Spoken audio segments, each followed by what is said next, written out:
Hello, good morning. How are you all doing today? I can hear myself. I need to turn off the monitoring. That's a thing I accidentally turned on yesterday. Oh, I didn't accidentally. I turned it on purpose yesterday, and then I guess I didn't turn out the volume of the main. Oh, I unplugged my audio cable. Hold on. Do monitor off. Okay. Now I can't hear myself through the actual external speakers, which is, a thing. Yeah, you're right. Hopefully, we won't need it again today. Hello, Asitsu. How are you doing today? And also, hello, Scott. I'm doing pretty good. You're thinking, oh, you're gonna lose your Linux virginity today and install Arch, the old-fashioned way. So you're going straight to Arch. That. Let us know how it goes. That's not something I would normally sort of expect going straight to Arch. Usually like most people start their Linux journey by going into either like Fedora or Ubuntu or one of those two. But then they're like, okay, this is nice. Let's see what else is out there. And then it's like, okay, well let's try Debian. Let's try, some other things. And eventually they get they make their way to Arch or they go back to Ubuntu or something like that. That's what it seems to be. But yeah, let us know how it goes and how you enjoy it. All right, so today we are focusing on the screens. So we're working on the Get Ready screen, which we take a look at the game as it is right now. We have the Asteroid start screen, which is looking pretty good. I like it. We hit space to start, and this is what we got. So we need basically, I'm thinking that Get Ready is just maybe like just a silent countdown for like 1 second or something like that. We can even do a countdown to like, hey, 3, 2, 1, go, or actually we could actually display Get Ready.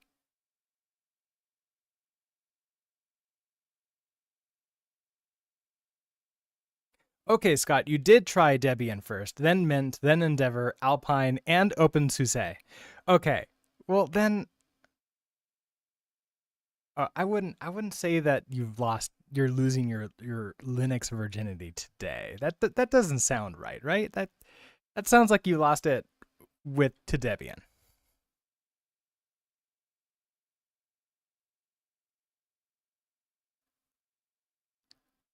Okay, so we have you. Do I want to? I probably want to actually have like a get ready screen, don't I? Like an actual text. So if we go to UI, we have title screen, and I wonder if I just copy you. Oh, we already have plain screen there. Okay, hold on. If I just copy the contents of you,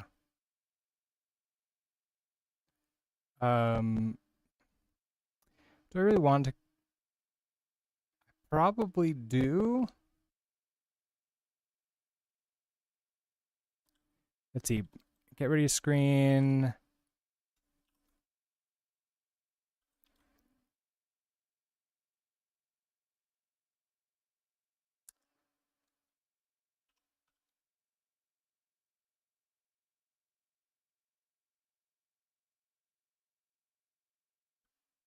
All right. What do we want to do with this? So it's probably not going to be Asteroid. It's probably going to be. It's like we have the main section, and that's going to be get ready, and then sort of like subtitle.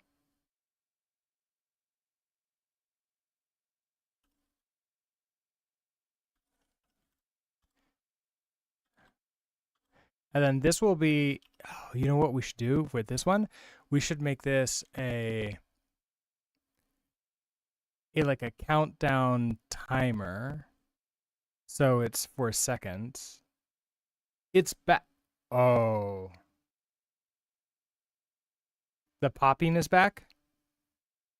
The popping is back. Is that what you're saying? Huh.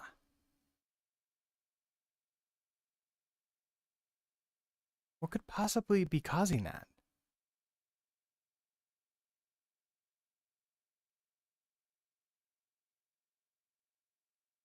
Because, okay, so yesterday we verified that the popping was not caused due to, it was not due to the microphone, the Focusrite box, the cables. It was audible in OBS on its way out.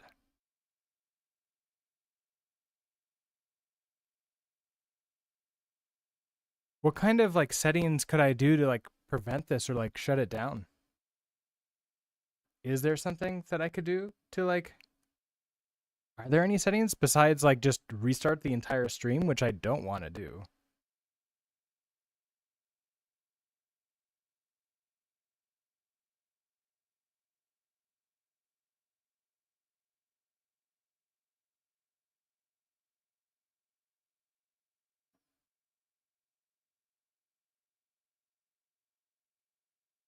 Okay, as a test, I'm gonna switch the microphone to a not great microphone.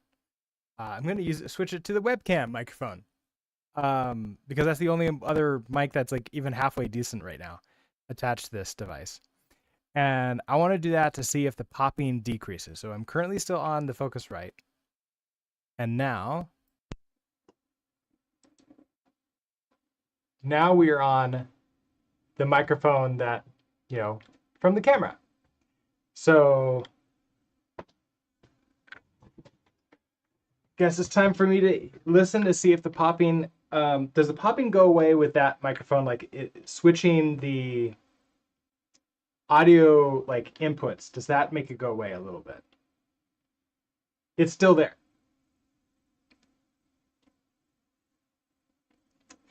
Custard, hello. How are you doing today? Wrong kind of. This stream is popping. Yeah. It went away. No, wait. Okay. It went away, popping now.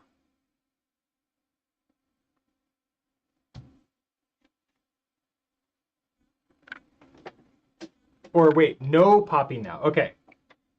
I misread that as something. Sounds like a loose connection or a mic cable.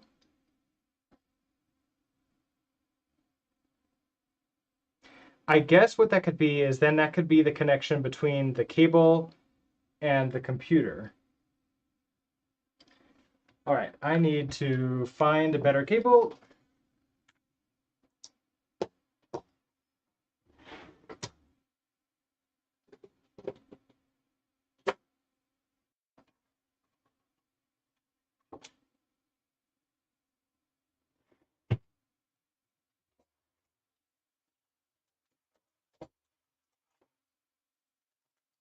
All my cables are so short.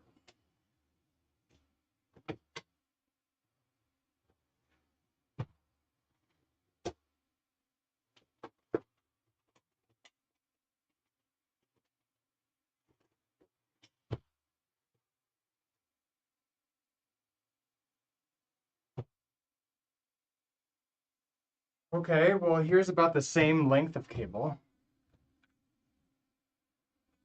I know. The commas, no commas. I apparently added a comma in my mind. That was the thing.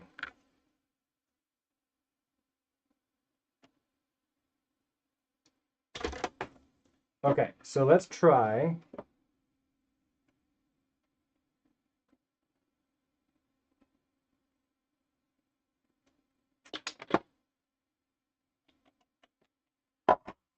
Well, you know what else it could have been? I have another thing plugged into the phone.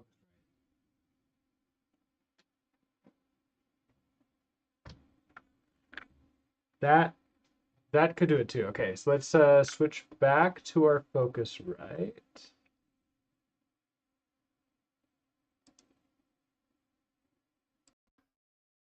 Okay. We are back to here. We're back to the good microphone again. Yeah, Custard. I'll go ahead and give a summary rundown right after we get the audio working again. Sounds okay? All right. So sounds good. Okay, okay. Now let me try plugging this in. How about now? Popping still? Or popping back?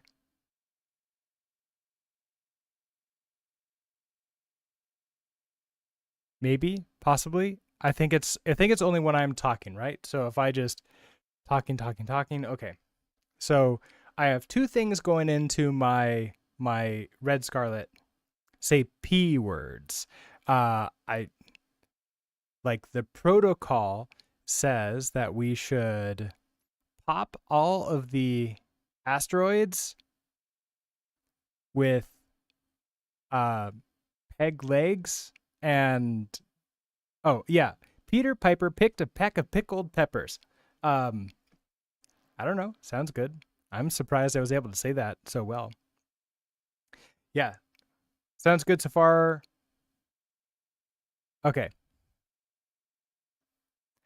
All right. So we'll leave it as it is right now. If it gets worse, let me know and we can try some more stuff. All right, let's do a quick summary of where we are with the project. So we'll start with the actual like running of it. So when we run, we start off with this title screen here. This title screen is made with the UI system inside of Bevy, and that looks like this. Bevy made the choice to have their UI system kind of based on what is it called? HTML or yeah, kind of HTML and CSS.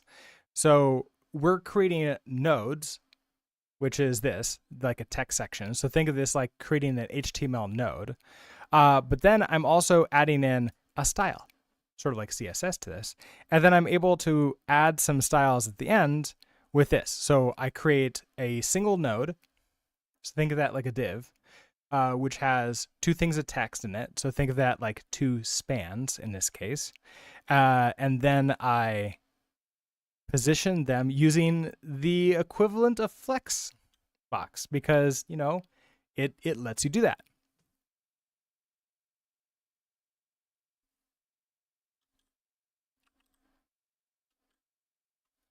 In the main library, we're able to create a brand new application and we bring in the default plugins. The default plugins are what Bevy has that like, oh, most game needs these. Okay, so they just bring them all in default plugins. Otherwise, we'd have to bring a bunch of them in ourselves. And we didn't really know which ones we needed at the beginning, so the default ones were really nice to sort of get going with. Then I have the shape plugin, and shape plugin is from a third-party library that I'm using to create the shapes. So if we take a look at these asteroids, we're using the shape library for that. And the shape allows me to just say, okay, here's the shape, and then I only want the outline of it, which is surprisingly hard to do in native Bevy. Like we need that third-party library just for that. And then my game is a plugin itself. And so we could have all different parts of the game be plugins and sort of, well, plug it in that way. But right now it's just, my game is just a single plugin. For the game, we're able to run, okay, so app add event. So like we have two different events that we can emit out from different systems. And there's the collision event and the explosion event. And we basically, if you remember good old Angular or something like that, you have, or most of like the front end frameworks for web, you have to initialize or basically say like, hey, we're going to be using these things in the app. And that's what this reminds me of here. We have resources here. Resources are basically little static pieces of data. We can change them throughout the game if we want to. We can get mutable reference to it and update it. And world size is not doing that. So this is just a resource that everything has access to. Asteroid count, however, that is going to change. That's essentially going to be our level, right? And then we have a state. So our game state, we're beginning with starting, but there's actually several different things that we can do with it.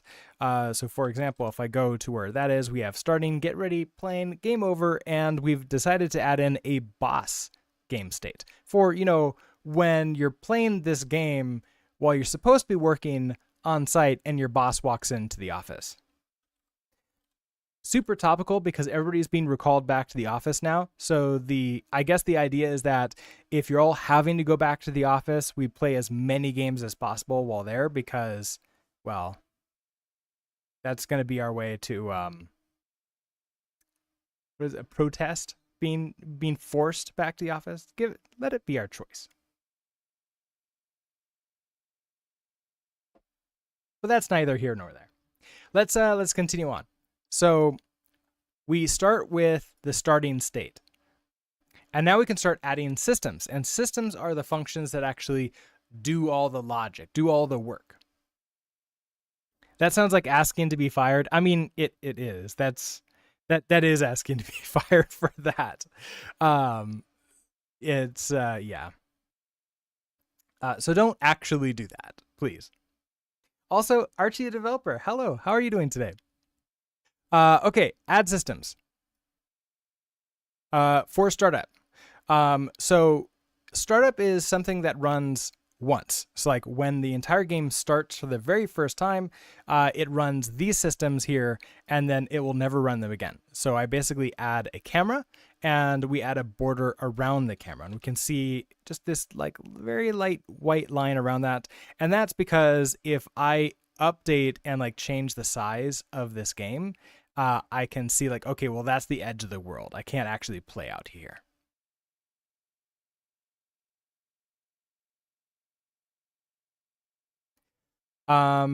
We can also there's an event lifecycle system. So I can basically do an on enter. So when the game state starts the starting state, I want to run these systems. And this is a once also. Just like startup, it's going to say, okay, I want to spawn some asteroids and I want to put up the title screen. Okay, perfect.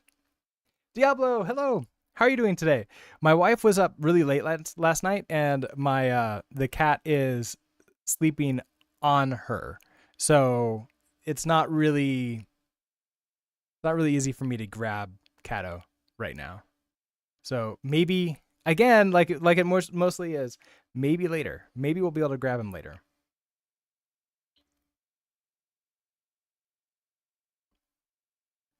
Okay. I can also do one on exit. So when we leave, I want to reset the game, which this system is going to basically say like, okay, well, we're resetting the entire game. Let's go ahead and set our level to 1. So number of asteroids we're going to have is 1, and also reset the UI. So basically just remove everything that we have on the UI.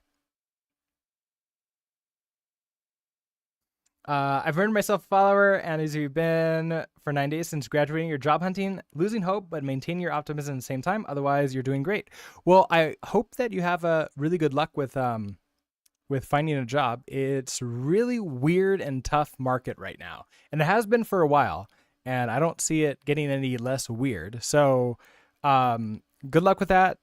The first job is always the hardest, and it gets easier after that first job. That's the only thing I can really say. Been hunting in school for at least 6 months.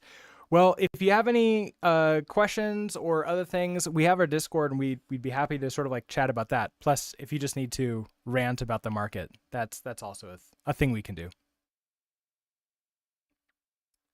Continuing on. So in our ad systems, we have get ready. So okay, so basically on enter, when we're moving into get ready, and get ready happens when I hit this space bar. So when I hit space here, we're now in the get ready state. And the idea that I have for this is that it's going to be like display get ready, maybe like a 3, 2, 1 counter, and then automatically move us into the playing state where we have our 1 asteroid for this level.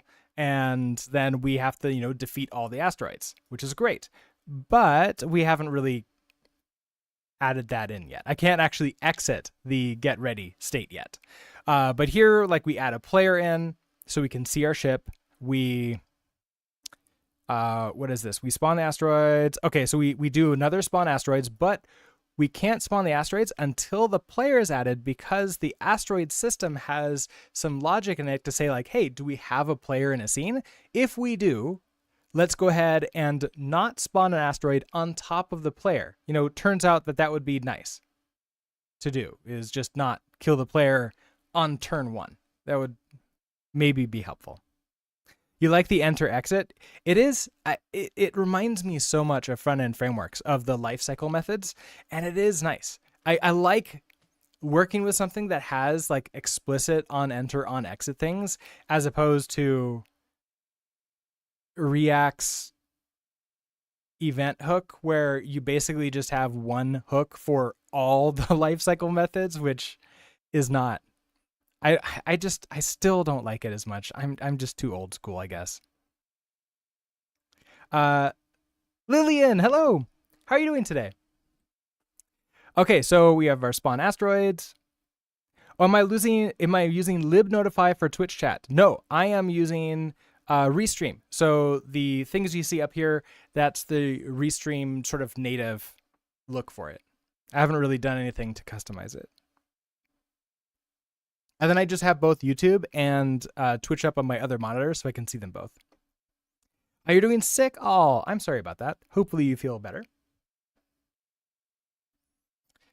Okay, so then I want to start updating the positions after we spawn the asteroids, but this isn't working. Well, actually, I mean, I guess it kind of is working because I'm not applying the velocity. That's what I need to do. I need to apply the velocity, and then these will just start moving around the screen. Which I guess we don't really want to do yet. All right. And then I have this add systems update, which was the original one that we started with to sort of like make the game run. We're not sort of running in here, but as you can see, we just have a bunch of systems that do all sorts of different things, like firing a bullet and handling the ship exploding and doing other fun things. So we're getting to the point where it's kind of feeling a little bit more like Legos, where now I have a bunch of stuff that I've written and now I can sort of plug and play in the order and in the sort of like areas that I want, and then it just sort of does what I want it to do. So that's so much in like any kind of app. This is so much nicer to when we get to this point, which is great. Okay, so will there be gravity pulling it towards the ship or a ship towards it, depending upon which has the greatest mass? No, I am sort of like going with the original asteroid clone idea. I haven't really decided if there's going to be any spins of my own towards it. Like we could potentially do something like add gravity, add mass to the objects and then add gravity to it. That could be fun. There could be other types of things too. Can you mix the schedule and state? ID update, but only in starting. Yes, absolutely, we could. Because I could say, add systems, schedule. It wouldn't be update like that. It would be this. So in update, run all of these systems, but only run if we're in state starting. So actually I have that right now. So run these update systems if we're in starting. Yeah, and then if you want multiple conditionals, we could do this. Actually, wait, I removed it. Never mind. Oh, here, you can see the commented out one. Let me uncomment it so you can see it a little better. So we can say like, okay, here's this empty state. I haven't put any systems in here yet, so it will yell at me because you have to have some systems in there, otherwise it, crashes. So we can say, okay, run if we're in state playing, and also in state get ready. So that's also something we can do.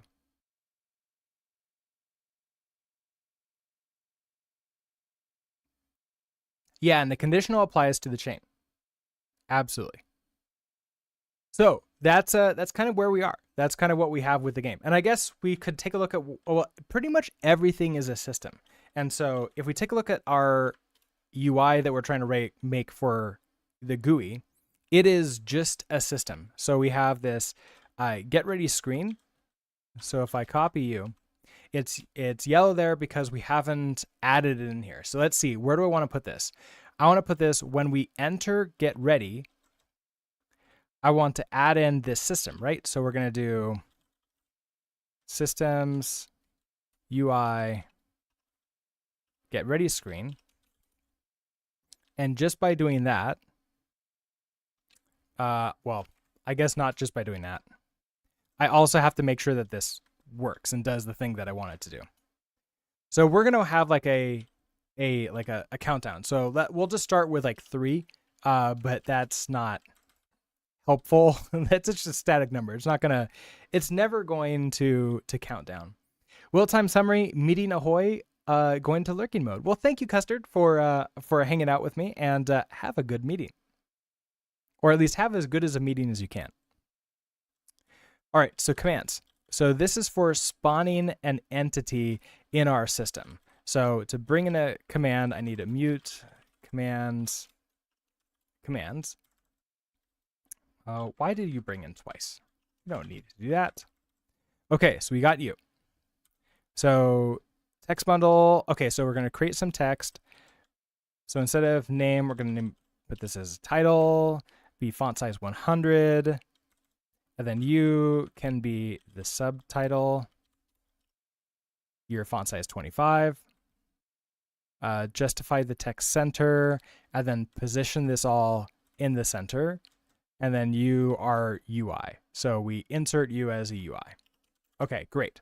So get ready screen now should have that. I'm at that point where I'm now running this every single time I make a change just to make sure it runs the way I want it to. So we switch here and we have get ready. My ship is underneath, which kind of makes it a little bit hard to read, but I think it's going to be fine. How does Helix compare to other editors you have used in the past? Let's see, other editors I've used in the past. So way back in the day, when I was a systems administrator, I just used VI. Not even Vim. I just used VI. And it's VI is like pretty much as plain as you can get. There's no plugin system. There's nothing else like that. I then switched to Vim, but I still used it. I didn't use plugins until I became a software engineer. When I was a sysadmin, it was just plain old VI and Vim. And then I switched to, let's see, when I started learning web development, I started using Sublime Text. And I would say that's where like it starts to feel more closer to what we have with Helix. So I think that it's basically like Sublime Text without installing any plugins. And then after Sublime Text, it was Atom to VS Code back to Vim, but this time installing plugins and a plugin manager, Vim back to VS Code, then to NeoVim with plugins and everything. And then from there, we went to Helix. And so out of all of those, so far, I'm liking Helix the most, mostly because I don't feel I have to do very much with the configuration. It's really fast. I was running into some troubles with VS Code where it just feels like it's getting slower and heavier all the time. So I'm really enjoying a lighter editor, if that makes sense.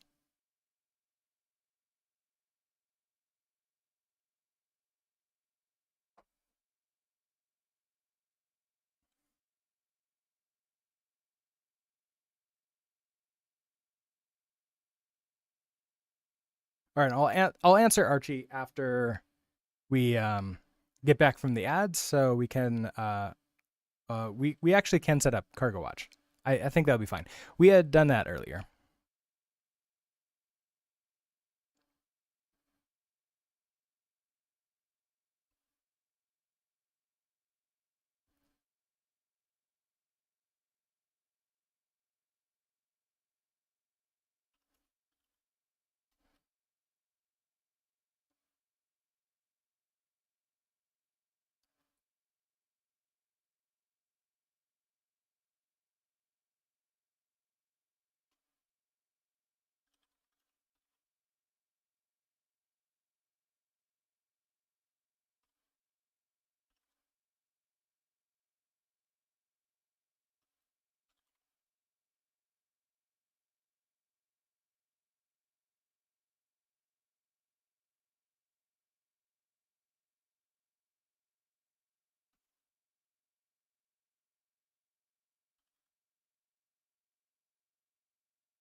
Okay, I think we're back.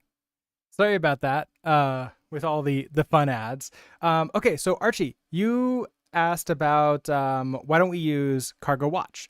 And we did use Cargo Watch initially, and it sort of drove me a little bit crazy because there was some times where I didn't want to run the app.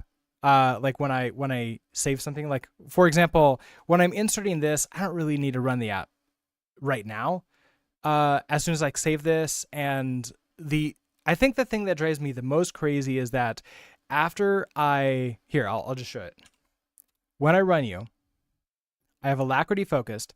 I go into the app. That's great. I quit the app, but I'm no longer in Alacrity. For some reason, Bevy decided to. I don't know if it's Bevy. I don't know if it's something else. It drops me into the Finder, which on a Mac is basically just like the desktop. So it doesn't bring me back to Alacrity anymore, which is unfortunate. So I have to click back into here. And that is the reason why I don't like, because I can't just like, it's 2 keystrokes instead, which sucks.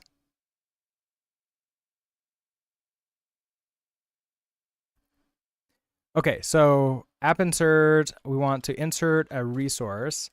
This is going to be our countdown. And we're going to start with 3.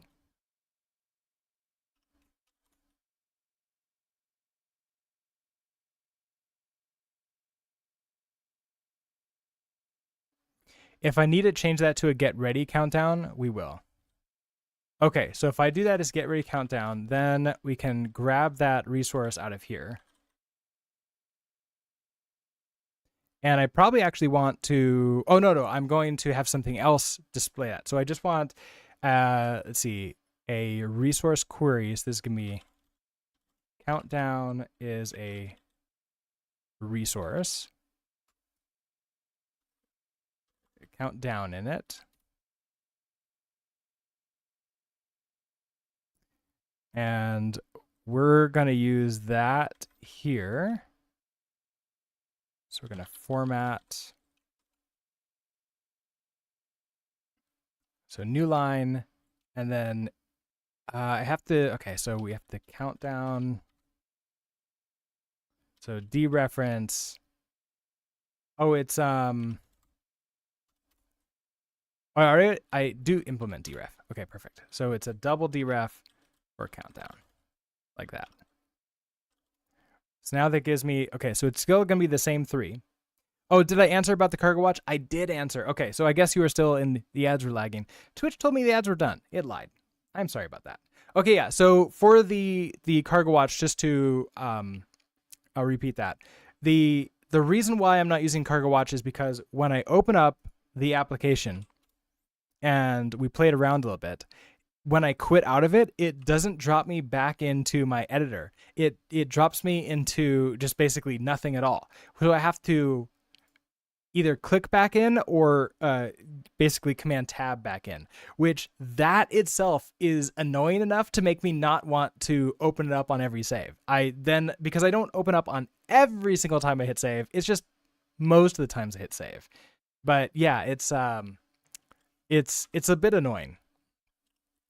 Not enough annoying for me to like figure out something to do about it, just enough annoying for me to not use that feature. Other issue we didn't mention with Cargo Watch, it holds the cargo lock, which can screw with or be screwed by a Rust analyzer. Oh, is that? Oh, it can? Oh. I don't think I've actually, I don't know if I was aware of that or was thinking about that. But yeah, that could make sense.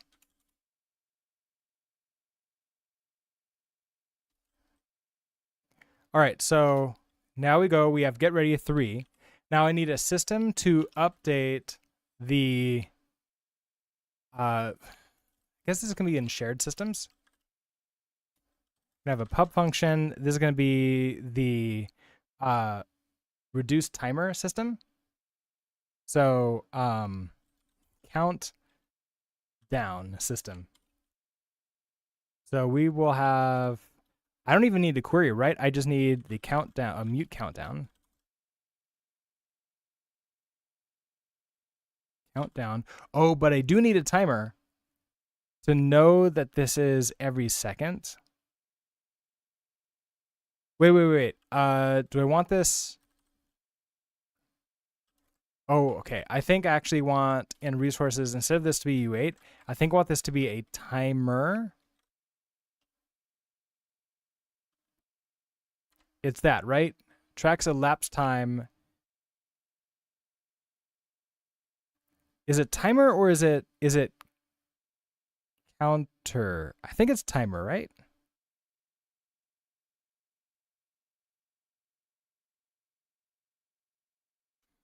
Okay, I think that because I can get out of it, right?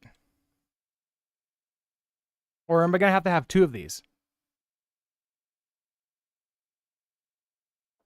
It's why you don't do it. A project eventually gets big enough that the build process isn't done by the time you try to use Rust Analyzer in the editor. Oh, yeah. Okay.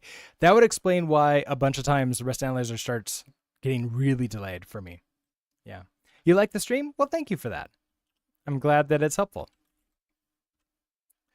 Okay, so if we go to the library, you're going to be a little bit upset here because this countdown is now supposed to be a timer. So timer creates a new timer with a given duration in seconds. So we'll do, what are you? Duration 3. Oh, and then timer mode. And I want you to be one run once and stop. That's fine. One run once and stop.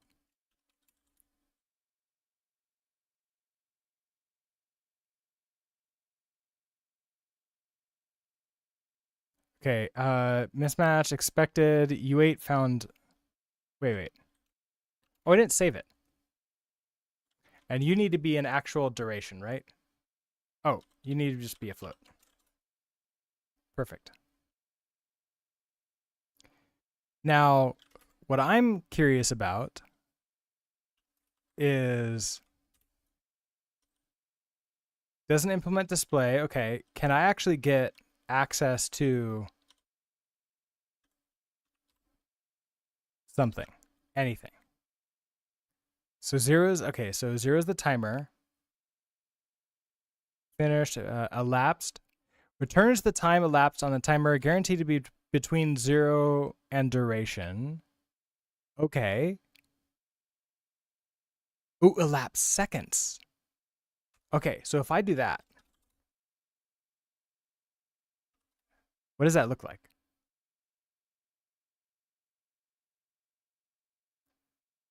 Oh. It's already 0 by the time I get to it.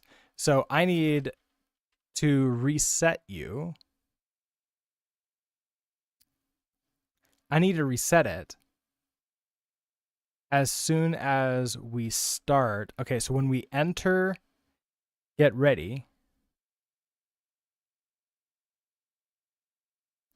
I need to run the system reset countdown. Okay, this is where the shared system comes in. I need to reset countdown. So up function reset countdown. I'm only going to run this once, so I don't need to query. I just need a mute countdown is going to be a res mute countdown. And I guess we're just going to do countdown dot reset.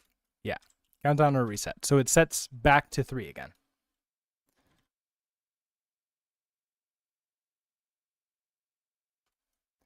And so on enter, get ready, we also do a systems shared reset countdown. I am not saving my file very often today. That's a thing. Okay, so we have you, which means that now I should be able to see the countdown go from 3 to 1, right? No. Why is that? It just is 0.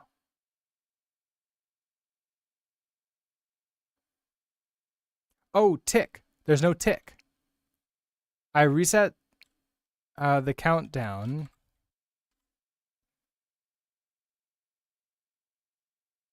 I need to also update the countdown. So pub function, or really like tick countdown.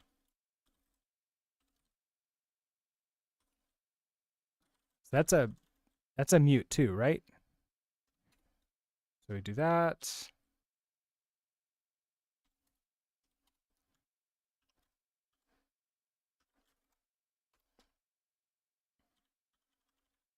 Nope, not there. I just lost this.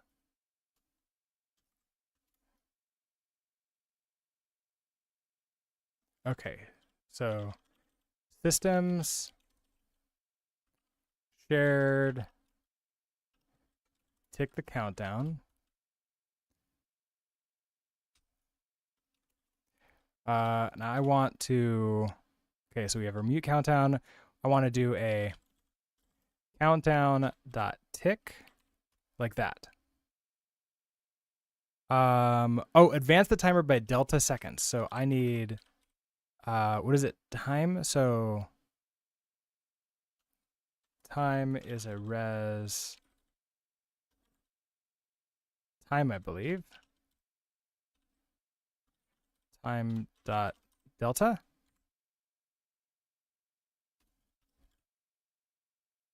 I think it was that, right? Okay, time dot delta.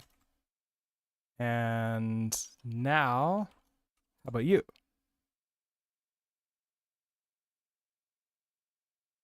Still 0. Well, that's, wait a second. I need to update. Oh, I need to update. Okay, so this is just on enter where okay, I need to tick the countdown and I need to display the UI on update. So when we're updating, okay, so if we're in starting like that, okay, so let's do this. So if we're in,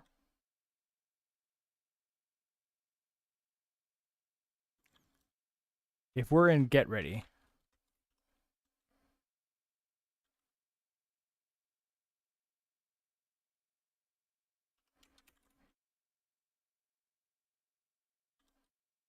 okay, so if we're in get ready, I also want to run tick countdown goes in here. And I also need to run the add player, update positions. I need this screen too. So run you when we start. Actually, only run you here. That's probably what. Only run you here. Don't run until after that, because otherwise it will still be 0, right? So get ready, screen goes away. Okay, so we're going to reset the countdown so it doesn't start at 0.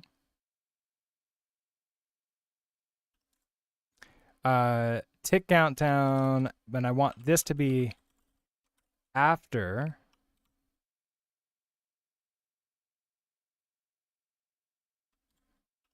that.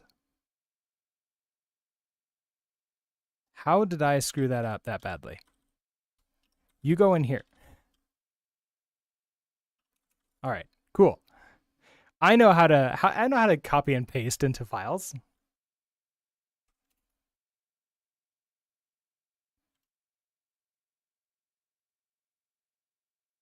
Okay. I need to it's infinitely adding. It's infinitely adding this. Okay. Cool.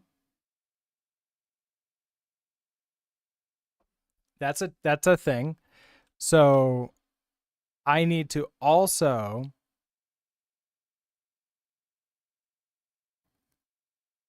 reset and then do that. Okay, so I need to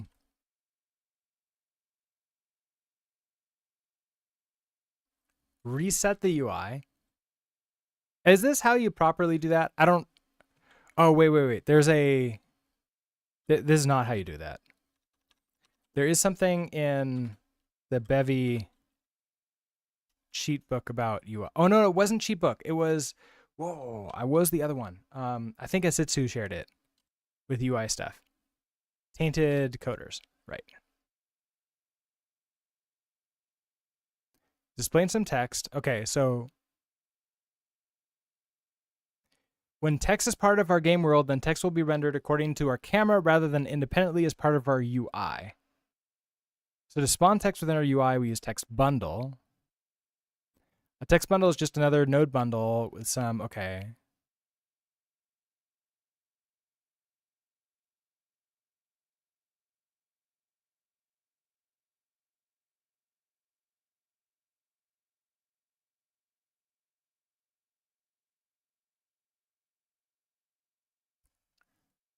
Okay, so you are doing text bundle. Okay, so you have spawn button.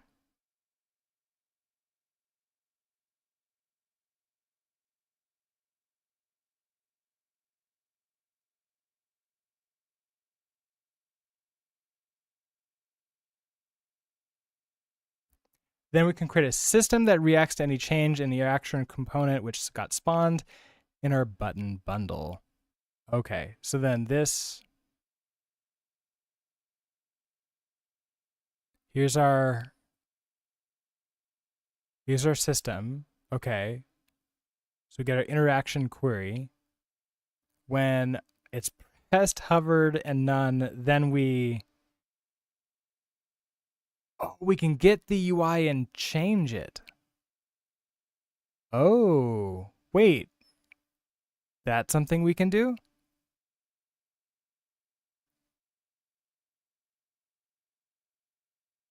Text sections. Oh, that's what I want. This is what I want here. Okay, so I can have a system for updating the countdown UI. It is just an entity. I just wasn't sure I was actually going to be able to like reach in and do stuff to it, but it looks like I will. So instead of doing all this sort of like crazy stuff that I was starting to get ready to do, so get ready systems. I don't think I need to do this after anymore.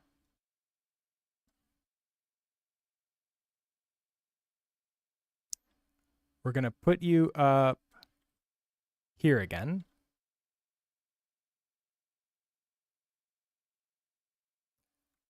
But we are going to tick the countdown here. So we tick the countdown when we're in Get Ready. In Systems UI, we have you, and that's great. But what I really want to do is then also have a function update get ready screen.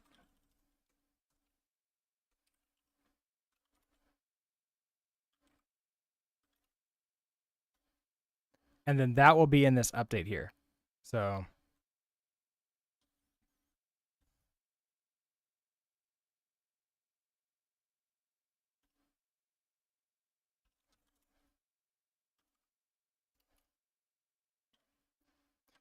what do I want? I want, there's only one UI, right? So we know that we're in here. So we're going to say, we're going to have our query, which needs to be mute, doesn't it? Because we are going to affect it. So there's going to be a query.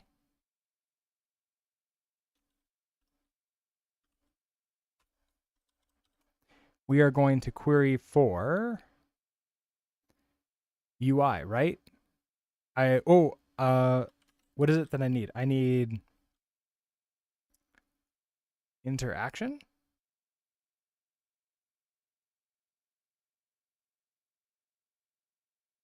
Let's see, match interaction. But where's the text? Okay, so text query is query mute text. Wait, so is that what it is? It's just text? No, it's just text. It's text bundle. Okay, so I'm going to query for text bundle. Yeah, it is text. Okay. So I'm going to query for text here. So immutable reference to text. There is no text. Oh, there is a text. Okay, it just didn't find it in Rust Analyzer. That's fun. Okay, and then I also need my countdown timer. So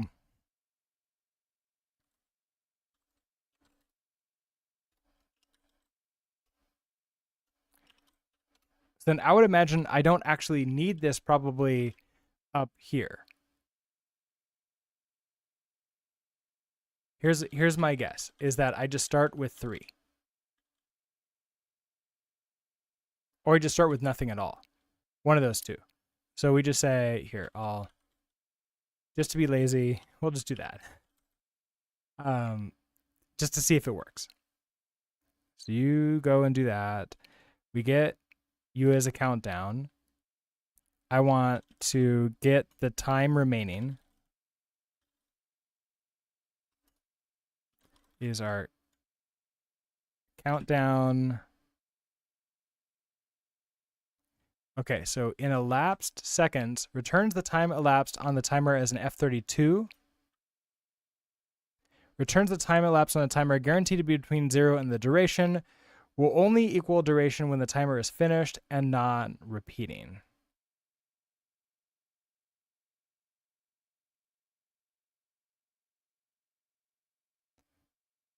I want elapsed seconds.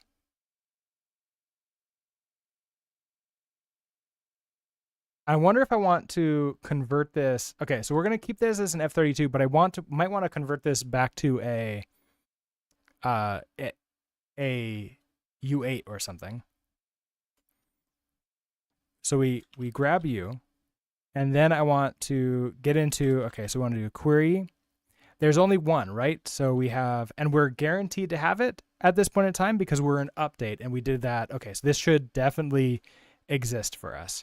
So we have our text is going to be our query single mute.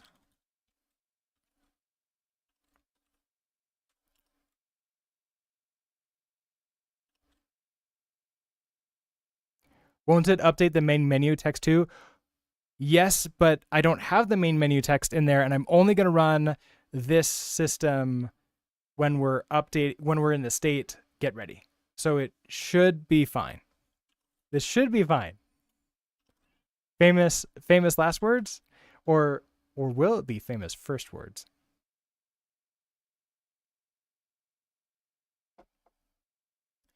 Okay, so we have you. No, this is not going to override any of those other ones because I'm going to be smart enough to not run the update get ready screen system anywhere but when we're updating the get ready screen. I think. Now, if I'm wrong, that will be funny.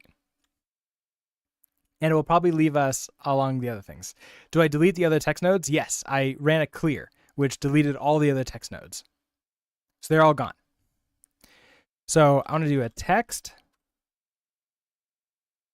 sections, which is a vector. And so I want section 2. So that's the second one. And we're going to say the value, and we're going to set that equal to time remaining. Oh, but you need to be a string. It needs to be a string. So this is going to be a format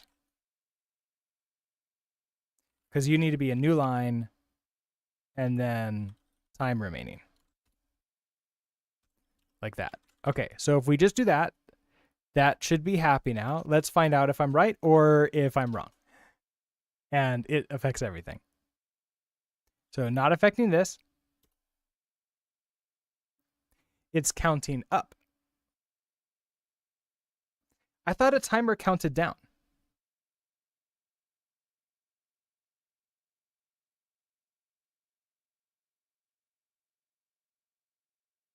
I think it's okay though. I can just we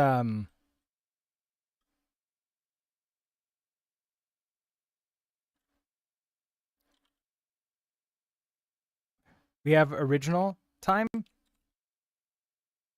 is going to be equal to Rasmus, hello. How are you doing today? We'll get to the PRs in a second. I want to see if I can get this working, which is a countdown for the get ready screen. So original time is what is this? It is 3, but I'm gonna need to put that somewhere, right? So we start with 3, and then I want to take time remaining is the original time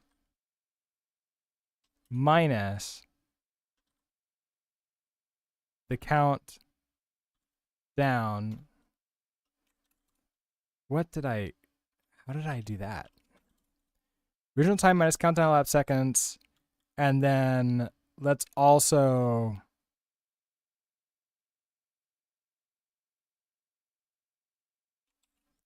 wrap this as a U8 because we love lossy conversions. That's fine. We're going to be fine.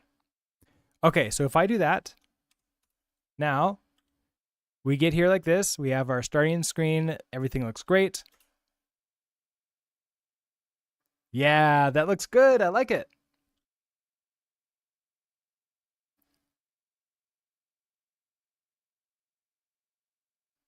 Okay, and ads are at the start. Okay, so after the ad break, Rasmus, we'll take a look at your thing.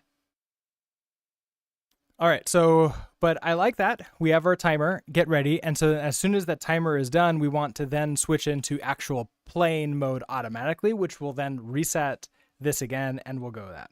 Can I add 1 to that number? Absolutely. So I can add 1. Let's figure out where I want to put the total time. So let's go, it's probably just in the main library. We'll do that. Let's just have a const. Let's see. Get ready time is going to be U8. I think U8 will be fine, right? What does this need to be? Oh, it can be I don't want a duration. Well, it's an F32. Yeah. Sure, let's make this a duration. So then I'll take you. Oh, no. They do a duration. They create a duration for me. I can't create a duration for this. Okay, so never mind. This has to be an F32. And we're going to set this to be 4.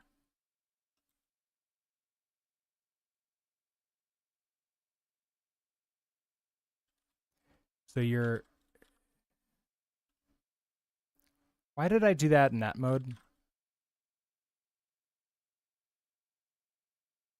There we go. Get ready time.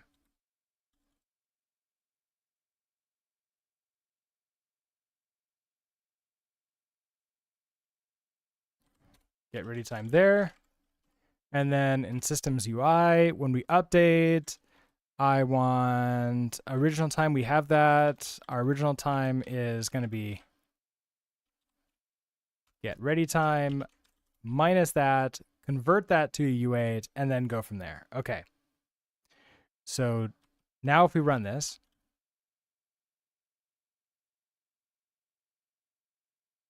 there we go. Starts at 3, counts down to 0. It stays there forever because we don't have an exit case. But as soon as that 0, as soon as the timer is finished, so we're going to need a system for when the timer is finished to transition to the next state.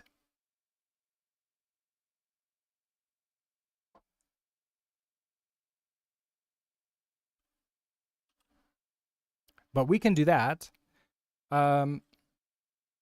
after we look at the pull request. So let's see.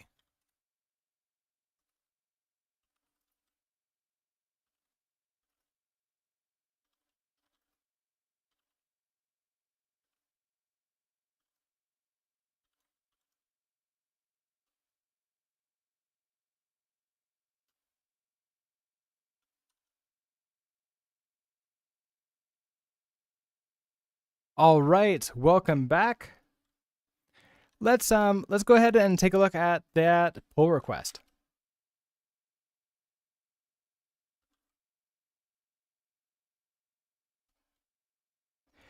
So what was this? It was last week, right? Last week, Rasmus, you opened this pull request for us, which was for the collision, because we had a fun time getting the collision detection system working. So as a quick overview of our current collision detection system, we have, let's see, it is in shared systems, detect collision. So we start here.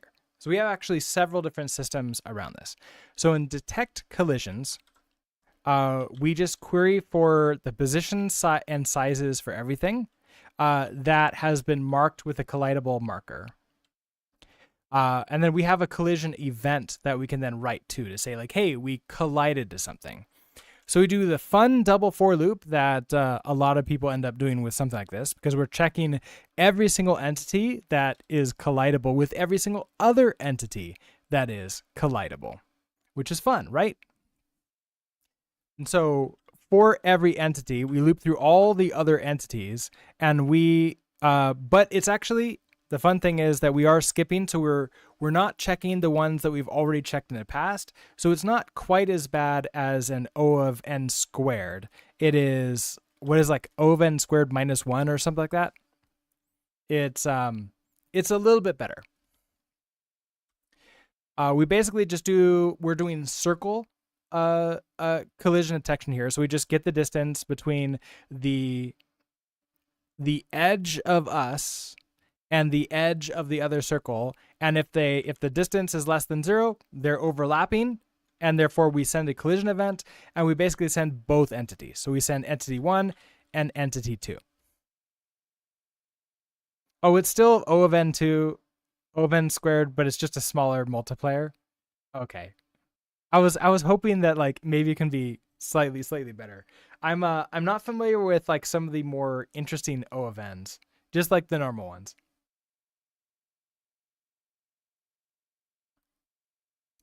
Okay, so that's detect collisions. We also have then in each of the main systems itself. So like, for example, the ship system, we have a handle ship collisions. So here we are reading the collisions from the events. So we're reading all the collision events in case multiple of them happened at once. We don't know. And actually, these are all the collision events, right? So if two asteroids collide together, we're not doing anything about it, but they all go into the collision event because they're technically collidable. And so we figure out, okay, I put them together into an array. And then for those arrays, I do this essentially twice here. I say, okay, collided entities, tell me if you are a entity. Like, I guess I find map entity ship query get. Okay, yeah. So get me ship query is this thing right here. So I have a query here which gets me that's only can be a ship. So tell me if you're a ship out of it. And it's a find map. So it's going to basically find if any one of them are a ship. If they are, exit out early. So it's not going to go through the entire list unless the last one is the ship, which is very possible. And get me the ship position and get me the ship. I then have to do the same thing for both them for an asteroid. And the idea here is that if none of them are a ship, we just continue. So we just continue on. And then we do the same thing for asteroids. So this type of logic allows us to say, okay, if we found a ship and we found an asteroid, the ship is blowing up. There's nothing we can do. We now know after this line that a ship has collided with an asteroid. So then I despawn the ship and I send the explosion event to basically mark where an explosion should happen. So we have a little animation happen there. Now, we came to that after quite a bit of experiments and lots of disagreements in Twitch chat, which was fun. So Rasmus, who you helped us with that system, right? Like that's one of the systems that you helped us with. So you created a pull request to go over some stuff. So let's take a look. Was there anything in here? I don't remember. This code is mainly here as a basis for discussions. The code has fewer concepts involved and fewer systems running, less data in ECS, less redundant computations, just simpler overall while maintaining the same logic. Okay, so whether or not we make a change to it, we don't know, but it's definitely a good discussion to have. So let's dive into it. So starting with, where should we start? Should we start anywhere specific, Rasmus, or just go from top to bottom?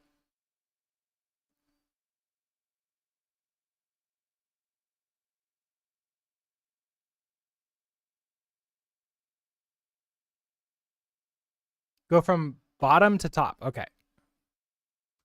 Bottom to top. So starting with our ship systems. So this is where the ship is, hey, I've collided with something. I need to do something about that. And we have handle ship collisions. So we are going to be taking in an asteroid query and a ship query.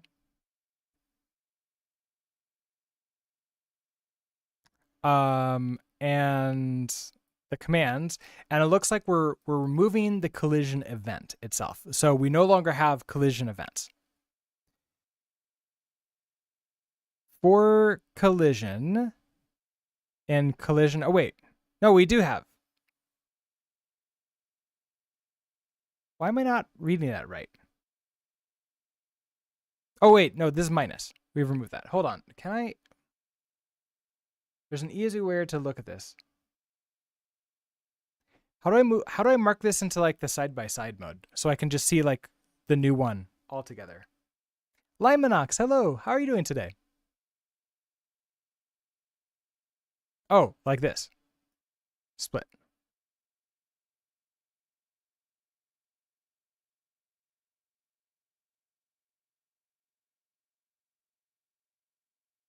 Okay, ship systems. Ship client with Asteroid. Okay, so we're going to have an Asteroid query, we're going to have our ship query, and we're going to have our commands. We're going to get our, okay, so basically get our ship position, ship size, ship entity in ship query, iterate through that, and then get all of the asteroids too. So we're only getting asteroids and ships. We're not querying for bullets, so that makes the things a little bit smaller, a little bit less things for us to check. We're only checking for things that could destroy us. Let distance, ship position, distance. Okay, so basically we just do our logic in here, which means that this logic has to be replicated a few different times. But then if it has collided, then we despawn it and do all the other logic, say, hey, something blew up here, like an asteroid hit it.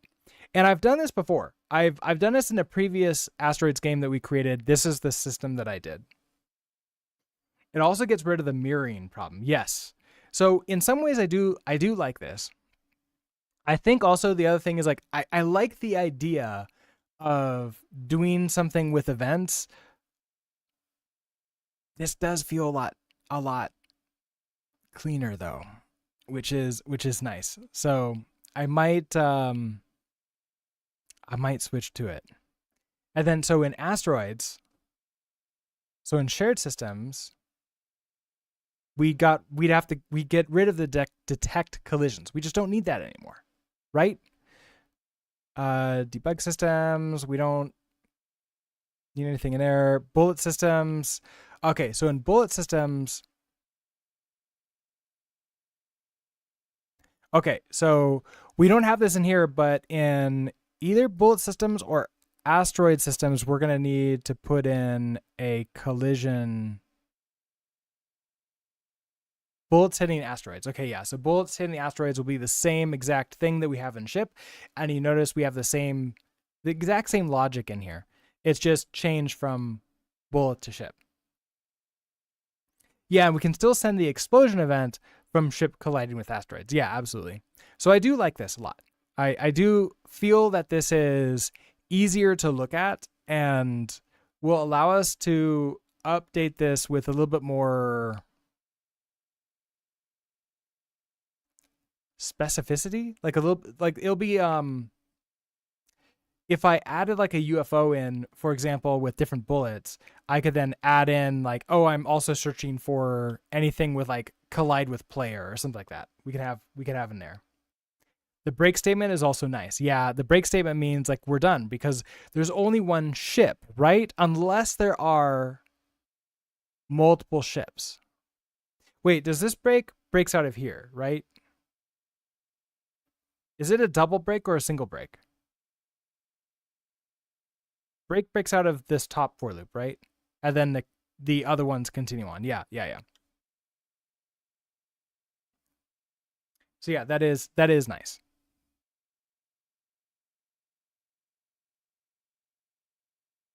Yeah, if the ship explodes, it doesn't matter if it collides with additional asteroids. Um, that would be fun, but I guess yeah, it doesn't really matter. So I kind of do like this. What I'm gonna do, because I do like that, and I kind of want to put that into here. Let's add that in to, because like if I want a UFO, we're gonna have to do something different with the collision to make it a little bit easier to see. So what I'm gonna do is I'm gonna say, give me let's do refactor. We can't refactor. We don't have any tests, so we're gonna rewrite collision system to use. It's RAS must go goes style. So I'm gonna throw that in there. You prefer the existing system with events because it's closer to what it would be if you used a third-party crate. Oh, really? Interesting. Yeah, I wonder, would a third-party crate, oh, wouldn't tell me what it was. It would just tell me that something happened. Oh, interesting. Okay. Because then we don't know what that is. And so this is more of like practice with third-party crate. Oh, interesting. Okay. So maybe at this point, choose if we want to rewrite collision stack. Okay. So I'm not yet. So for the collision system that we have, because we're not using a third party crate, it would make more sense to do something with Rasmus Ghost style. If we were to try to replicate a third party crate, we would go with the event system. But yeah, no need to complicate things to follow a hypothetical API, which is also very true because am I going to? Probably not for this game, but for the next game, we probably do need to do something like that. Because the next one, I definitely do want to play around with, like, we add complexity in. Each game, we add like a little bit more in there, and we just see what we can do with it. So I do like that. So, yeah, let's just go ahead and say we're going to do that. I think it's more about learning how you would build a game with Bevy than making something as simple as possible. True, but both of them are valid with Bevy, right? Both of these systems are valid with Bevy. One is more valid if you are going to be using a third-party crate. One is more valid if you're just going to hand roll the collisions because they're simple, right? If you want to accelerate the collision detections, you can create a spatial hierarchy and query it instead of looping over everything. Which, if I was going to do that, I probably would use something like Rapier because I believe they do that behind the scenes, right? They use some quad tree mechanics. We did that once ourselves, a long time ago. And that was a lot of fun. And we visualized it too, which was also fun. But okay. So cool. Thank you for that, Rasmus. I'm going to keep that up so we can review it later if we really want to. Otherwise, well, should we? I'm not gonna like bring this in because like there's a stuff that's a lot of missing. So what I'm gonna do is I'm gonna go conversation. Yeah, there's so many conflicting files now. So this is great.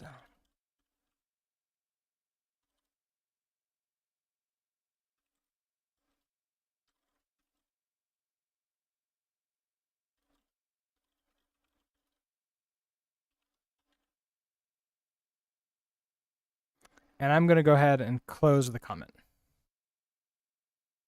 All right, so that way we can come back and we can review this later, but we're good to go.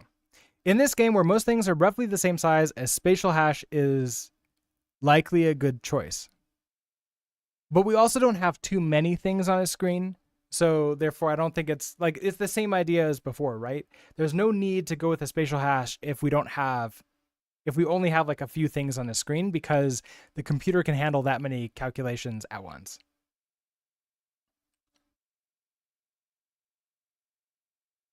Okay, let's review. What are we working on here? So we have, we go into here, we have get ready, we have our ship, we have it counts down to 0, and then I want to move into plane, the plane state, immediately after this. Okay, so I want probably in the shared systems, we want to transition out of states. So we're going to do a pub function. Wait, did we have this? Was there like a state transition? Shared systems, explosions, debug.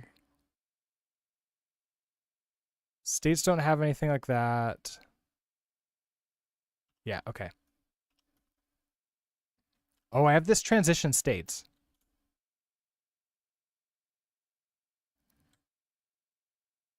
Okay, so clear just pressed.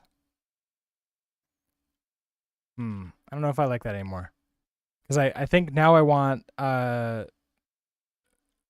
transition from get ready to plane.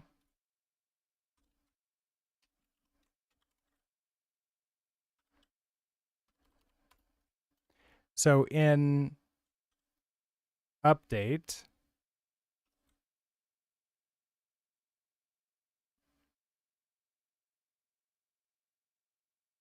okay, so in update for get ready, we're gonna have systems shared that. We need the countdown, right?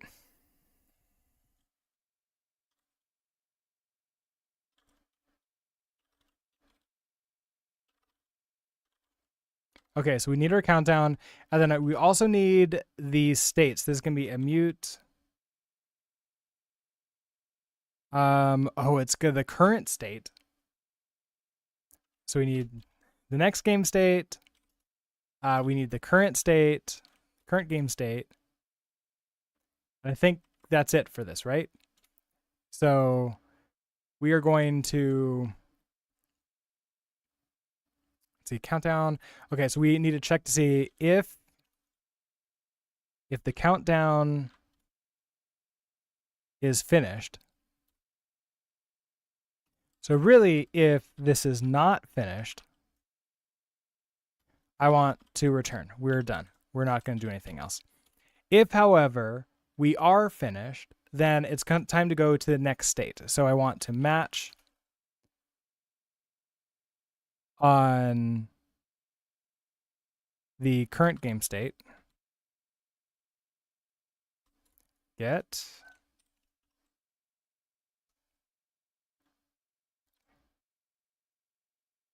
And this is where, like, I don't know if this is the proper way to do a system or something like this, because it's like extremely specific, but it's like very specific logic for that too. So I don't really know what the best way to do it is.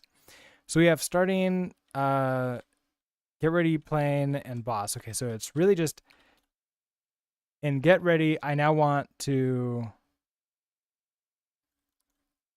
next game state set.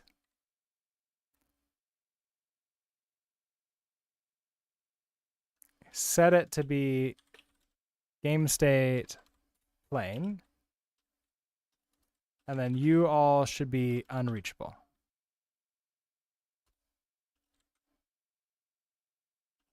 Xanax, hello. How are you doing today? Okay, so this should now transition us directly into playing. So let's see if that works. So we 3, 2, 1.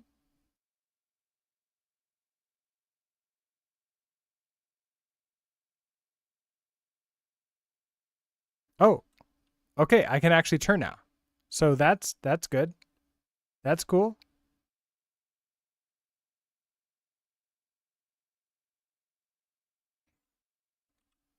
All right.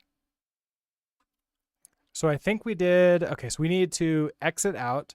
So on enter, get ready. I also want a. So add systems. This is going to be an on exit.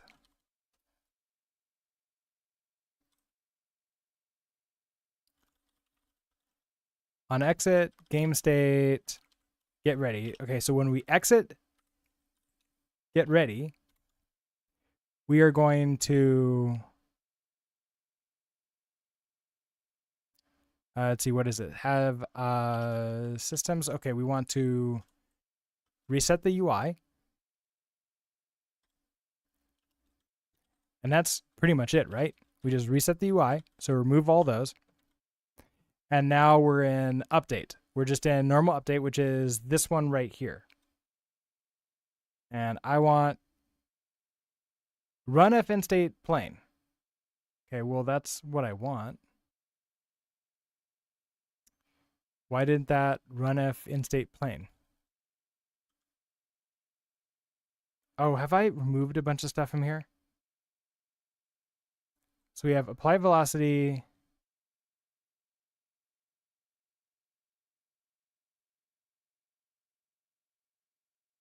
Oh, there's no update positions. Well, that's a thing. Okay, so if I want to update positions,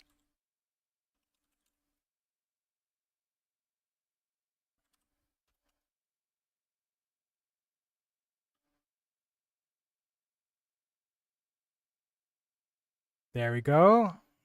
I can move around. I can shoot my bullet. I can destroy all these things. We get our explosions. I do not, like, we just go off the edge of the screen. Okay, so we need to wrap around entities too.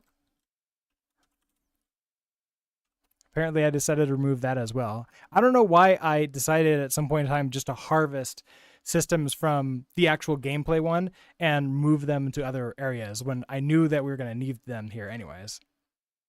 Okay, there we go. So now we have things there we can play.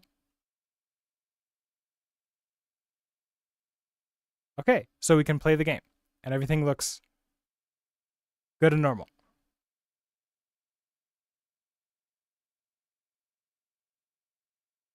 Okay, so what would be next? Like we can play now. I guess we want to do more transition type states. When I finish the level, I want to display. Are those systems chained? They are chained. Most of them are chained, yeah.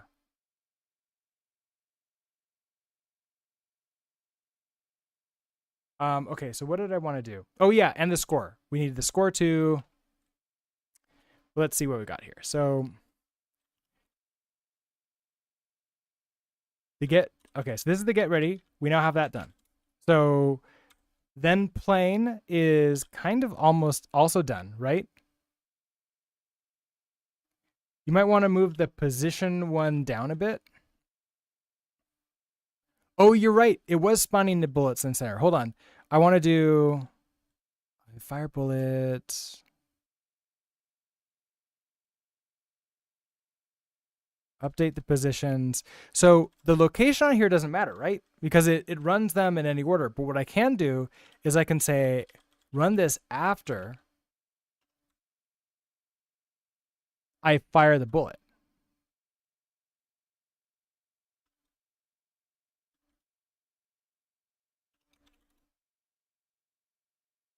Also move or hide the ship when counting down for readability. I guess I could do that. For some reason, I thought maybe just like having the ship there would be nice, but we don't have to do that.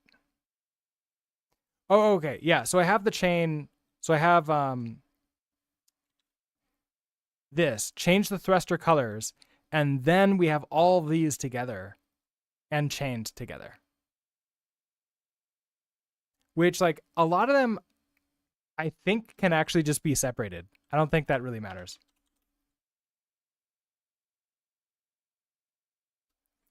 So now I believe that the bullets shouldn't. Oh, no, it didn't like that. Oh, so that chain says to run it in order. Oh, that's how that works. Okay. I'll do the after. Let's do this at the end.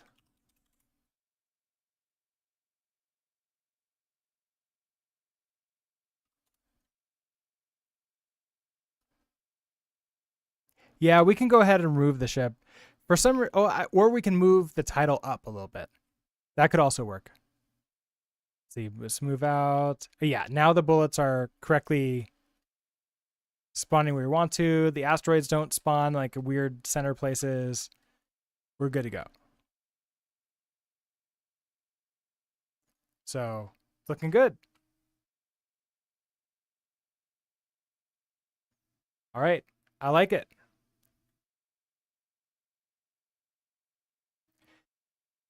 Okay, so that's get ready and plane. Let me also add a comment in here for learning purposes. So this chain tells the above systems that they need to run in order. Now, having these all in here is probably not a great idea because we don't really need them all in here, do we? We can have them in different places as well.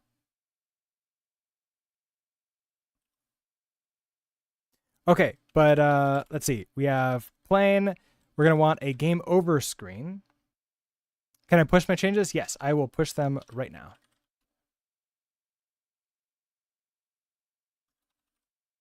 All right, so get commit. This is, I guess this is transitioned from get ready to plane. And that's pushed up.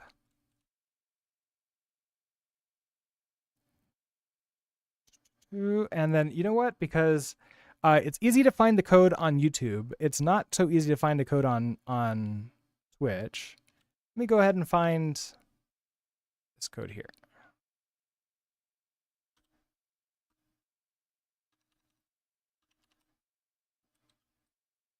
And I will add a command in for this. Commands, custom.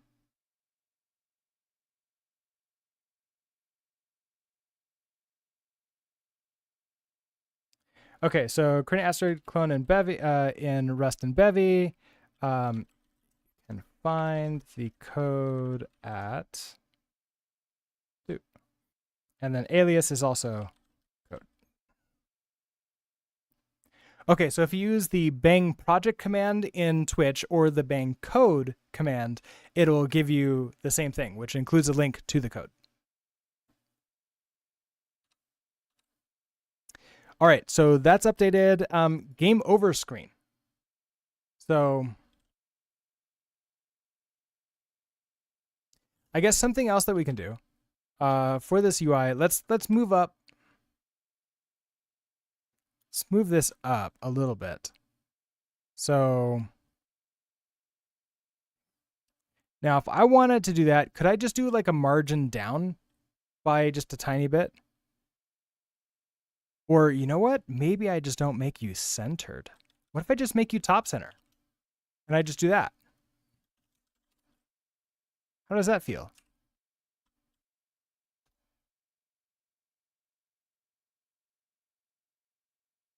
That feels perfectly fine to me. I like it. Okay, so we just do that. It's you can see where the asteroid is, you can see where you are, so you now know I'm in danger, and we're good to go. Okay, so next up is gonna be the death screen, game over screen.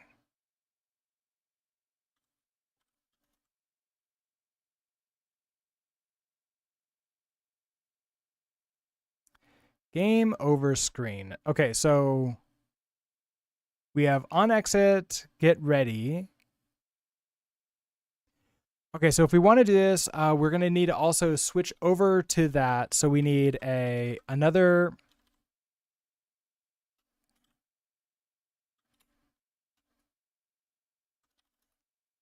pub function. Okay, so this is a transition from plane to game over.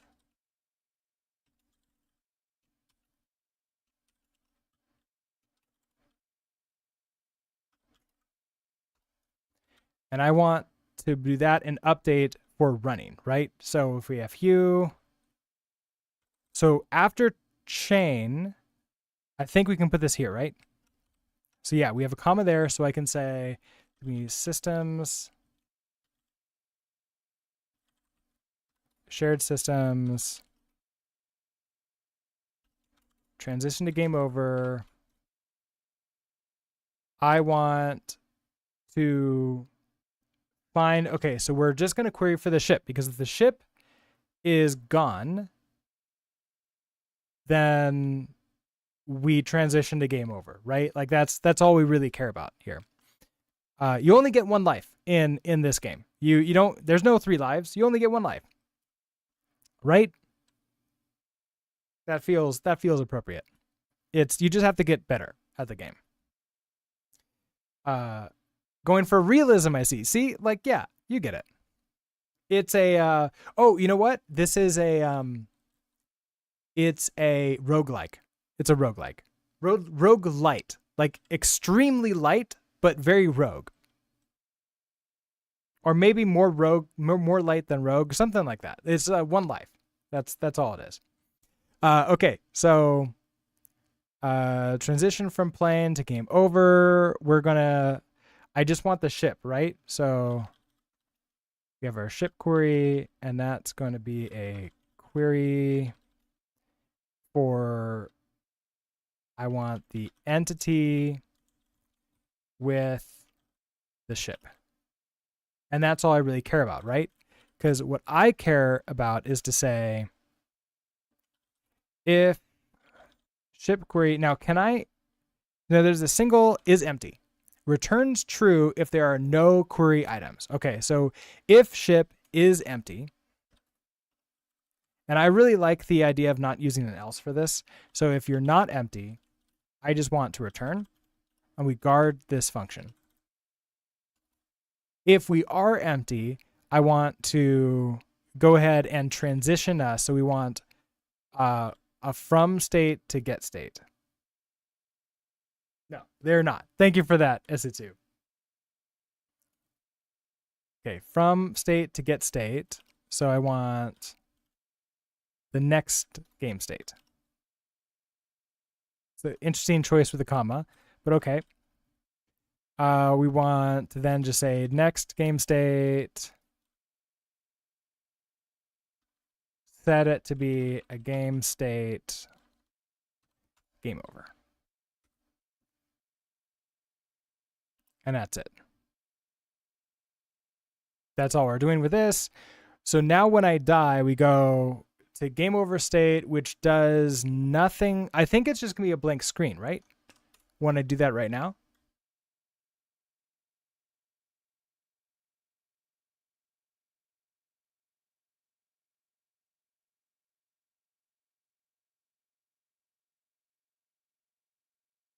Okay, so it leaves everything up. It leaves everything up on screen that we have here. So we have our explosion. We don't do any updates. We don't do anything else like that, which is fine. Sylvie. Hi. Want to hang out? Want to say hi to everybody?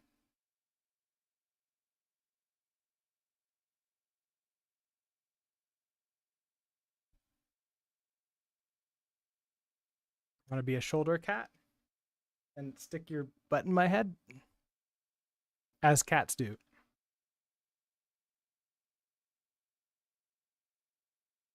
Okay, now he's a parrot cat.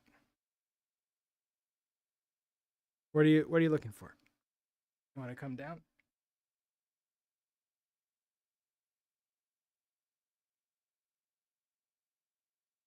Okay, so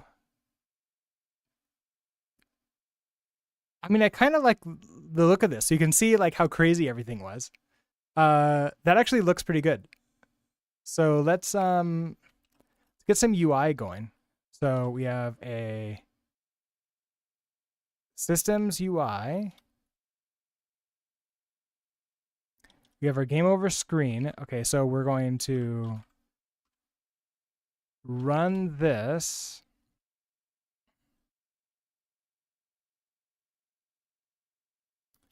I don't really have like a good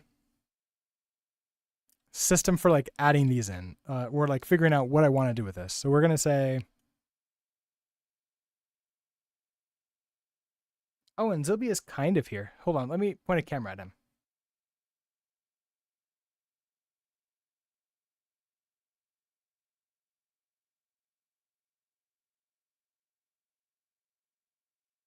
He's next to the light, so this might work.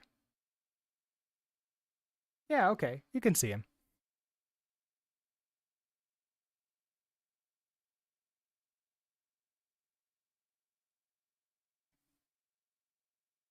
Okay, so I want to do an app. Oh, it would have to be in here. So app dot add systems. For this specific system, I want to be as a on enter because I think we're good to go with not change anything for the game itself. So on enter, game state, game over. Okay, so when we enter game state, game over, I want to add in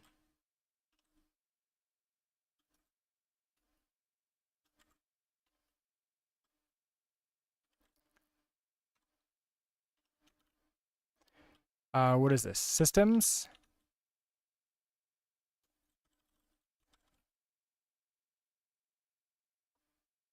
Systems UI game over screen.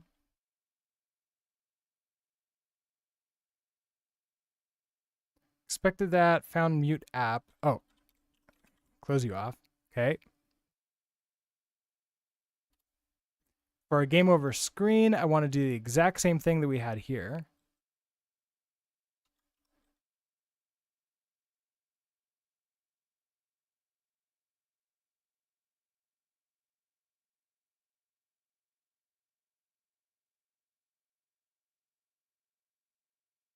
So for a title, we can maybe just say game over. And then our subtitle will be our score eventually. So this one would probably be something like score, and then here, we'll just have, you have 3. You're always 3. It'll be fine. Everything will be fine. Okay, so we need commands.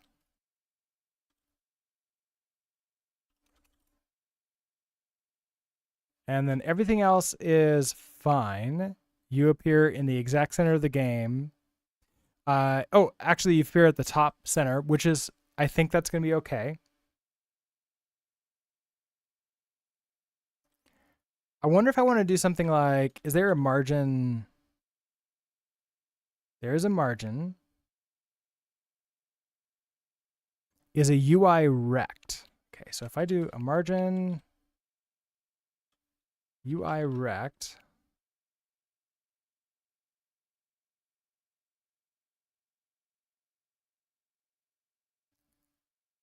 ooh, top. And let's do something like 50.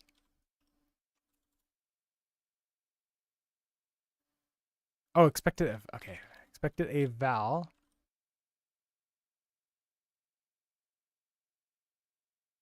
Oh, sure. Let's do percent view height 25.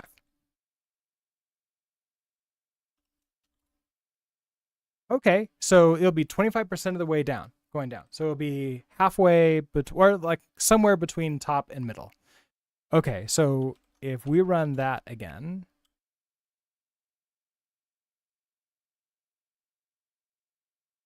I might want to do the same thing for get ready, depending upon how this looks. Otherwise, I might just want to have it be just a little bit more. I kind of like that. I kind of like that position a little bit more. Okay, so now we have game over screen. So let's take you and copy you and throw you into the same get ready here. Okay.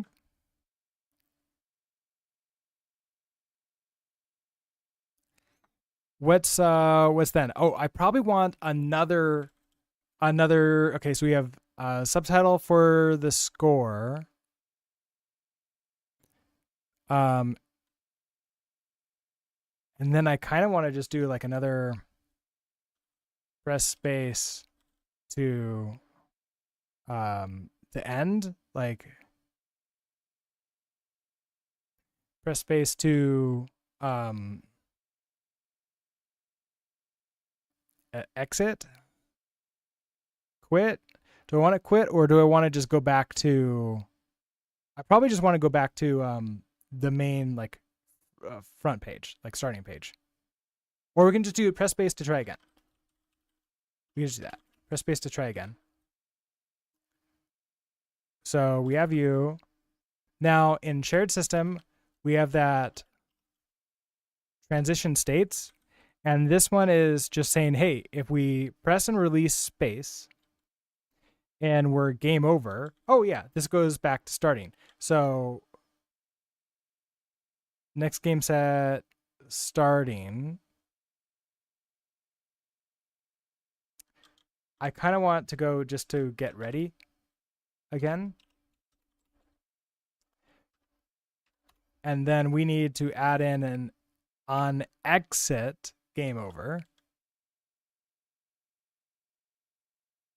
Katali, hello. How are you doing today? It's been a while. Everything is going pretty good. We're in that the really fun part of making a game. Okay, so on exit, this can be game state, game over. Okay, so when we exit game over state, I then want to have my system be, okay, systems. Okay, so shared systems, what do I want to do? I want to reset the game. We want to reset the UI. Okay, so reset UI.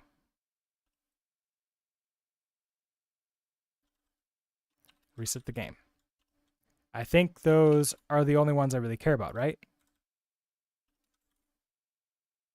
So if we play this, I believe now we can just continue playing a loop now, right?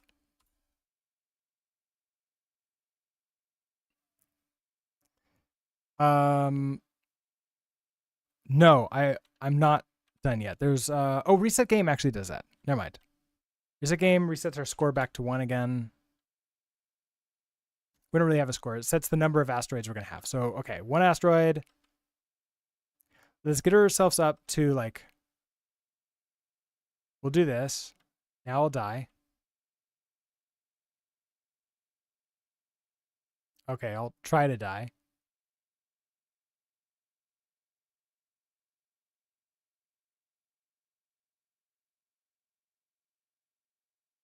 There we go. We get game over. Our score is 3. Any Cato yet? Yes, we have a Cato. You should be able to see it. It's next to me. Or he's next to me. He's not looking at the camera though. He is a cat after all. Okay, press space to try again. Oh, it didn't work. It didn't work. Why is that? Because I need to to run the transition state. I need a transition. Okay. We have on exit, inner update. Okay, so starting, get ready. Which one are you? System, so at this level.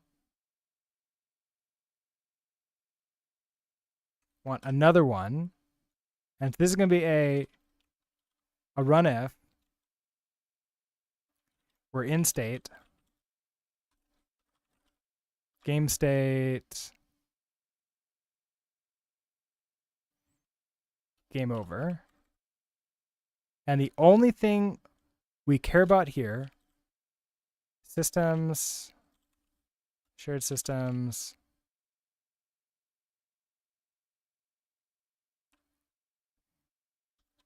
transition states. I think that's the only one we really care about. Okay, let's try this again. Oh, you had a phone call? You missed the grand entrance? It was great. Zilby came down. I picked him up. He hung out in our arms for like 10 seconds, did not purr into the microphone, and then crawled up around my shoulders and, messed with my head a little bit, and then crawled across to go to where he is now.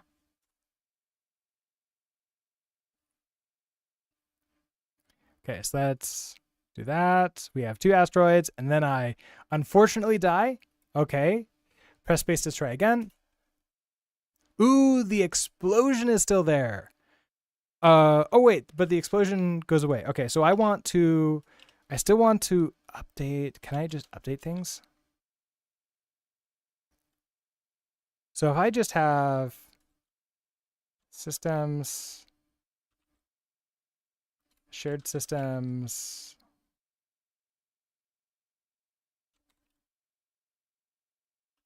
update positions like that.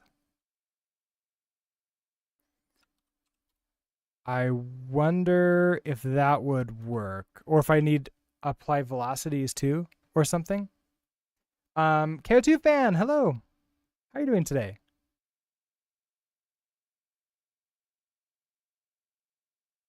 No, that doesn't update the explosion. Okay, so I want the explosion to stay there. Handle explosion. Update explosions. That's what I want. Update explosion and remove explosions. So I don't need update positions. I just want update explosion and remove explosion. Like that. Okay. That's good. I'm doing pretty good. The game is looking pretty nice, which is excellent.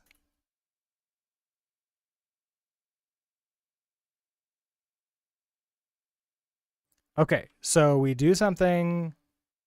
We hit air, the explosion then happens. We're gone. Everything's great. We then reset the game. We're going to play again. And we're back to 1 asteroid. Perfect. Okay, I like it.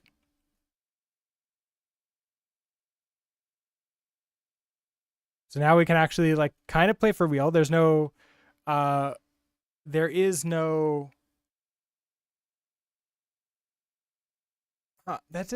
why did that not update those explosions? Oh, because I did it too fast. The explosions don't update if I press the space bar a little bit too quickly, and we end up in the start. So let's add that into get ready state. We'll just throw you in there. Okay. So that's all good. I think that now we can say game over is correct.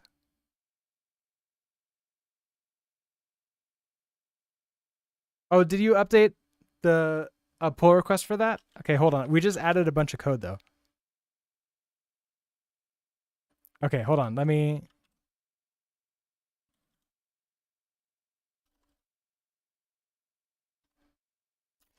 Okay, so what is happening? We are game over screen displays when ship dies.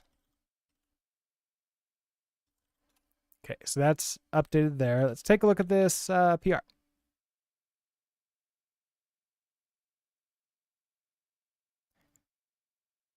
Simple collisions. Oh, no conflicts. Nice. I guess I didn't change the systems too much. So what do we have? We have use ECA event. You removed, okay, so you removed the collision event. Okay, so remove the collision part, so we just have the explosion event. So we don't add the collision event in, which is fine. And we also remove the shared systems detect collisions from running during something. Oh, impl. Okay, so probably one of the updates, right? You might want to read it commit by commit. Okay. Let's do that.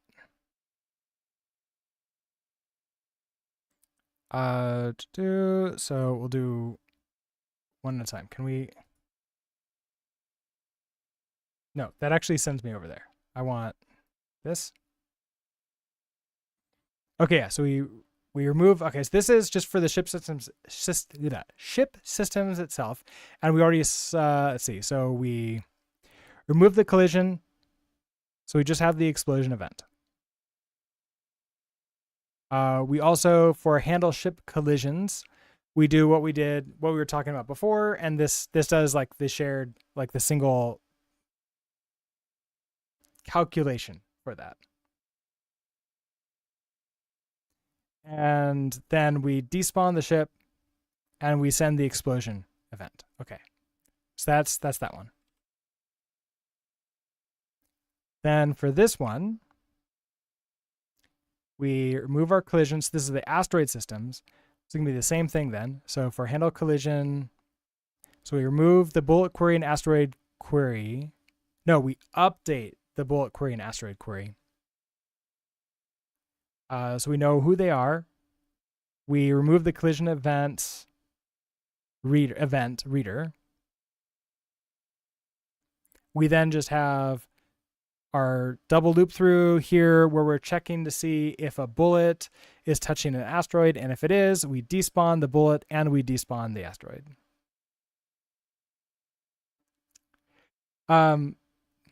The reason you're not allowed to stream is because you'd say shit instead of ship on purpose.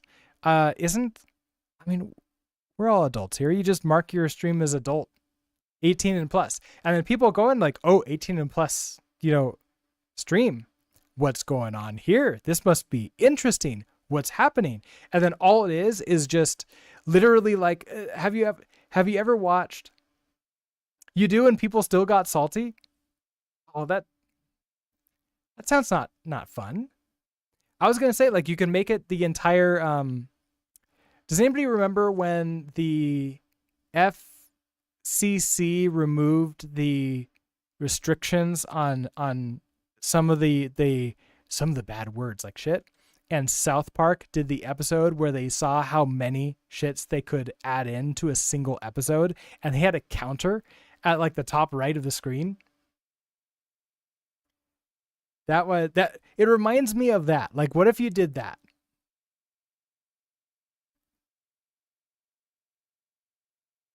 Maybe people wouldn't be quite so salty if now, like, that's the entire point. And it summoned an actual curse. It did summon an actual curse.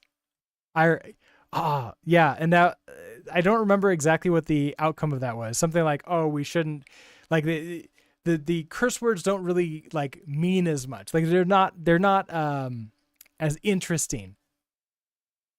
20 years ago, don't remind me.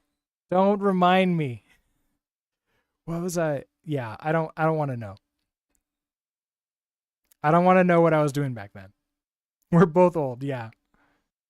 if you're not old enough to have watched that when it came out, go find at least part of that episode or just like a summary of it. It was fun. Okay, so then we just do the same thing. If it touches, we despawn, we send an explosion event. Okay, we're good to go. Mute RNG thread. Okay, so yeah, then we just do this thing. Oh yeah, and then we create the 2 new asteroids, and then they go off and do their own thing. So that's cool. And then for ship position.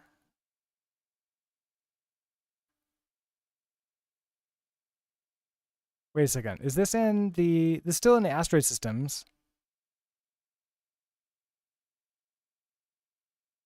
Ship wasn't there a ship also in the previous one? Oh, handle ship collisions is in asteroid system? I don't remember that anymore. Will this double loop scale if there are a lot of asteroids? No. So, or rather, it will just take longer if we have enough asteroids on the screen. And I have no idea how many asteroids and how many collision things will cause it to slow down. So it would be interesting to see that. Now, that being said, we're kind of doing this many loops anyways, as it is. So now you're just removing explosion event from everywhere. And that's good to go. Okay. Yeah, I think this is fine. I think I'd be happy to pull this in and we can just try this out and see if it works. Worst case example, we'll just revert the commit and continue on. So what can possibly go wrong with this? Let's go ahead and merge this PR. So first off, everything is all good here. So GitHub PR view. So can I see that? GitHub.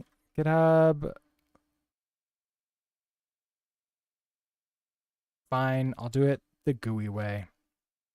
I don't know the other one. Let's see. Let's squash and merge this. Oh, an ad break started. Checking for every bullet with enough high fire rate might fry my CPU. True. I have a fire rate of 3 though. So we can only have 3 bullets on is that true? On a screen at one time. I think so. Looks good.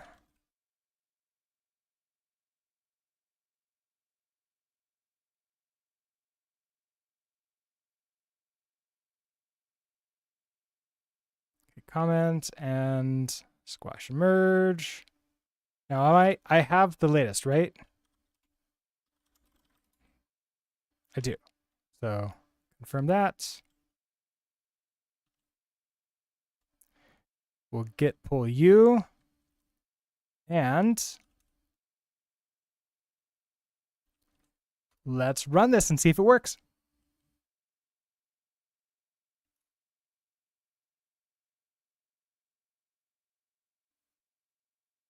Okay, we're back here.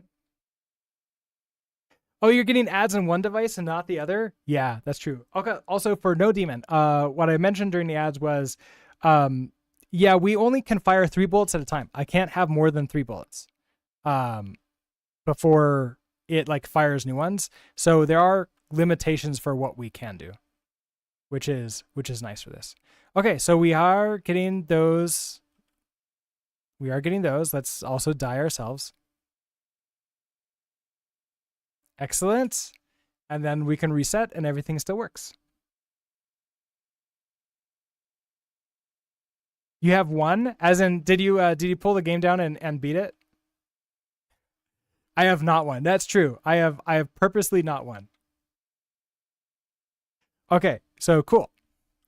So that's still working, which means that we can do that. Excellent. All right. Boss mode. This is a requested mode for purposefully not won. Yes. I mean, should I just do this one? Even though I'm testing the game, I I've not won again on purpose every single time, so it's always sarcasm. Okay, so we had decided that boss mode was a feature request early on for what happens if we are playing the game and our boss walks in, or our spouse or somebody else, like somebody comes in and sees us playing this game when we're supposed to be doing something else.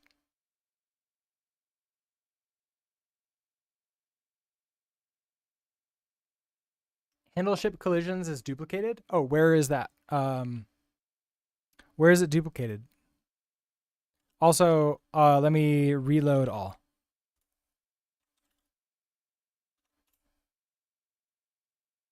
Because everything got updated from that. One is not used. Oh, the handle ship collision in the ships, right? Which is not saying it's not used. It's the one in the ships though, right? Ship systems. This one's not used. Oh, asteroid systems. Okay. Asteroid systems. It's not showing this is not used. Handle ship collisions. Oh, allow unused. Okay.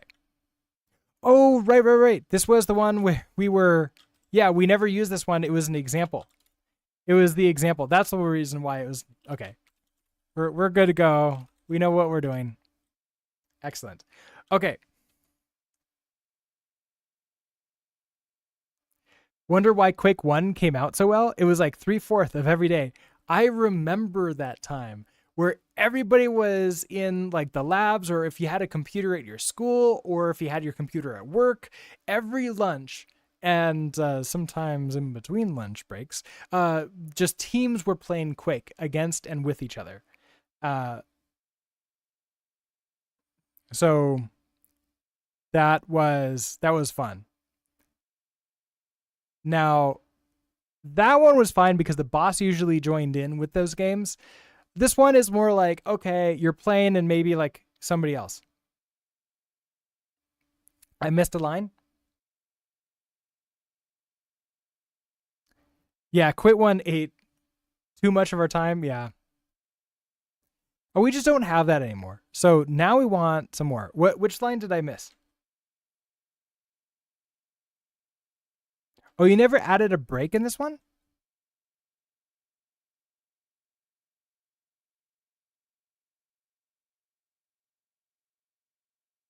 Interesting. This is the correct one, right? Handle collisions? Or do we not have this collisions?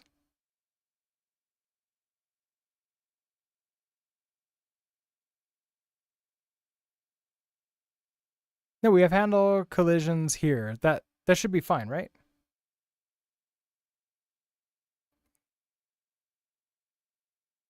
Each ship can only hit one asteroid.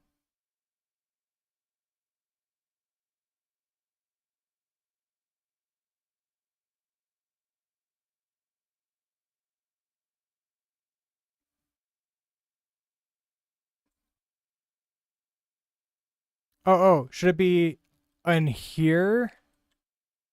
Handle event send. Oh, but I have a break for this one.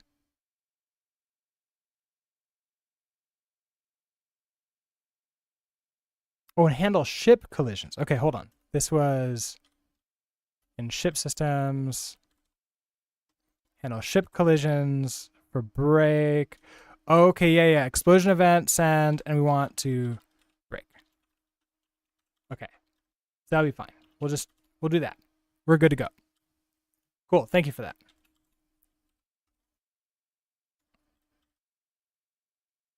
All right. So this is pulled in. Let's see. Can I just do? Is that your username on GitHub? Is it that, or is there also a 1 on that? I guess I could check. Nope, it is just that. So Pull Rasmus goes PR.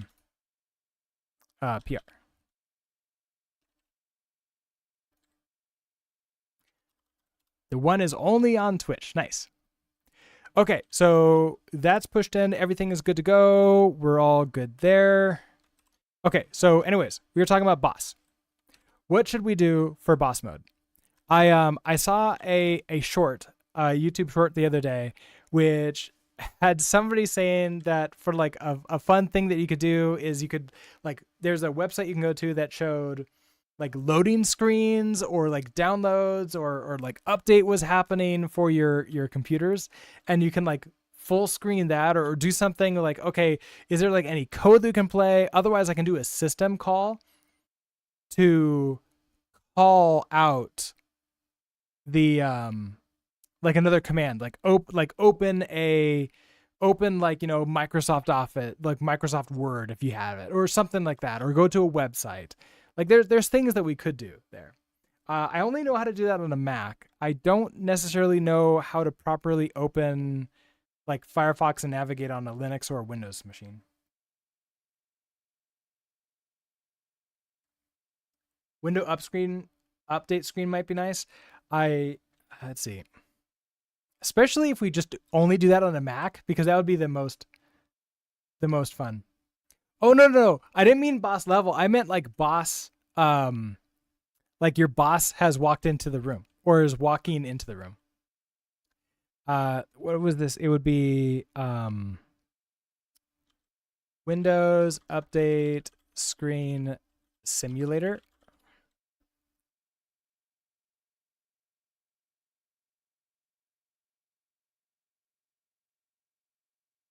Is it this one? Oh, and you can do it for all the different things. Okay. So if we do Windows, I don't even remember if I have 10 or 11 anymore. We go to, haha. Does this act, okay. Plus F11 to maximize the browser window for full immersion. You can press F11 again to exit. Plus enter or spacebar for a blue screen of death. Oh, it's not there. It's basically if I come into here and I just do all, it didn't work.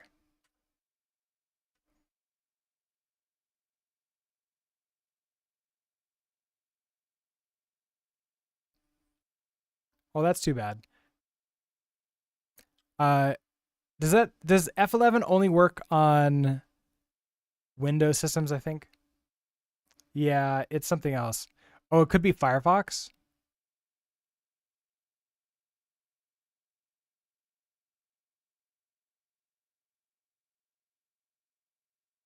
Wait, does this not actually update? Is it it would be great if it was like a slow loading bar that actually loaded.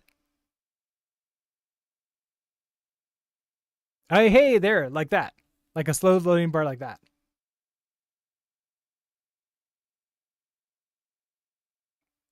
F11 isn't a Windows show port. Okay, so the apps all do them themselves. They all sort of like agreed to use that. Okay, that's cool.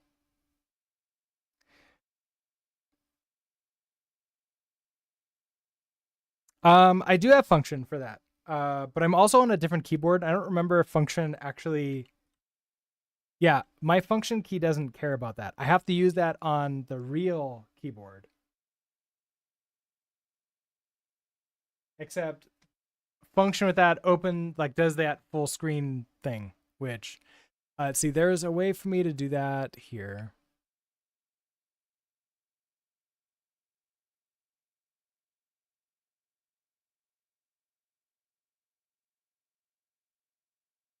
It's not zoom. Oh, enter full screen. It's option command F. So option command.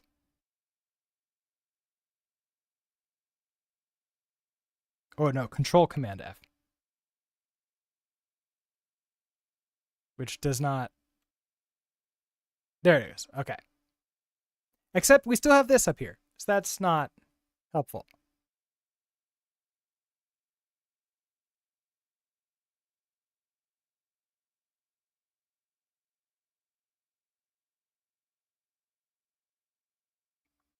Oh, you installed Linux on your Mac. Nice. Let us know how that goes and like how you feel about it. I love how long this system update is. So the problem though with this one is I don't know, like this is obviously needs to be full screened for something like this, but it would be hilarious to just open this. Now, if I come to like here, yeah, that just opens up like Windows 11. Oh, but like I could detect what type of computer you're on, right? With like a different feature. And then we just open up a browser for that, which would be hilarious.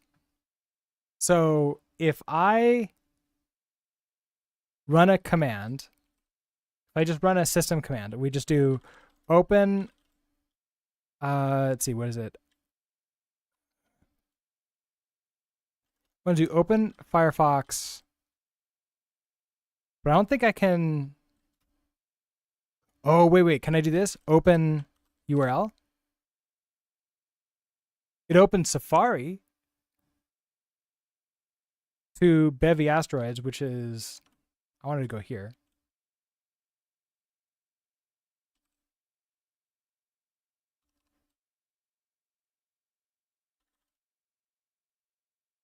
So if I do that and then immediately go into full screen mode,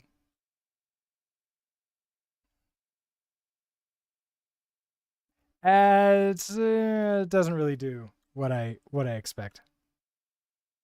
Is there like a kiosk mode?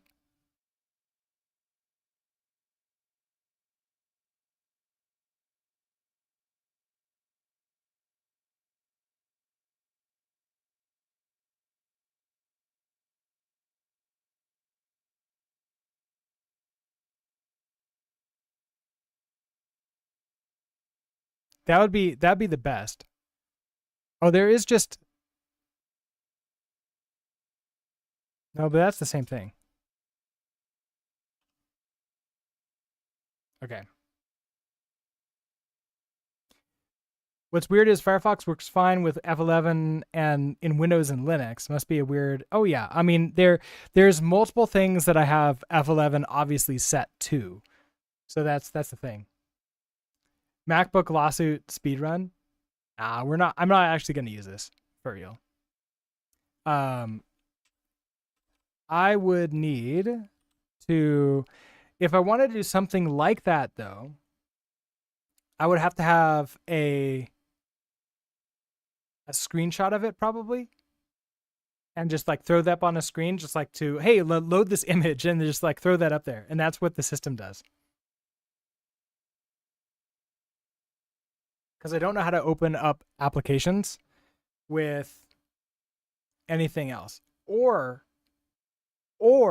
we do the hacker type hacker, something like that. What do you think? The loading screen or the a hacker type? I could also just open up the loader screen website and you can just choose which one is yours.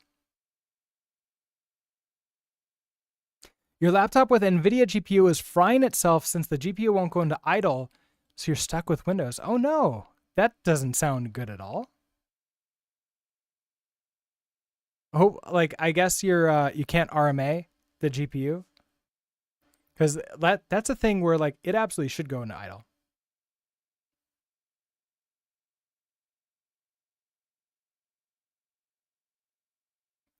Or are you talking about running that on a Mac system with the GPU type thing? Yeah, that's Macs and GPUs don't really get along together.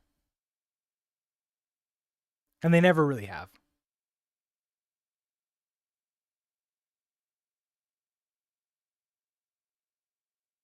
Yeah, Apple's been AMD only for I don't know, forever it feels like.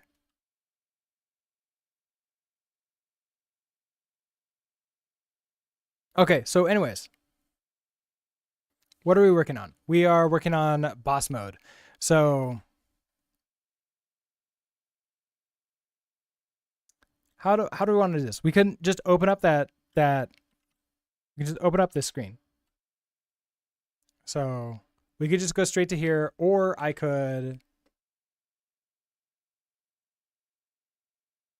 go just to here and then you click on which one you want. We could just do that. So here, let's now open works here. What's is there an open website create that I can get? So open web. Open URLs in the default browser. Okay. Very few people have looked at this.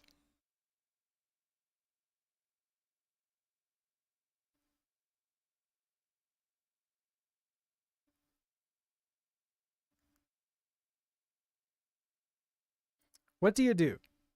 The documentation.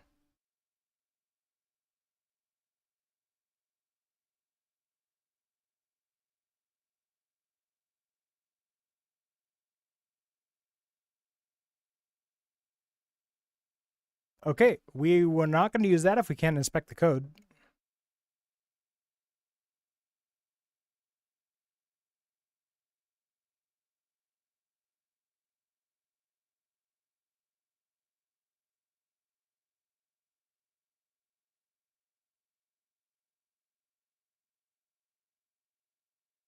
Open current creates web page on crates.io. Okay, so let's maybe see how they open a web page.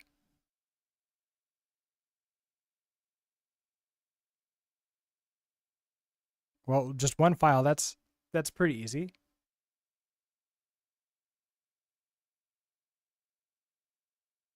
Okay, so they get the URL and then they run open.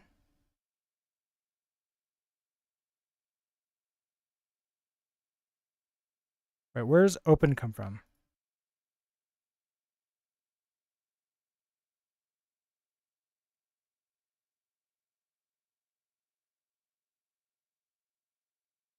Wait, one of three? Where's the third one? Oh, okay. Match file open. Wait. But that's not the same thing. Is open alpha of standard IO prelude?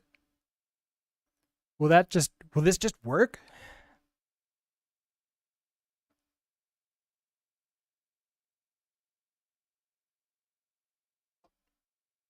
I'm now curious.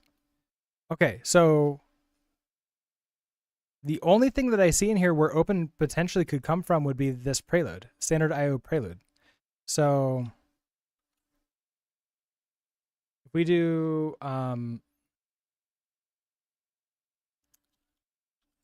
new Rust, okay, standard library, okay, open options, standard IO prelude.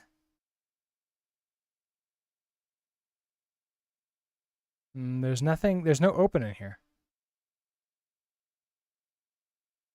Huh.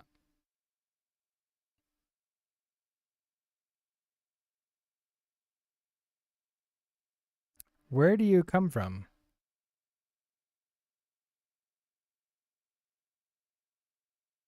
Because I don't see open being created anywhere. The only thing that has a star on it that's being brought in is this standard IO prelude.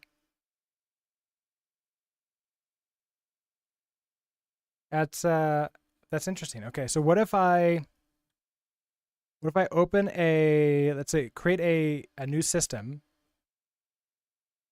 This is a shared systems. So if I do a pub function, what do I want to do? Okay, well, let's do a transition. So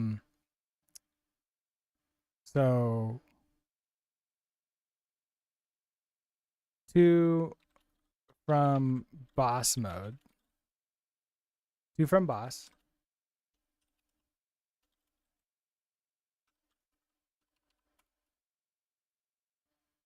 Okay, so when we're in update,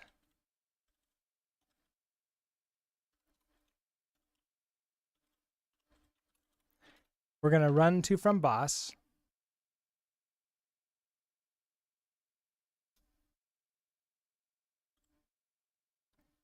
So we're going to have a current game state. We're going to have the next game state and mute keyboard input. Yep, there. I think it's mute, right? So if keyboard input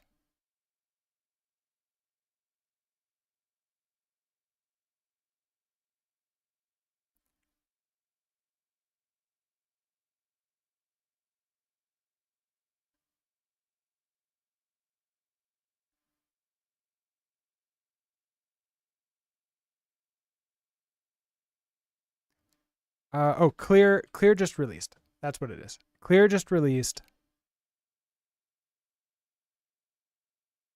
We'll do it clear just pressed. So as soon as you press it, and it's going to be key code. Oh, which this, we need that key code to.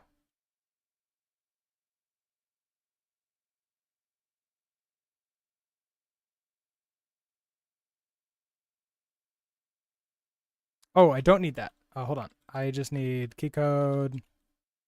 Let's do boss. So it's B. Is that? Okay. So if that, then I want to transition. Okay. So if B is pressed, then we're going to switch. Okay. So this switches from one state to the other state. So B is the secret one that will go from playing to boss mode and then boss mode back to playing again. How about that? So to from boss, we want to match on current game state. Get. Okay, starting, we don't care. Array, we don't care. Playing and boss, we care about. So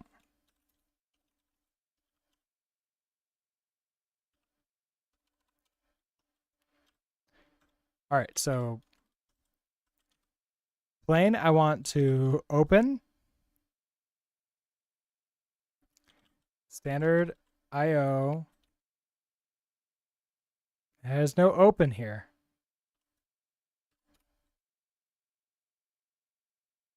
What version of Rust were they running?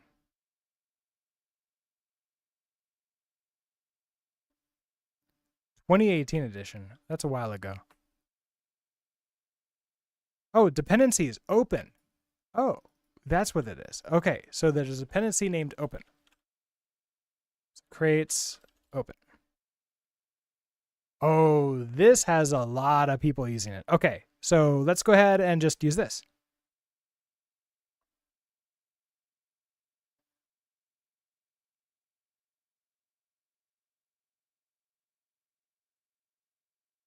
Nice. Okay. Excellent.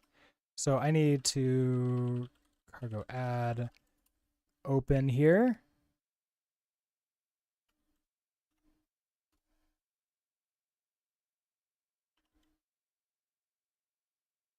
Okay, so to from boss, we want to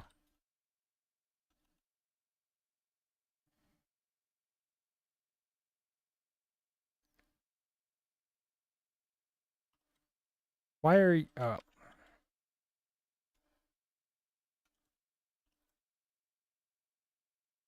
Okay, you can help. Okay, open. Give multiple commands to open path. Okay, I don't want that. Open path, the default application without blocking.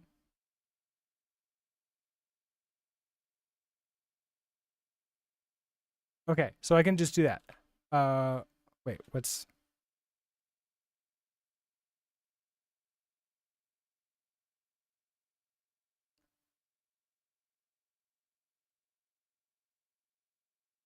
Which is useful if the program ends up blocking or wants to outlive your app. Okay, so that's possible. Okay, open path. I think that detached might be better. So that detached,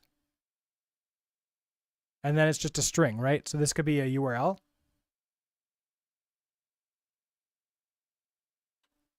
Which is going to be you.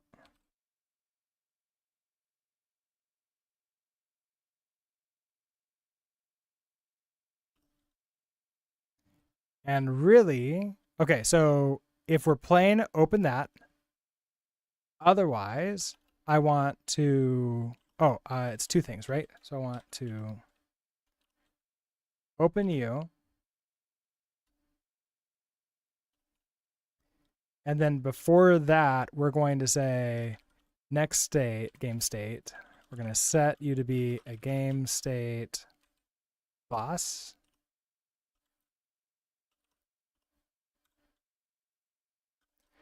Otherwise, if we're in boss, we just want to go back to next game state plain. Okay. Is there no B?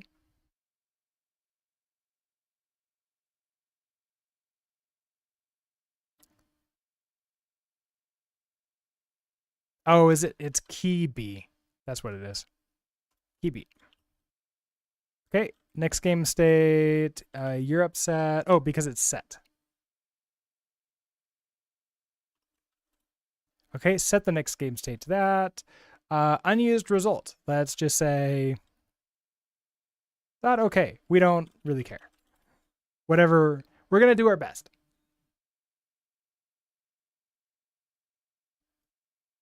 What if we are not playing?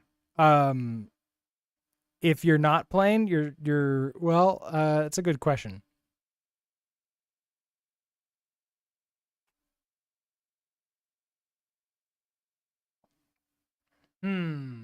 We should store the last date. We should store the last date and do that. We can do that in a resource, can't we? Okay. Good call. So pretty much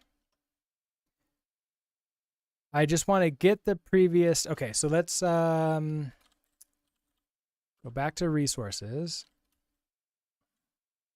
Do a pub struct. What will this resource be? This will be the previous, like the oh no boss. Oh no boss. That doesn't really tell me like before boss. So we can just do this as before boss state. And you're going to hold a pub game state.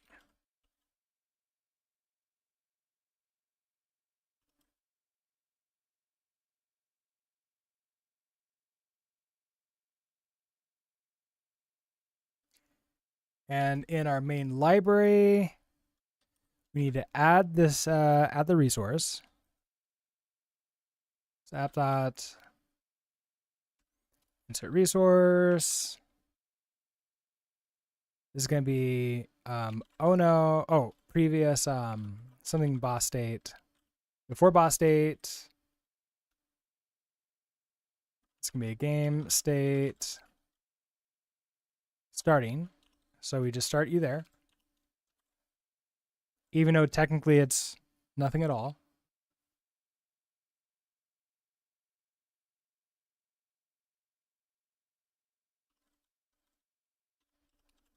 Okay, so we have yet, and then in our shared systems, I want to grab this. We're gonna have a mute, previous, like before boss state.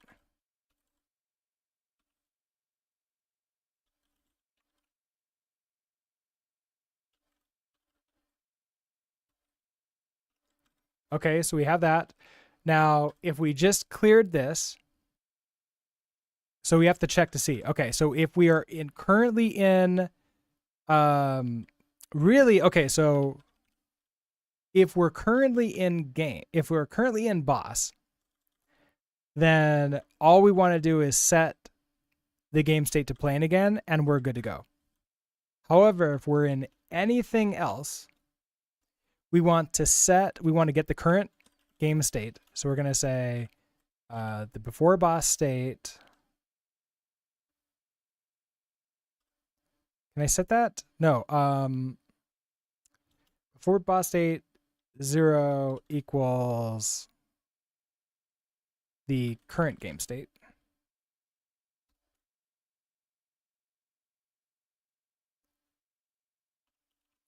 Like that, right? And then I want to open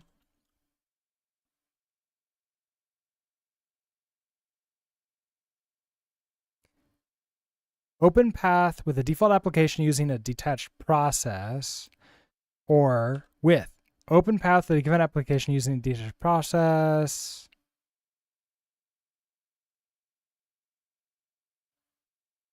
What's the difference? Let's just do that one. Open that. And then our open thing is going to be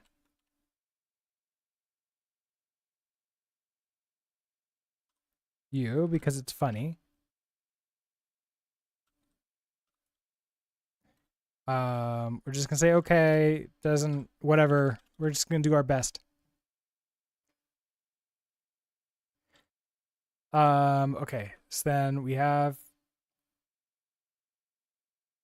current game state. Can I move out of dereference? Oh, okay. Come on. Game state. Oh, hold on. Too many derefs. Expected an enum game state found a struct. Okay, so I want to clone it like that. Game state cannot be dereferenced. Current game state. Oh, wait. What am I doing? I'm missing a get. We just get the game state. That's all I want to do. Found that, and then I want to clone you.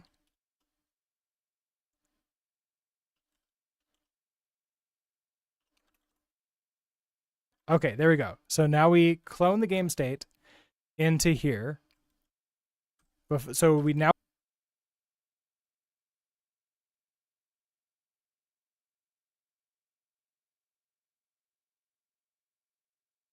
And then I want to set the next game state, instead of be to playing, I want to set you to be what the current game state is. So this is going to be the deref.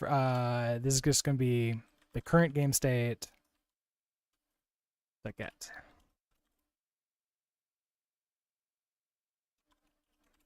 Okay. So I think this will work.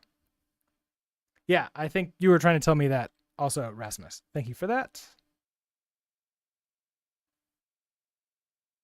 All right, so now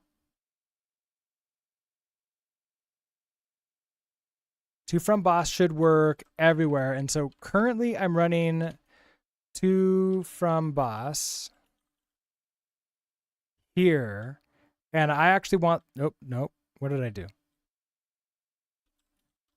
To from boss is here, and I want to run you in all updates everywhere, all the time.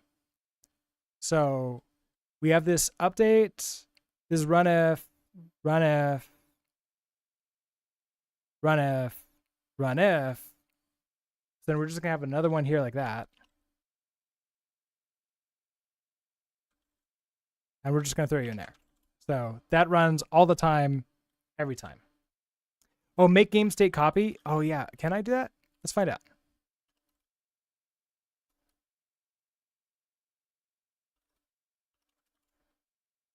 I can do that. Okay, perfect. So, variant boss is never constructed. Huh. Wait a second.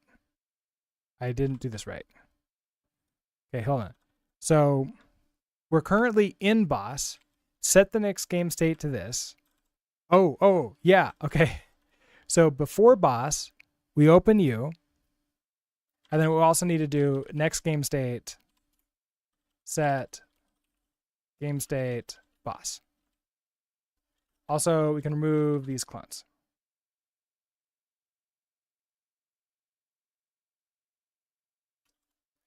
Okay, cool. What are you upset about? Oh, I thought you would clone. Okay, I just need to deref you. Deref you like that. Deref you like that. Okay, there we go.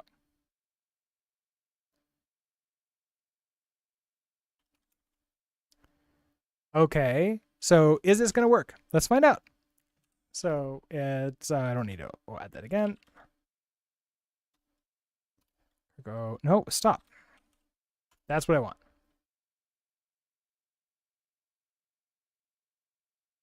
All right, so, hey, we're about to play Asteroids. Should we play? Oh no, boss is coming in. Quick, open this up. I mean, I don't have F11, but it opened. We're good to go. Maybe they won't notice. I can do that to open full screen, but I don't know how to go to make this thing go away. Which kind of is funny.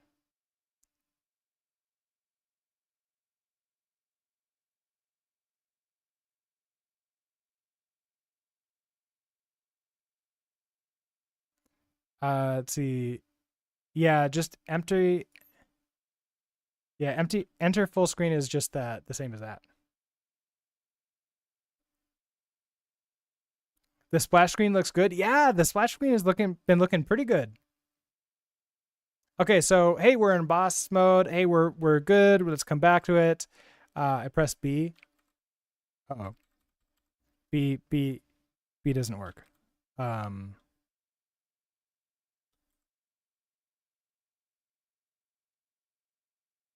Why don't you work? So I went into boss mode.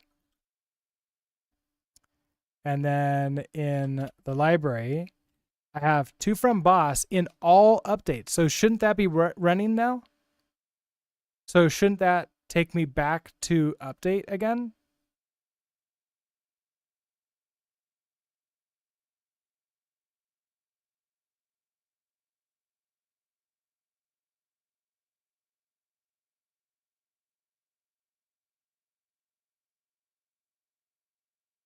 Wait a second. On, do I have like an on exit? Okay, so we have starting. Okay, on exit starting, on exit get ready, on exit. Oh, yeah, so I have no on exit for update. Why? Yeah, so I'm a little bit curious, like what happened to, oh, because that was on exit starting. So that took me back to starting, but now everything is gone.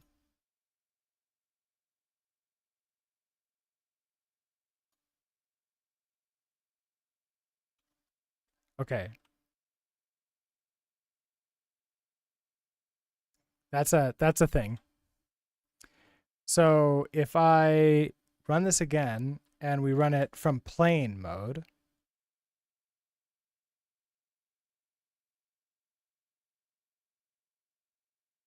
we go back to there. Oh, I can't restart this. Oh, that's not good. Okay, so what's going on?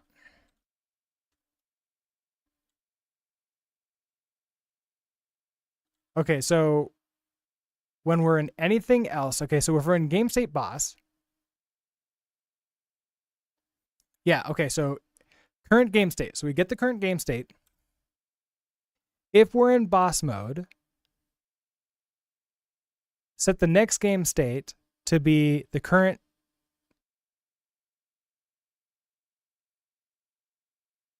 Not boss again. We don't need to do that again. What we want to go to is the before boss state. Let's see. That's going to be before boss state.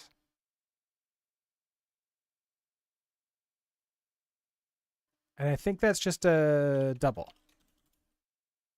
Okay. Let's try that again. So we have our asteroids. Oh no, boss. Okay. Back to asteroids again.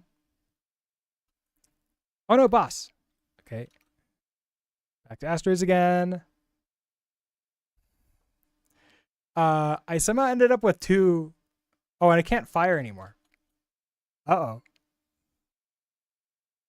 What did I do? I broke the game. Everything works except firing bullets.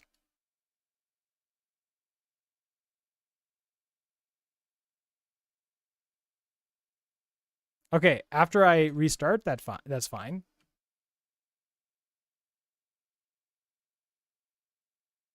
Oh, that's weird. Okay, so then boss mode. Back in again. Okay, so it's broken if I do that to the get started. So let's actually just say like, hey, you know what? Hopefully they won't show up during, let's see, we'll do game state, get ready. Yeah, nothing happens here. Sorry if it does happen. But hopefully it doesn't. But now you can really quickly set your, you're just like, oh no, boss is coming, system update is happening. Deal with it. And then you can come and continue playing. So there we go. It's sort of like a pause.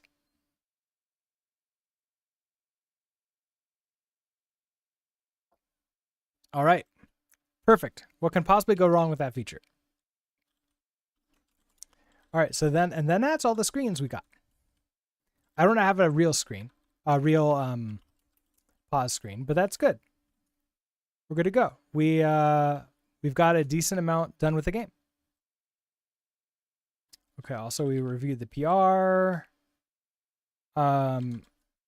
This one, I think we implemented this earlier, right?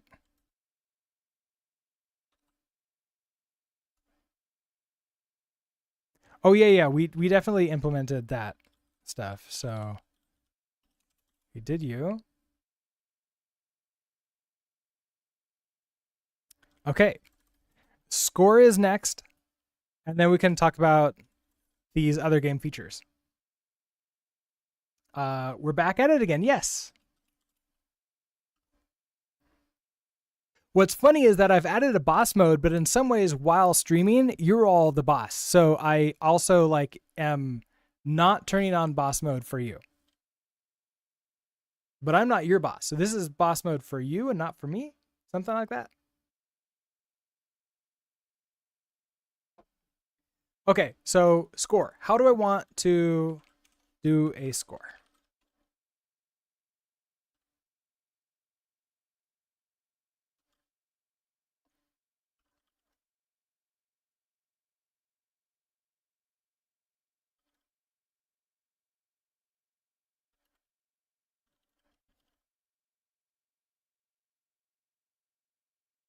Okay.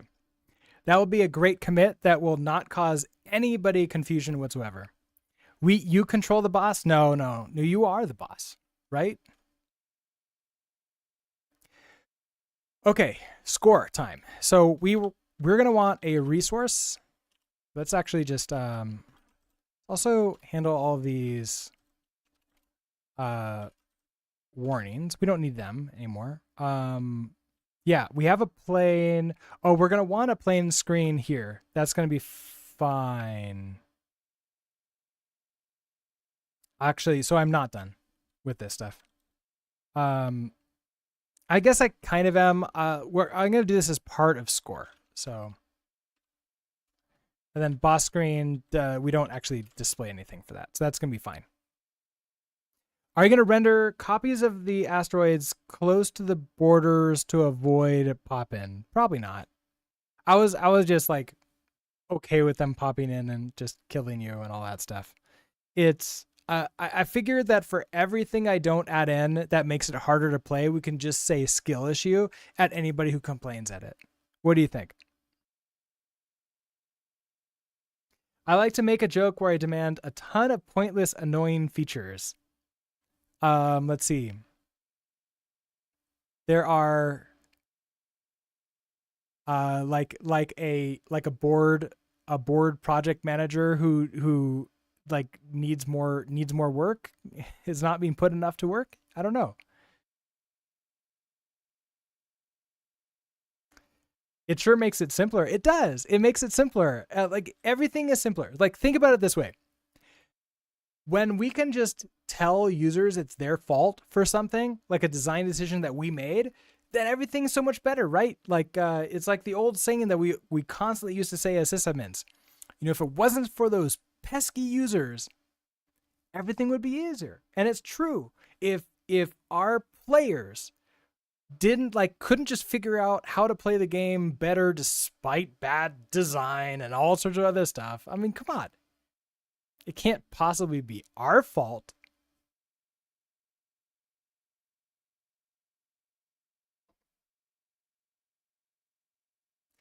Okay. What do I want to do? I want a resource. So we're going to go, actually, let's buffer close all. Let's open these new ones up so I don't have too many tabs open. Okay, so we're going to start with our resources. And we're going to add in a new one. So we're going to do a pub struct. What is this? What is this resource? This is going to be just score, right? So we actually want two. We want a score and then a high score. And then yeah, I'm gonna have these be separated because when I update the score, I don't also need to update the high score at the same time. So we're gonna do pub. Let's do this as a U. I mean, you can get more of it than a, let's do a U32. I mean, even a U16 is going to be a pretty dang high score. So maybe that will be enough. And then let's also copy this for a high score.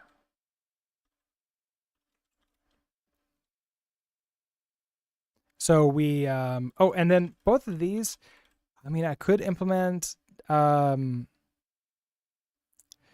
yeah, so we're going to eventually have a load for the high score and load up what the high score is, but I'm going to not worry about that right this second. We're just going to sort of like create those and then register those. So for in the main library, we're going to now insert resource.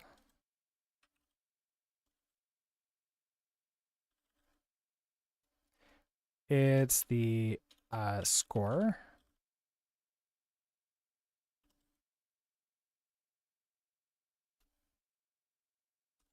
Okay, so you're going to start with 0.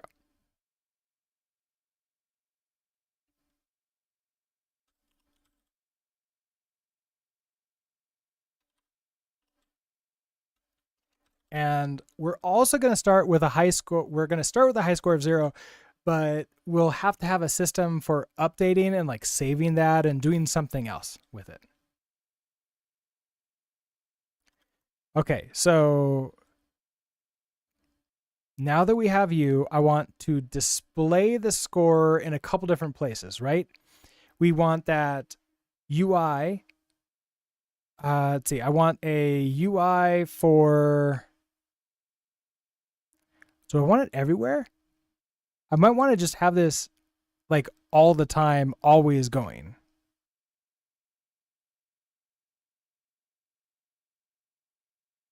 This could be like score UI, so I can display it once, and then we could just update it everywhere else. I like that. So in components, now we have this UI. So what if I just do something like always UI? It's here. When we go and remove the other UIs. And also for those updates, so we don't hit that too.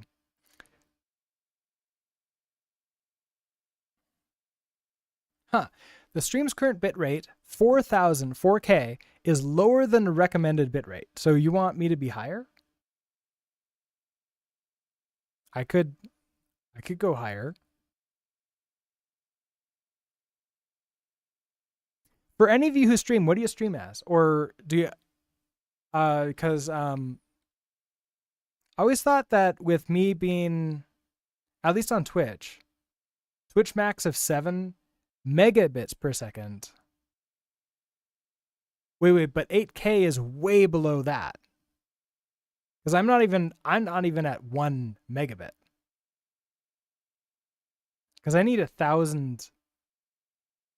So I could raise my up to 8K. Hold on, let me try that. You stream at 6 megabits per second? Let me see. Output. I'm at 4,000. Can I do something like 6?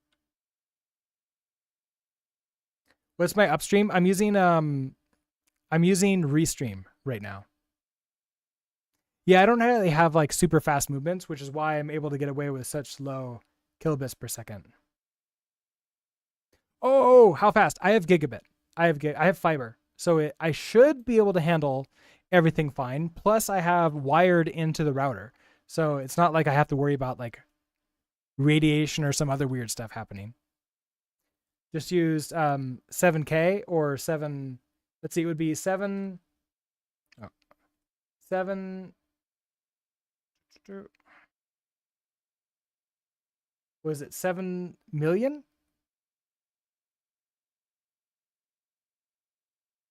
Oh yeah, telling OBS use 7 doesn't mean it uses 7. That's true. Yeah.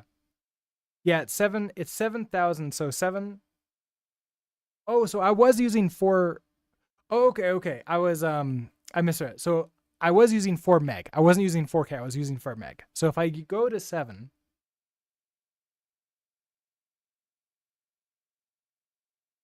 7,000 kilobits per second. Right. Just my brain didn't see that correctly. So if I hit apply, what happens? All right. Well, that instantly switched up. We're not dropping any frames, and YouTube is happy again.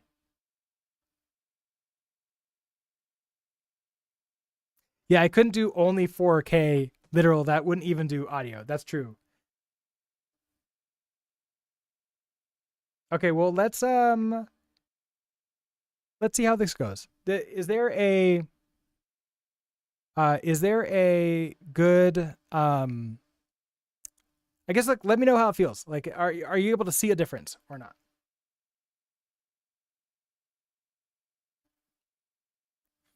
Okay, so I have my always UI on. So now I'm going to go to UI and we're going to add in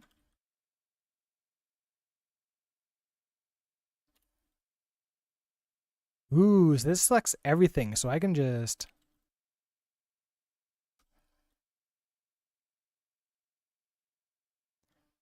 copy you, create a new one.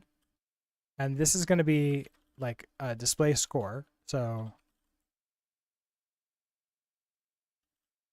display score. We have our commands. Okay, so this is going to be slightly different than the other ones now. So we're going to say I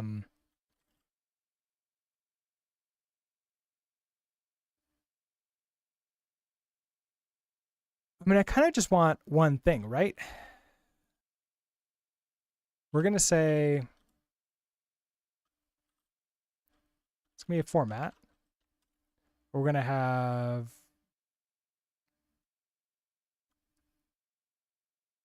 no, I do want these to be separate things so I can update them as they update. Okay, so never mind. So I want the score, which is going to be a res of score. We want the high score to be a res of high score. Okay, so title. So you're going to be, now can I just set this to be anything? Oh, anything that impls into string. So this can be a number. So I can just say, although I kind of want to do this as a format. And we just say score deref score. All right. Well, we'll deal with this a little bit. Font size, you probably can be 25.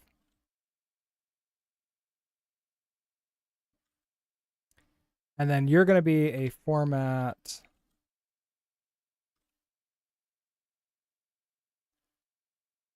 High score.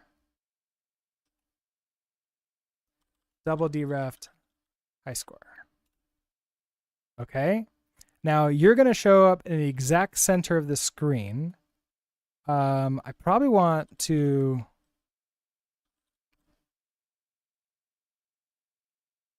justify text that right. Position type. Okay, absolute positionness. Justify self. Is it end? It's end. Margin. I don't want you to be at the top. I don't want you to go. So actually, this might work. It might be at the right top of the screen, which is I think where I want it to go. Did I update the countdown query? The countdown query is just grabbing UI stuff. This is a always UI. So this should be fine. It should be fine. We're going to find out. I think we're going to be okay. So what are you? You are display score.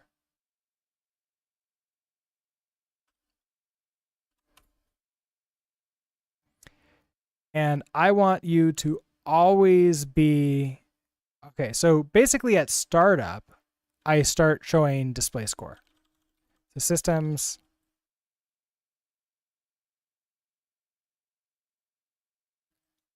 UI, display score. Okay, so if I do nothing else and we just run this,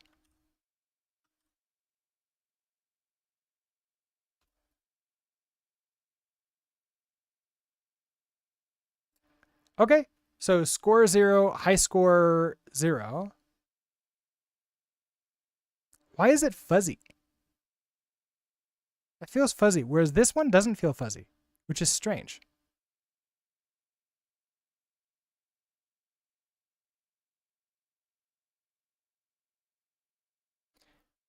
I also need just a tiny bit of margin between the left and the right, which I think we can do.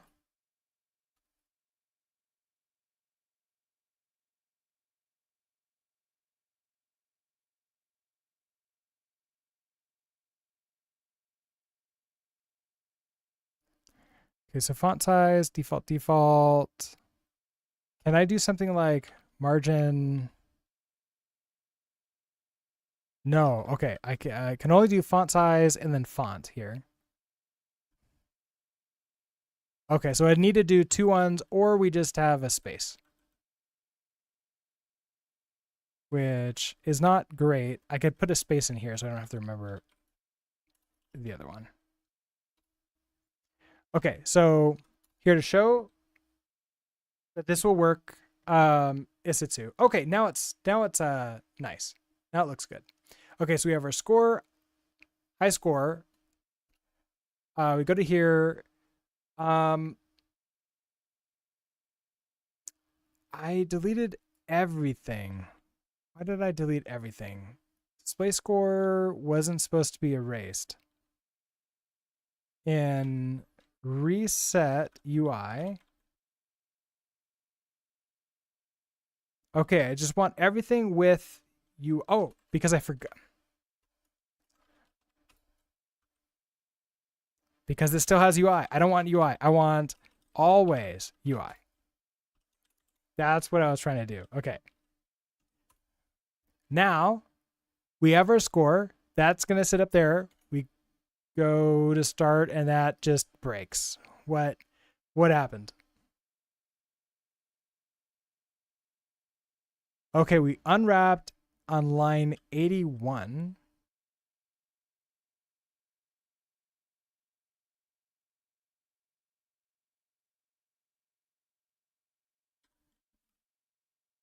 On line 81, Oh, okay. So text query single mute. So an update. Yeah. So we do. Okay. We have to update this because we may not have the text. So I need to. I guess what we can do is we can just say like if not query.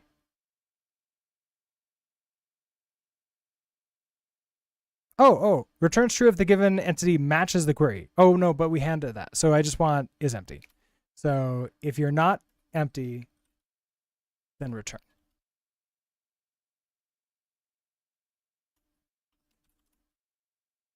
Oh, update, get ready screen. Oh yeah. Let's see. I am querying for text. Oh yeah. I see what you mean. I see what you mean with UI. So just the UI. Oh, come on. Import that. There we go. That would have been fun to see, and you proved me wrong. But now it won't. So we have you. Everything looks good there. It didn't update. So it did update, but the numbers didn't work. Why is that? I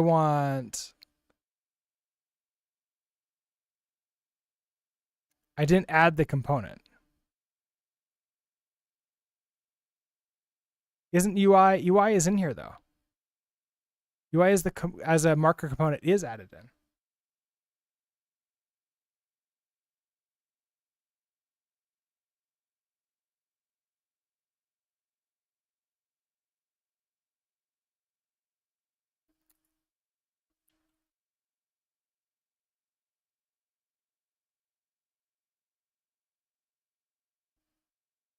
So that's the get ready screen.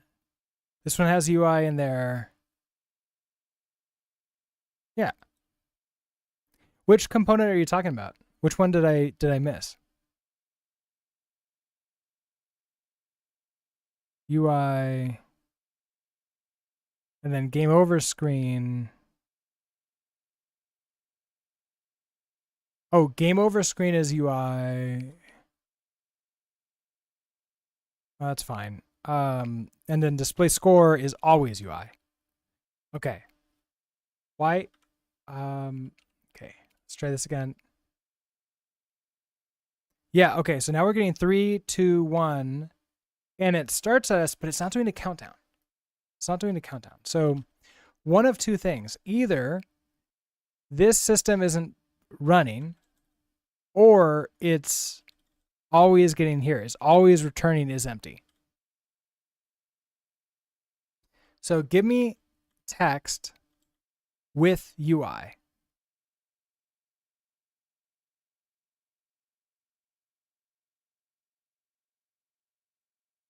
Huh. Strange.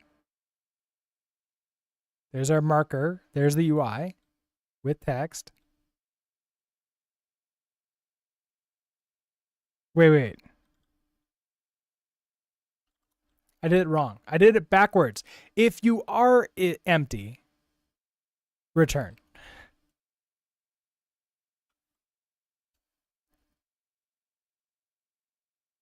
There we go. There we go. I like this. Not like this. Not like this. Hello. How are you doing today? How do you dry your ship and the other asteroids? I'm using a polyline. So basically, I basically have a center spot of where the asteroid is. And then for like 23 or so different spots around the asteroid, I create a random distance away from that, create a line, and then that basically goes around the entire thing. So that's how I create the asteroid. And the ship is just a simple triangle. That's all it is, just a simple triangle. And then I have a rectangle that I basically attach to the ship as a child component, and it can turn red whenever I'm moving. So that's what I'm doing for this. Okay, so that's good. The high score updates. If I die, which now I'm...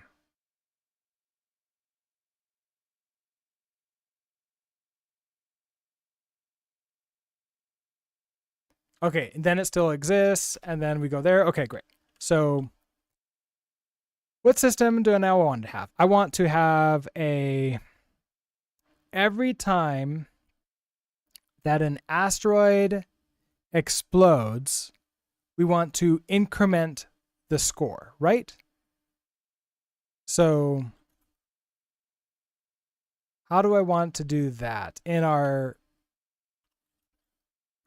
asteroid systems,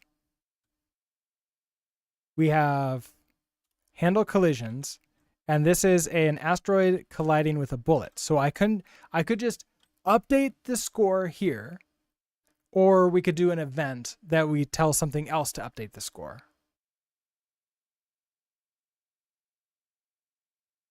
I don't know if there's that big of a difference. I think we can just update this, right? So if I just do update, oh, but you know what? The high score, yeah, let's do an event.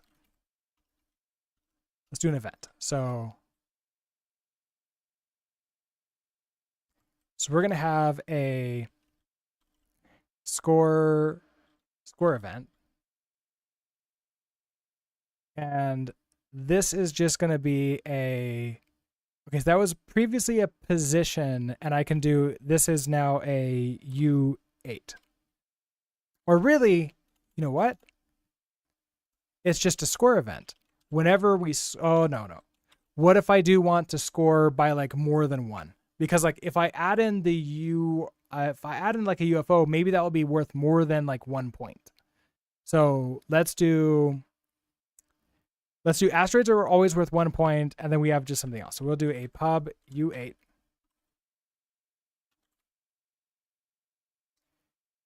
In our main library, we're going to register our event.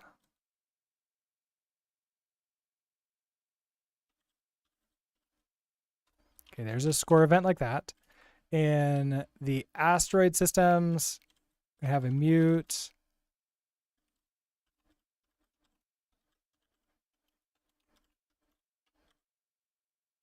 Event writer for score event.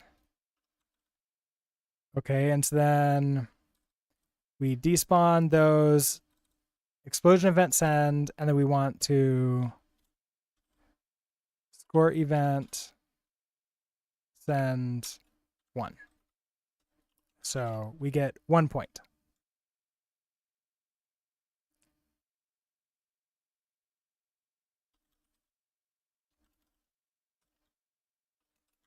Okay, like that. Epic, hello. How are you doing today? When he talked about integer sizes for scores, I went down a little rabbit hole to find out why pinball games tend to have such huge scores. Turns out no one really knows, it's just traditional. But there's some speculation that multipliers are a common mechanic in pinball and those can balloon scores. Oh, interesting. Okay. And I bet that if you go back far enough to like those original OG pinball machines, the ones that are like the ones that were made of wood, I bet that those were scored with ones. It was just like, oh, just got 1 1 1 1. It was just like incrementing by 1. And then people realized, exactly, Diablo, it's psychological. Big number go burr. Somebody created some system to mechanically do an increment, like to multiply. And then as soon as that started happening, it like everyone else started to do it too. And now it's a race to the top, I guess. It's not a race to the bottom, it's a race to the top. But yeah, that is kind of an interesting thought. About like when people realize that. When did we start to gamify everything? Okay, so we have a score event like that, and now so this is handle collisions there.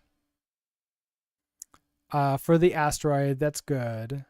Gamify a game, I know. Well, I mean, that's actually where gamify came from, right? It's when we like the gamification is like applying game theory, gamification to a game. Race to the hippocampus. Yeah, we're gonna mind control everyone who's playing. All right, so now we're going to have another system. So this is going to be a pub function. What is this? This is going to be a... What am I thinking? Pub function...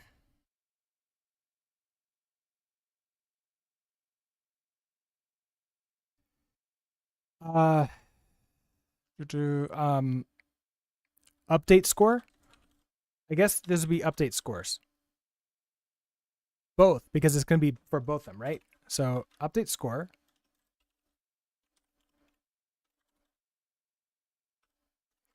And when do I want this to run? The only time that this really needs to run is on update. So when we're updating, and they can run when we're playing too, like this.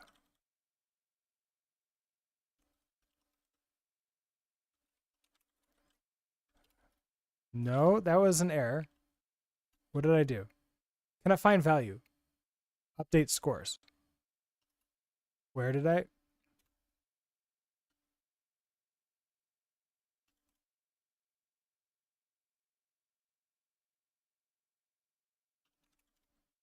There, that makes that error go away. Okay, so update scores.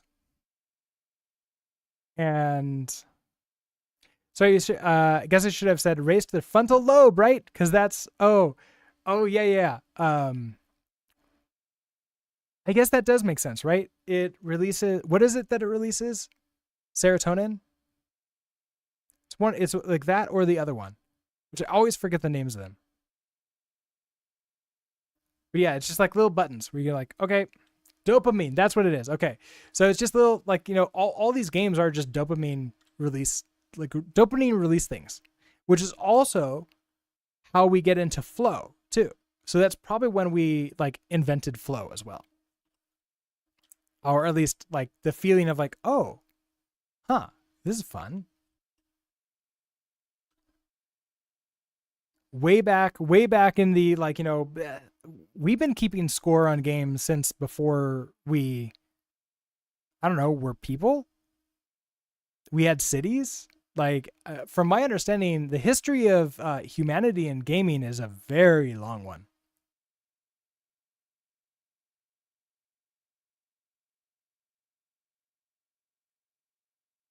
Okay, what do we want here? So when we're updating scores, I want to, we want to have the event reader, right? So we want the, we scored. So we have the score event, the event reader, which I kind of like this to be plural because it's two of them, right? Score event. And then we also have the mutable score, which is a resmute score. And then let's also have a mute high score is a resmute high score. And I think that's all we really care about here. So I want to for score event in, oh, it's going to be score event read, right? Yeah, okay. So read that. And then this can be the reference score event like that. What do I name this? Like increment, like I guess it's just the value, right? So do that. What are you upset about? Cannot mutate. Oh, need to be mutable. Okay. Then our score. So we're definitely gonna increment our score. So we're gonna do score plus equals to the value. All right. So now we want to check to see what. Oh, it's a U8, and then you're U16. I should definitely do these as the same because that will be a lot nicer. So in our score event, you're going to be a U16. Okay, so we do that. And then next up, I want to say if a, oh, can I just do this? So if a dereference score, yeah, a double dereference score, there it is. That, okay, so if score is greater than high score, then our double dereferenced high score is going to be equal to value as well. Okay, so that now updates our score. What are you upset about? Because I forgot the keyword in. All right, we're good to go there.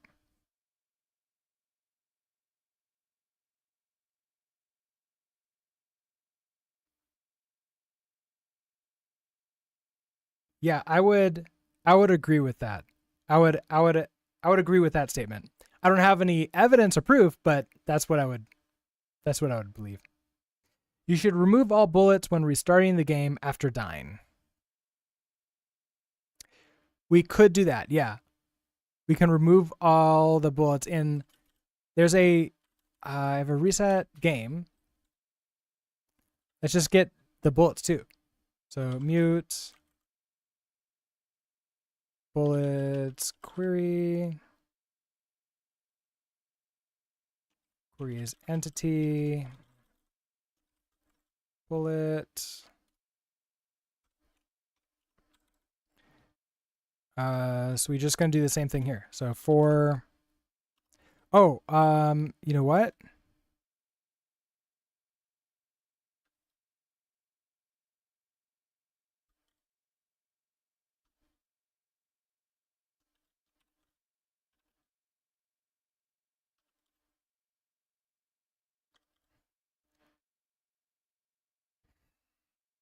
Can I do with both?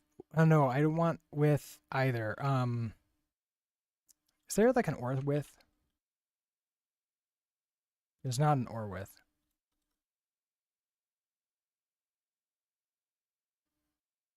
That would have been cool if I could do that. But I think what I'll do is I won't use the with.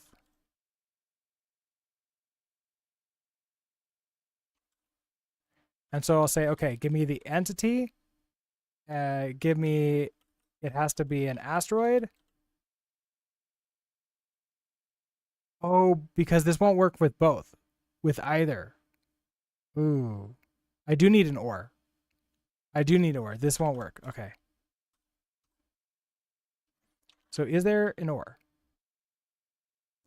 A filter that tests if any of the given filters apply. Okay, wait, actually. Wait, what do you take? Or T. Uh-oh.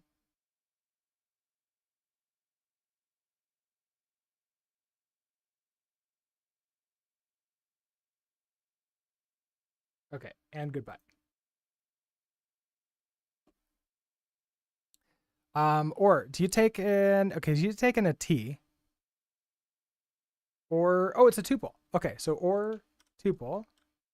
And then so this will be a bullet or an asteroid. Again, with the spam, I've been popular. I'm getting more popular, I guess. Well, I have more viewers on average these days, which is great. Thank you again, everybody, for stopping by and watching this. Hopefully, it's been entertaining and fun and maybe more than entertaining too. Sometimes it's nice to also have it be educational. Okay, so is not satisfied.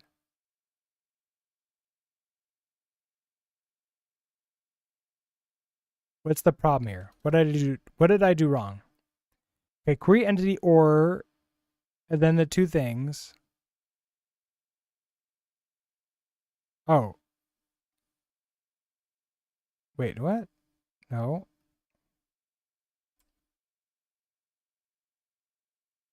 That should be fine, right? And then I'm getting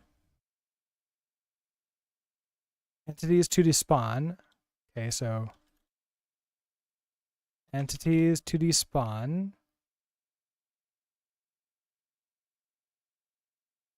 I'm grabbing the entity.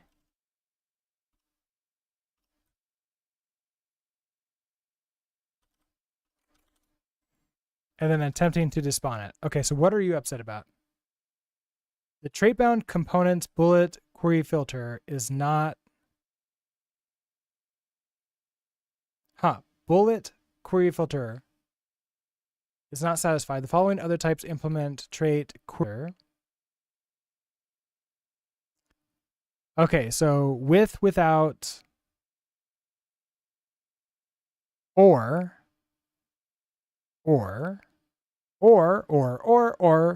and 28 others. Required for or to implement query filter. Oh, wait. So do I have to add query filter? It needs a with as well? Wait, really? Their example doesn't show a with here. It just shows or.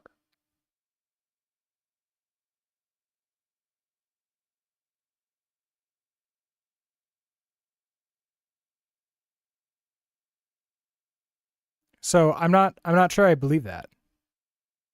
Yeah. I bet they changed it so you don't need the with anymore. But it says that I need a query filter. I need a query filter on bullet and asteroid. So if I come here, can I say query filter and then on asteroid query filter? Yes, that's what did it. That's what did. Okay, so I need to add that derive into bullet and asteroid so I can do the or with it.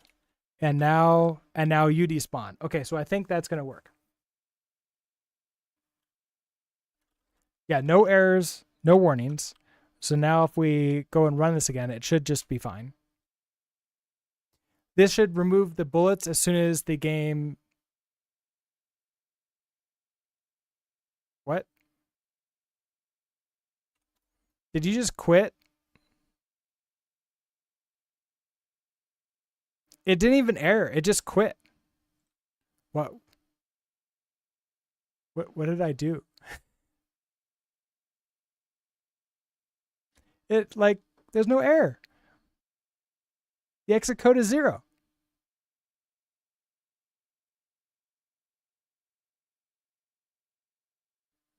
I'm just... If it's a bullet or an asteroid, despawn it. Don't quit the game. Okay, so query entity or with works. Okay, so let's try. Oh, it'd be two things. So it'd be like, you're saying I'd basically do another with here.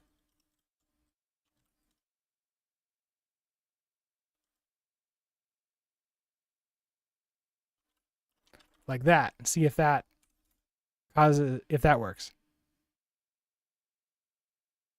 Yeah. Oh, that feels like a bug. But that shouldn't just quit the game.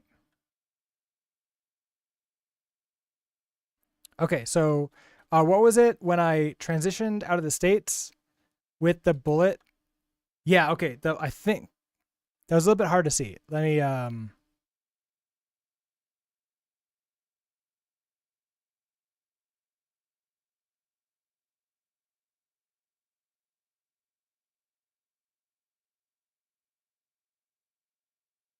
the bullets are still here. Because I don't clean up until I go to there and then they clean up. Okay, perfect. Oh, what kind of weird thing did I add to bullet and asteroid? What do you mean? Where did I add the weird thing?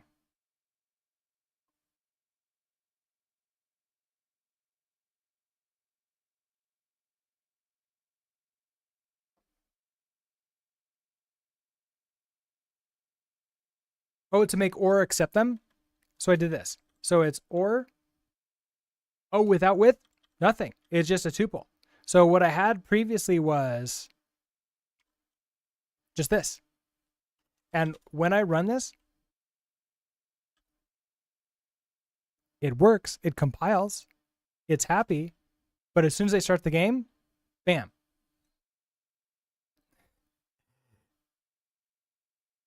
No, this compiled. The first time I tried it without the tuple. I tried to do something like that, and it didn't like this. But yeah, that's Oh, now I have to redo the ors. Wrong one. I want you with. Okay, so. Oh, and then tuple like that.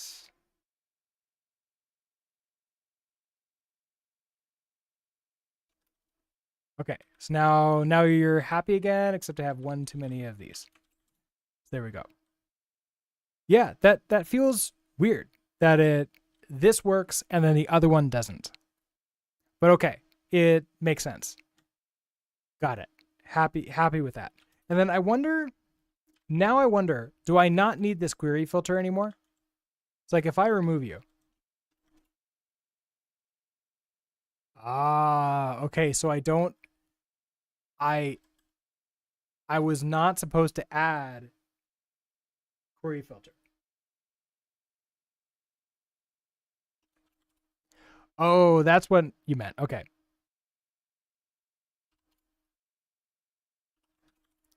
Yeah, so I made it yeah, I tricked it. Um huh. Interesting.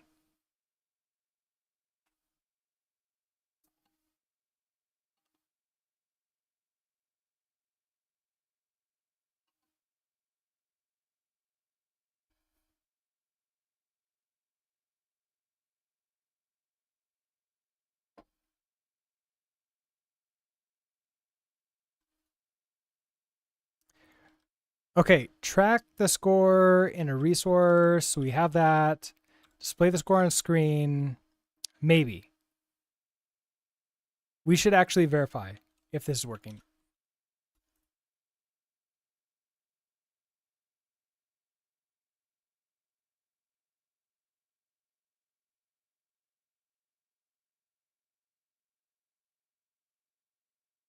Ooh, that did not work. Okay. The score is still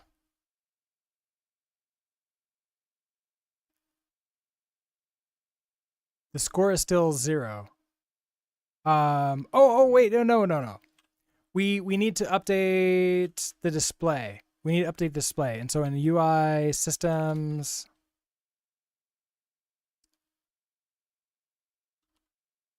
we have update the get ready screen, and I need to do this exact same thing for update the score.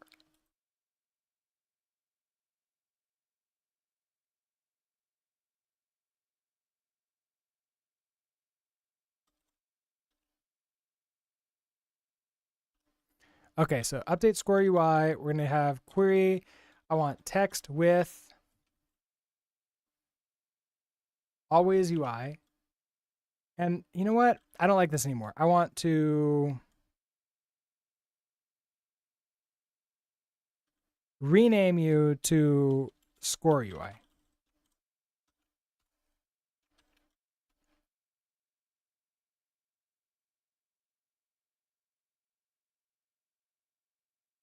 There's probably still meant to be some kind of error message for that, but oh well. Yeah, that is interesting though that it just exits the game. It didn't even crash. It was just a process exit, which is super interesting. Okay, so update score, we do that. Countdown, res countdown. Okay.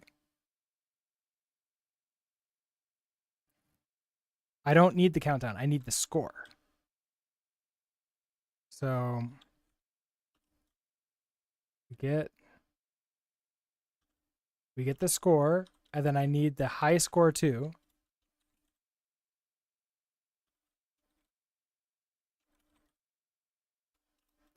Okay, so we get the two of you. If query is empty, go ahead and return. You should always be there. So I don't need you. Time remaining, I don't think I need that.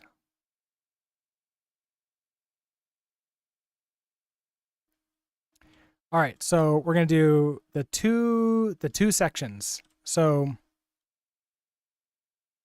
the best way to do this would be to have like 4 different sections. That would be best. Maybe we can do that. Hold on. Can I try this? What I would like to say is like, okay, we have text section, new. And it's like, I want you to be really just like score like that, space. That's a game over screen. What am I doing? Display score. I want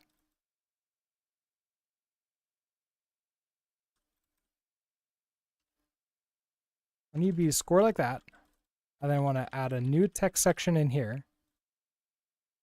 And then you're actually going to be just the score. So then that's going to be a double dereferenced score.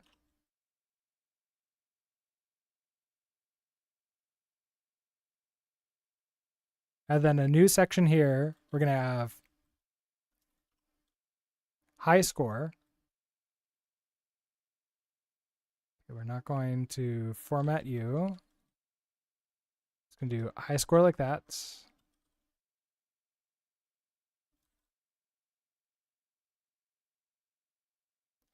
And then the high score.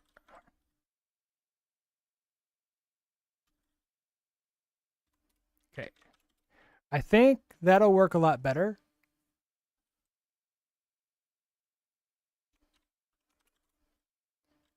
I suppose it'd be helpful if I wrap these in quotes. I suppose. Is there a trait that encapsulates all integer types? Yeah, you need the num crates. I've used the num crates before. It's one of those things where it's like, oh come on, why isn't there one? And I've tried to figure it out myself, and it's like it's one of those things where I got close, but not anything I would be comfortable with in production. Don't I want format?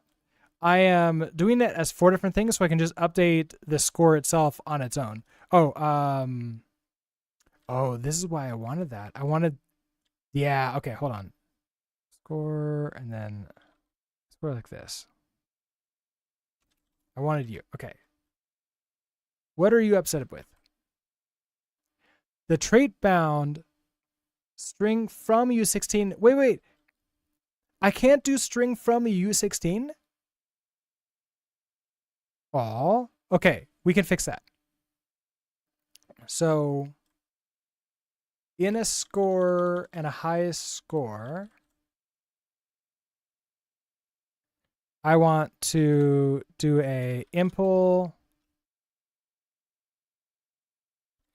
from string for score.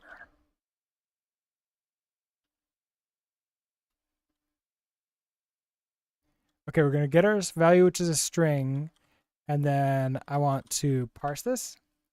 Wait, other way around again? Do I want it into? Oh wait, it's from a U16.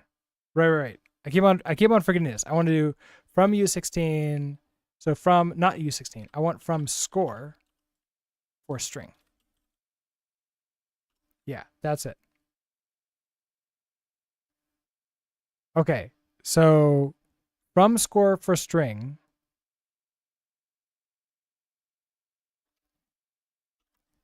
You're a score now. So from our value to a self, which is a string, I want to then just do self dot 0. Huh, yeah.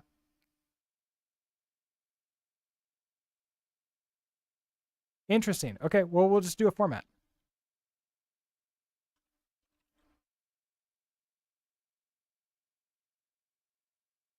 ToString didn't work. I don't think a U16 had a string. It's like,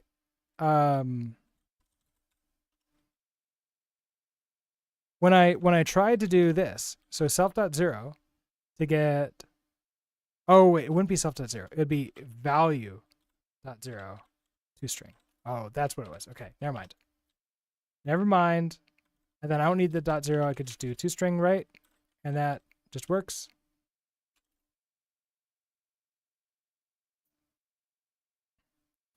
I want to implement this entire thing for you as well.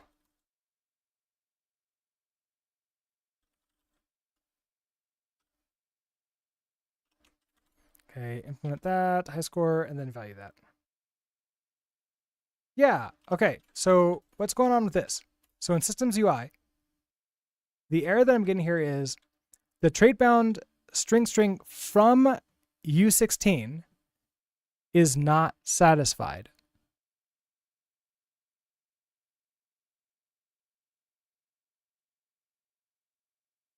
Oh, okay. So I needed the from. So now I just do 1 to get from the score and a high score. And now the from works. Okay, cool.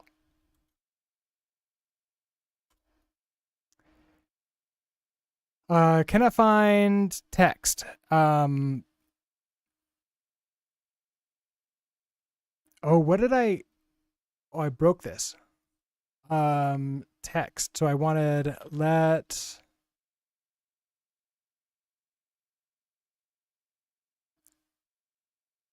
Okay, so hold on. Oh, I haven't broken this all. We haven't done it. We haven't updated it yet. Okay, why not format? Oh, I did. Yeah. Okay, so let our.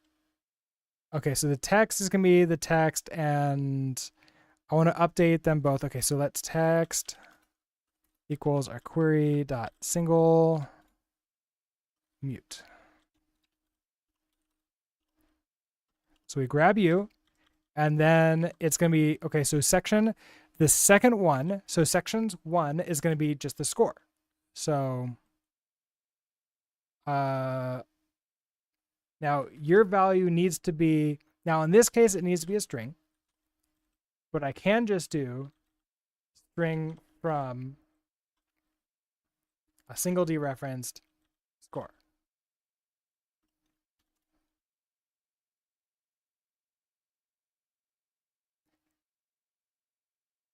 Score needs to implement copy.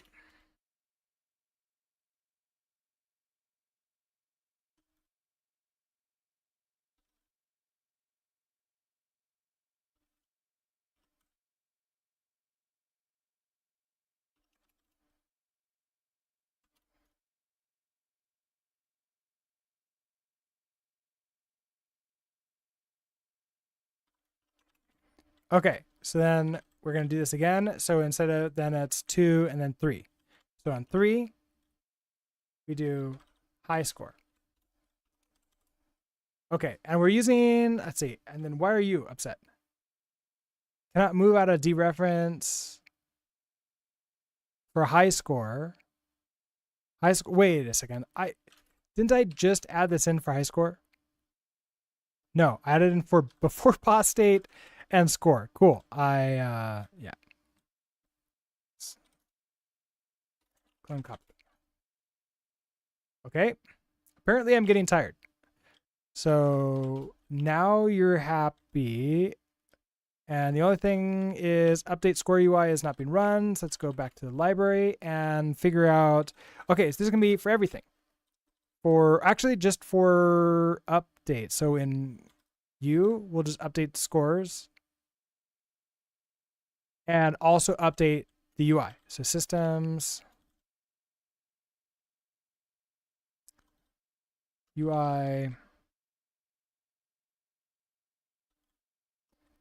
update score UI.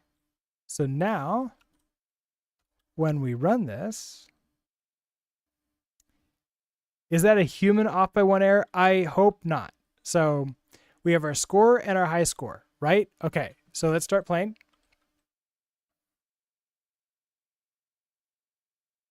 One, 0, 0. 1, 1. Okay, I think we got it. Except our high score isn't. Why is our high score not updating? Is that my off by 1 error? My human off by 1 error?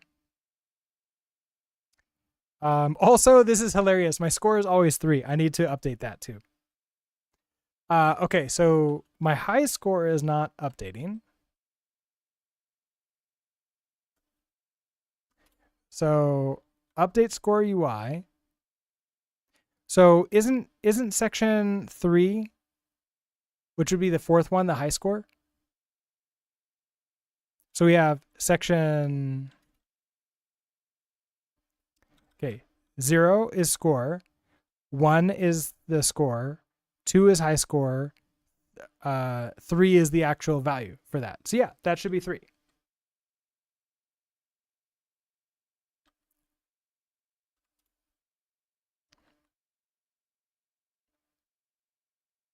I get those. Okay, so to get the text with that one. Text sections, value. Okay, so 1 is score, 2 is high score. Is the resource updated? Let's see, in shared systems, we have update scores. So I have mute score, mute high score. Okay, every time that we get the score event, I increment the score value, and then I check to see if the dereferenced score is greater than the dereferenced high score, then set high score to, the value. Yeah.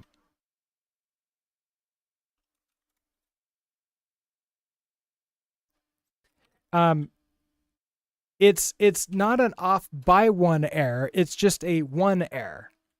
That's what the problem is. Now the high score updates automatically every time. Now you can always get a high score every time because we never saved the high score yet, but it's nice. We now can do this stuff. So it's now working as expected.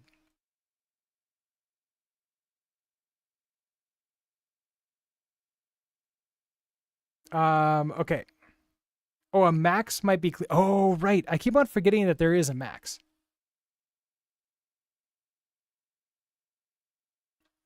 It would be dereferenced high score equals what is it? U16 max? Returns the largest value that can be represented by this. No, I want that. Would it be like high score max other score, like that? Yeah, that is definitely cleaner. Okay, so Tea Kettle, you asked, how do I do this? Function half it. You have a t num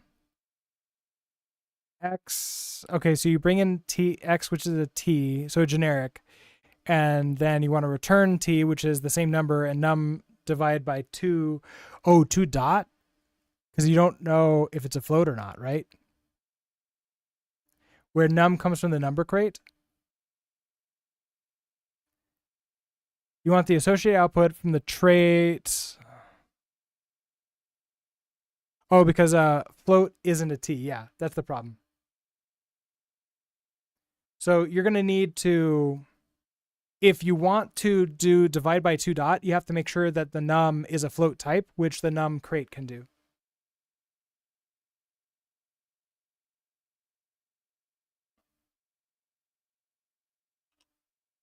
I don't know exactly what it's called. I think it might be float, but it might be something else. Okay, our update scores. So those are working. So now we have our score.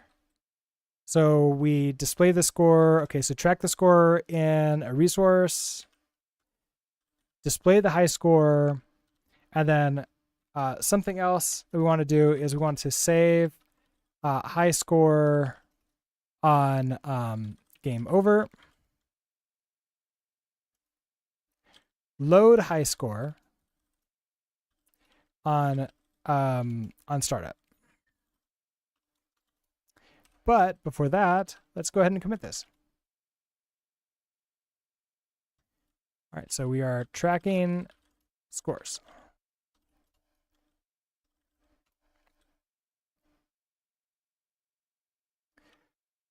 Okay.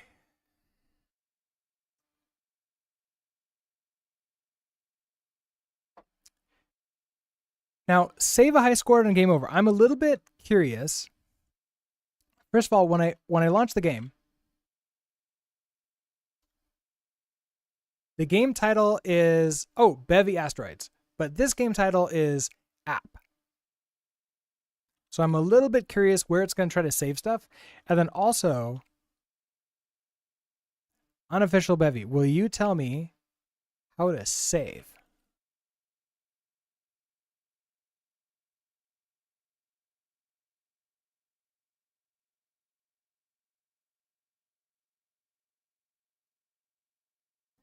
Dump various entities and components to a file to implement things like saving and loading of game save files. Okay.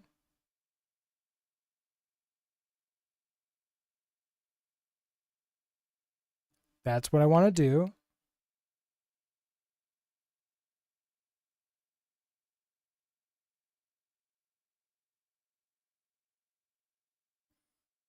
So save.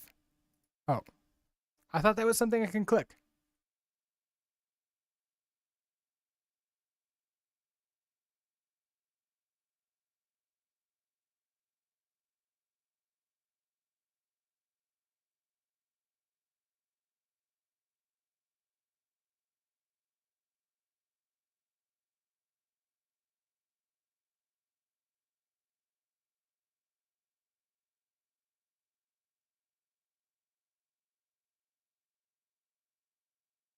Okay, so there's load assets from files. I don't know if this is the same thing though.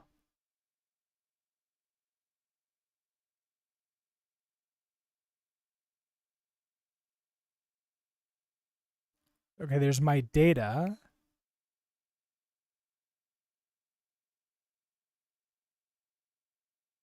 Akuvi man, hello. How are you doing today?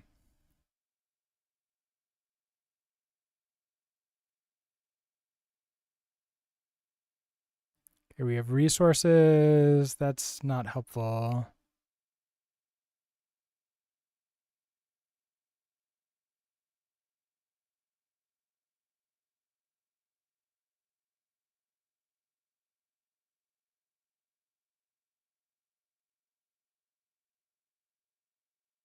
Yeah, okay. So none of this really worked or helps out. Okay, let's go find.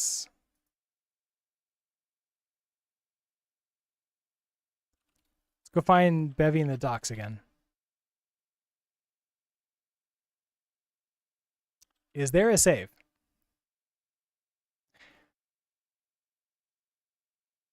Okay, so we have saves the given runtime asset, which might.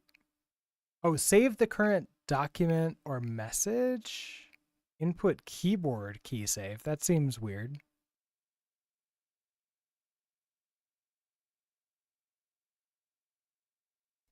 Saves the given runtime asset by writing it to a byte format using writer. The passing settings can influence how the asset is saved. Oh, some keyboards have a dedicated save key. Okay, so that's just like looking for a save key on a keyboard, which I do not have.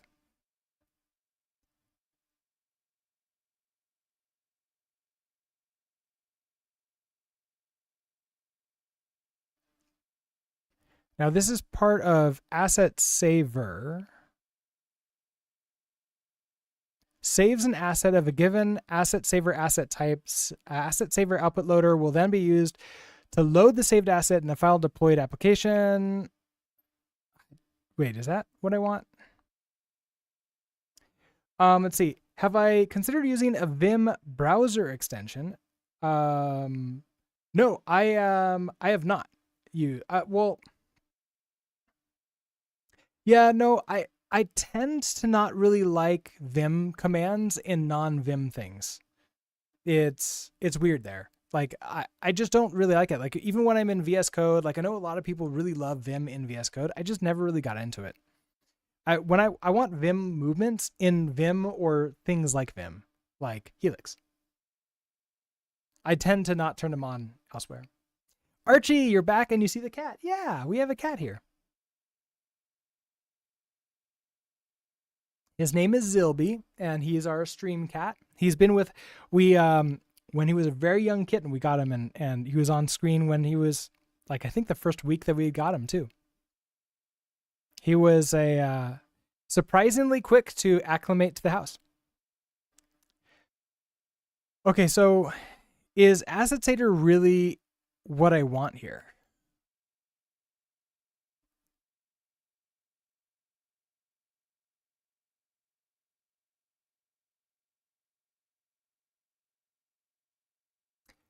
I not really finished the game yet. No, we still have some other things to work on for it.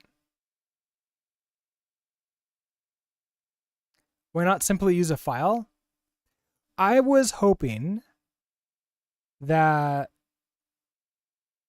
I could get something that Bevy used for me.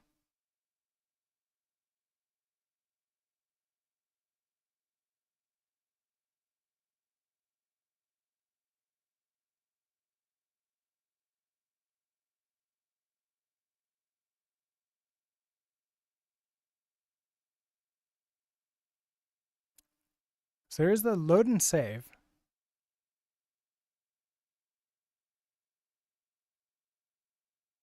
Okay, so there's a completely different crate to use this. So Bevy save. Oh, interesting. Okay, so let's take a look at that. Okay, and the reason why, Rasmus, most game engines should be tracking where to put these save files because generally speaking, there's a standardized place to put them on Windows, on Linux, and on Mac. And sometimes they're the same on Windows, on Linux and Mac. Sometimes they're not. And a game engine should make it so that that's all sort of like handled for me. And I should just be able to say like, hey, save this to the appropriate directory. And then all I have to give is a file name. And then it just sort of does what it's supposed to do for me. If I did that with a file, I would have to manage all that stuff myself. I don't want to do that. So that's the real reason why I would not want that. Why I would want to do this. Okay, so Bevy save.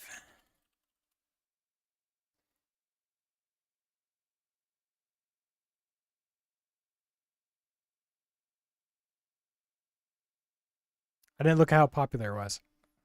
It's okay. Let's see. A framework for saving and loading game state in Bevy. Automatically uses your app's workspace name to create a unique. Okay, so yeah, this is what I want it to do for me. You're using create directories, which provides API to get standard directories. Okay, I guess that's nice too. So if I do world save and world load, use your app save location to save and load your game state, handling all serialization and deserialization for you.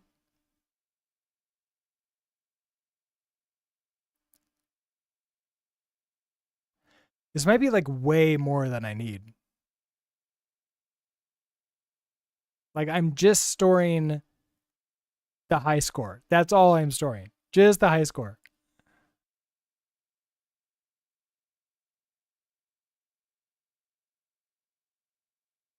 Wow, this grabs everything. Okay, you just use, yeah, maybe we'll just use the directories crate. This is way more than I need. So, okay, so Kuveman, you're using directories, and TKL, you're using DIRs.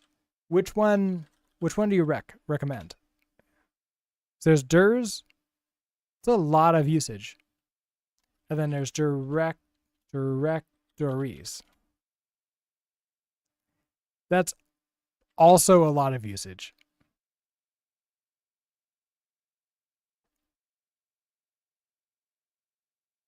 No, this one is, okay, DIRs is way more usage.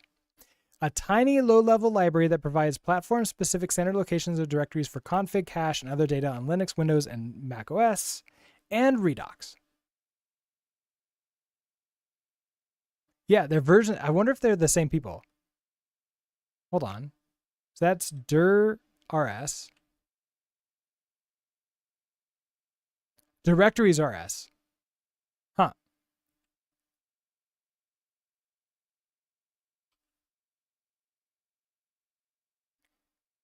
You're maintained by SOC. They're the same people. They're the same maintainers. It's the same GitHub account. Okay, so directories is a tiny mid-level library with minimal API.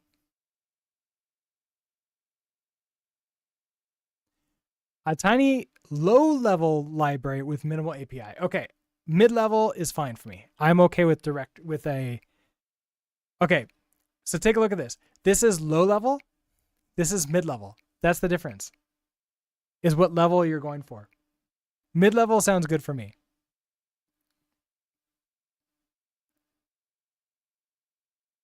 Okay, so platforms, let's see. Usage, example, library run by user Alice. Okay. So we have config directory, executable directory, audio directory.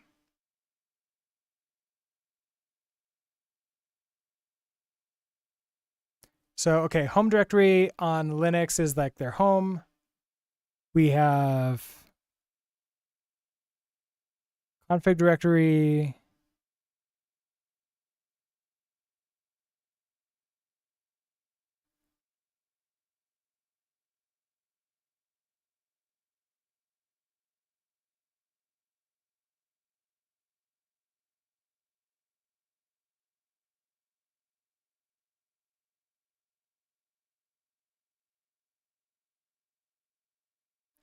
Interesting. Okay. I was hoping that it would like, can I have it create one? Oh, project directory. The intended use case for project DIRs is to compute the location of cache, config, or data directories. Okay. So if I want config dir, it would be config home. So home config project path. Okay. So yeah, this looks, oh, I completely missed that ad break. Sorry about that. So let's do directories.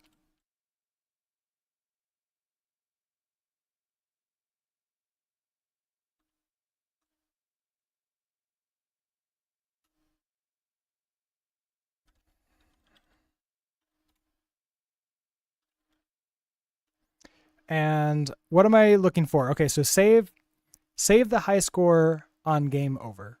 So I want to,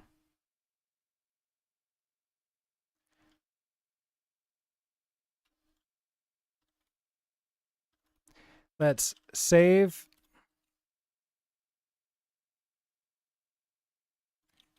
high score.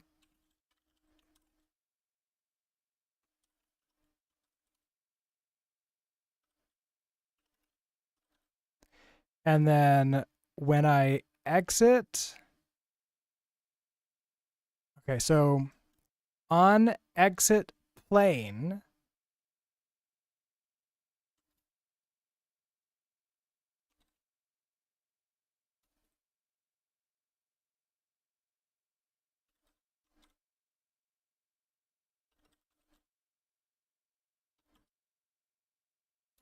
so when we exit plane, let's go ahead and save the high score of what we got, which will also happen when we go into boss mode, but that's fine. That's okay. So I want systems, shared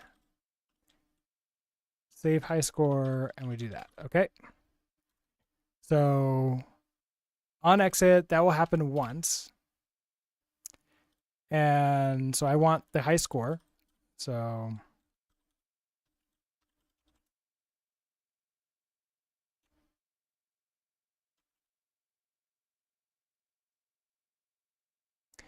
I want to, okay, so how do I do this?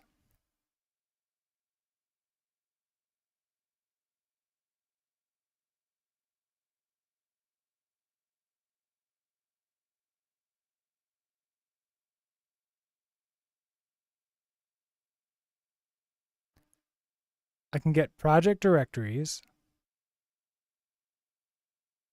Okay, and these are just paths, right? So let's sum project directories from this. Okay. Oh, so is that all it really is?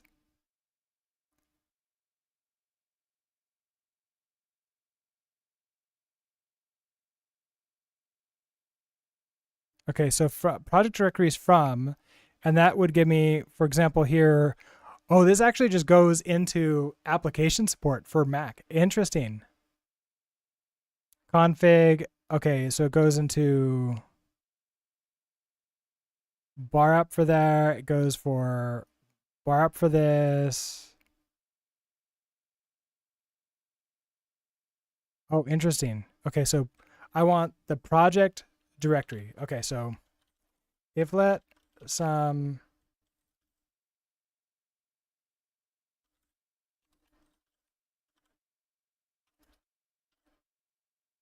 so it's going to be projectors from okay, so we have a from path creates a projector struct directly from a from path value. The argument is used verbatim, is not adapted. Okay, don't use this. Use from. Creates a projector struct from values describing the project. The return value depends on the operating system and its either. Okay, so is either sum containing the project directory paths based upon the state of the. Okay.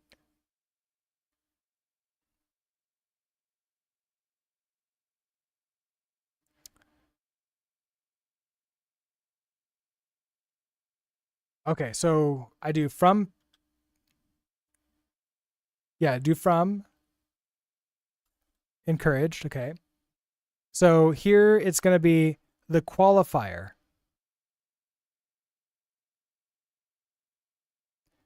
Oh, and if I remember correctly, based upon this, like com. So the way that like Apple and some of the other ones use, it's like a domain name almost. So if I do something like, I believe that is Brooks Builds is.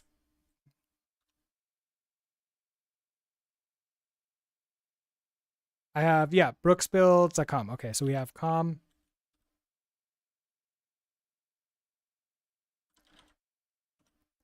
Brooks Builds. And then the final one is the application, and so this is Asteroids. I mean, technically, this is Bevy Asteroids. Okay, so if let that, I now have the project directories, and I can theoretically write a file to it. I wonder if I have to create the file first, if it doesn't exist. Because like I don't think.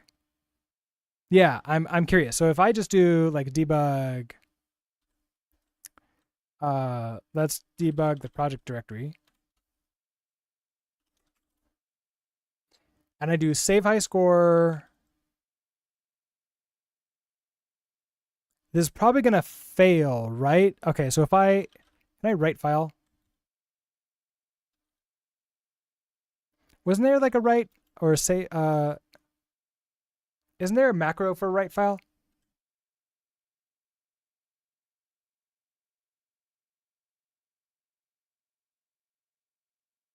Writes formatted data into a buffer, except a writer. Oh, yeah. Okay, that's only. Oh, standard fs write. So standard fs write. Write to slice as an entire content of file. Okay, create the file if it does not exist. Okay, and then we have a path. So that would be the project directory.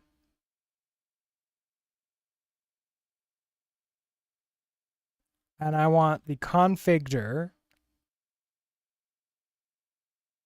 There's also a data dir, but interesting. I wonder what it would do for config. This is really data dir, isn't it? So data dir. So data dir, and then the actual data, so contents, and that would be double dereferenced high score.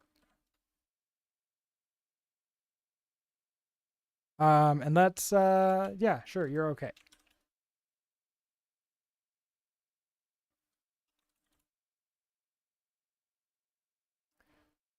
Tree bound, oh, I need to convert this to a,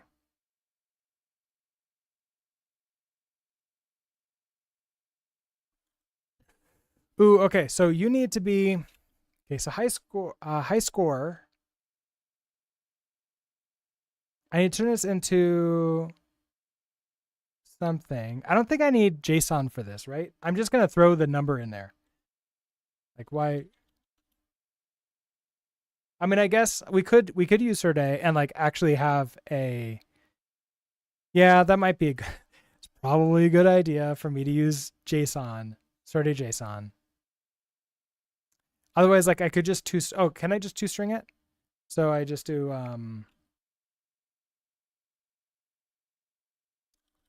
string from high score.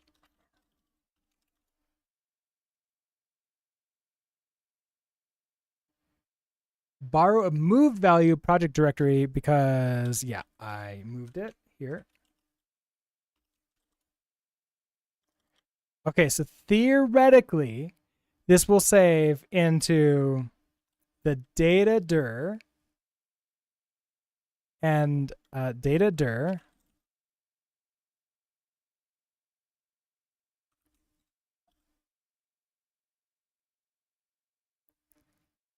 Oh, it's interesting. Okay, so it's going to be in .local share. I think I have a local on mine. Or whatever that is. Okay, so data home. So it's going to be home local share for me. Or it's going to be, oh, it's going to be home library application support.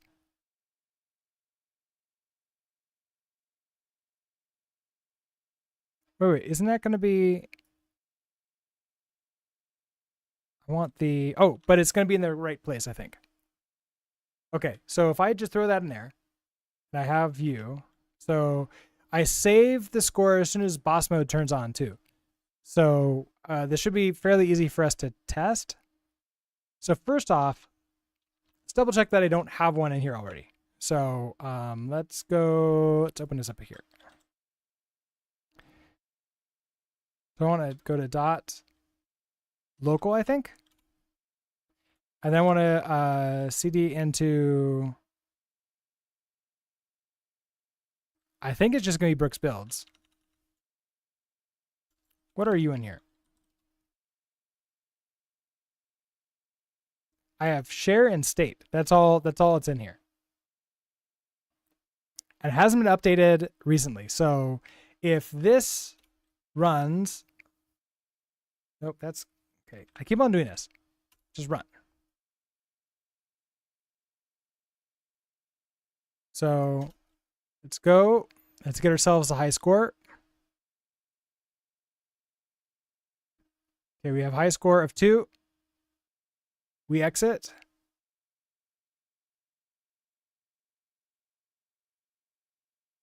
That didn't really do anything here.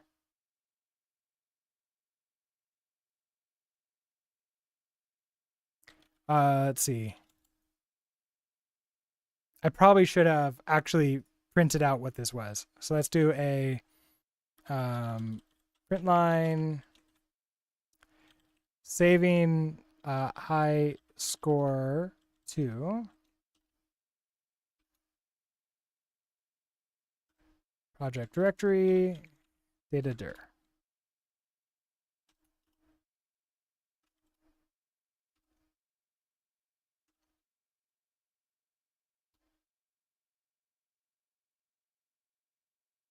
Oh, wait, what happened?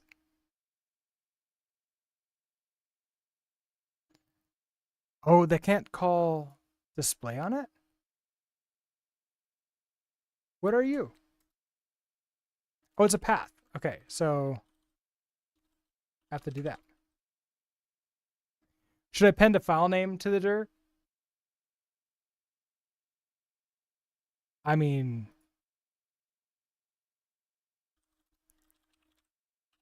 yes.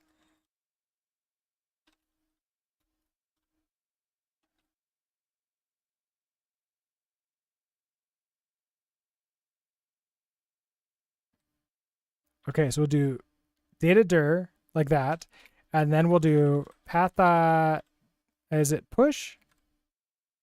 Path dot append.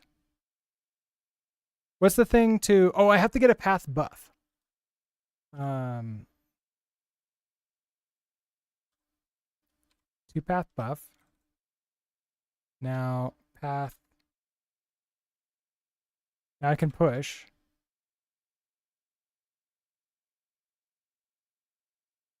Oh, I can join. Okay. Join. Oh, there it is. Join. Join.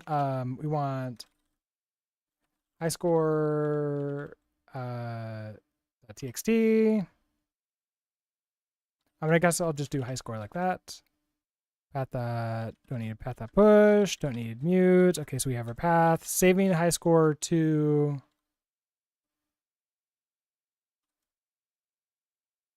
path, and then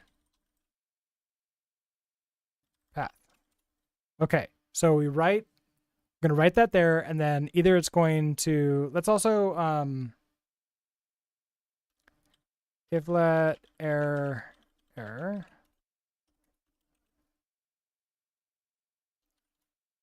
Okay, so print line, there was an error, saving your high score, unsmiley face.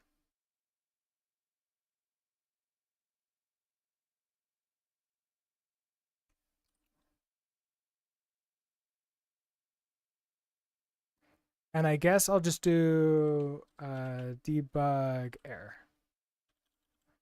to print that out. Okay. So that's good there. So now, okay, we save, we do this thing.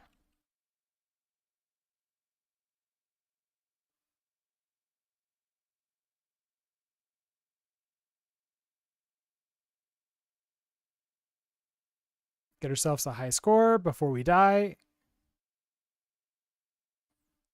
Okay, save and high score to my home directory, application support, com, Brooks builds, Bevy, Asteroids, high score. There was an error saving your high score, not a directory. Okay, so it doesn't create this directory. I have to create this myself. Okay, so I have to create the directory first. So save high score is going to be we have to first check to see if it's a directory. And if it's not, we have to create it. Let's see. There's a standard fs create directory, right? So data dir, oh, create dir all. Oh, nice. So hold on. Data dir, will this actually create it and return it? No. Yes?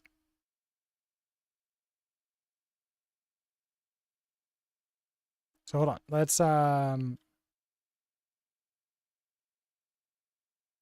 it just creates. Okay, so let's do this. So let's do let file path equals path.join. Okay, so we do that.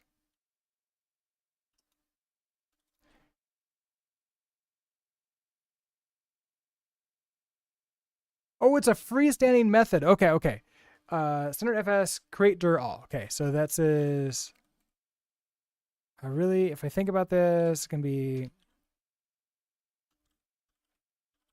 directory, and then you can become path equals that. Okay, so then I want to do, before I do this, we're gonna say standard fs create dir all, recursively create a directory and all of its parent components if they're missing. Okay, and this is gonna be directory. Oh, I probably should call this directory path.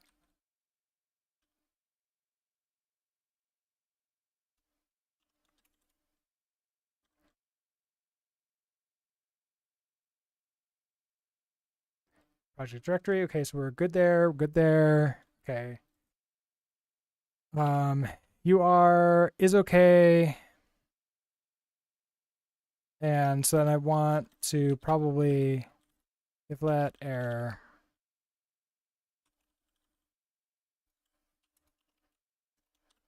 Okay, so this will be an ePrint line. There was an error creating the data directory.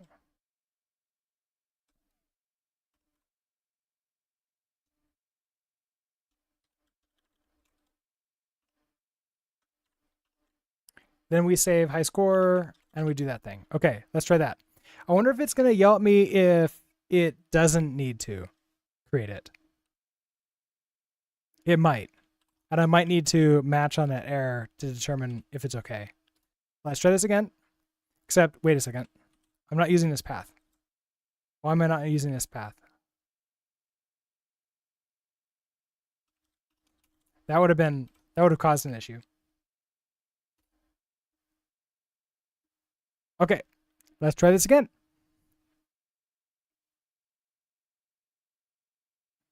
Get ourselves a high score. There was an error creating the data directory. File exists. Already exists message. Not a directory. What? Hold on. So if I cd to library application support. No, mine does not exist. You did not. Okay, so data dir should have created this.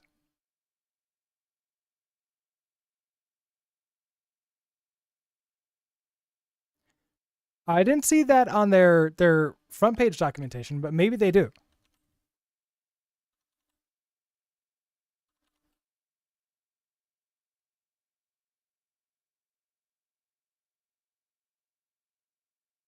So we have save, we have create. Now they don't have any create or something like that.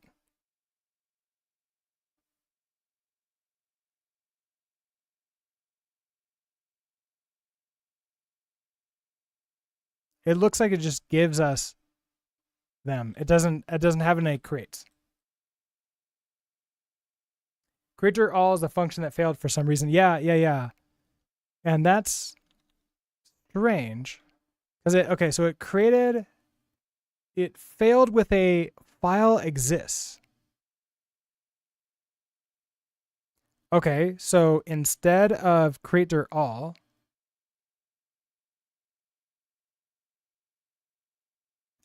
let's just do create dir directory path, and let's do that.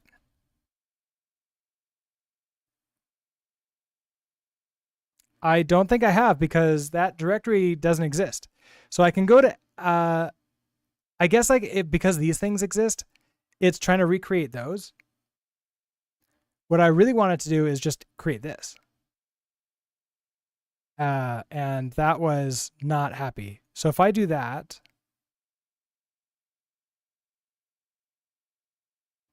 it should not try to recreate.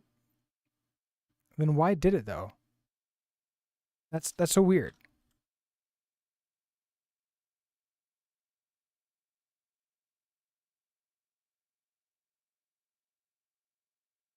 Only the path that doesn't exist is supposed to be created. I don't know.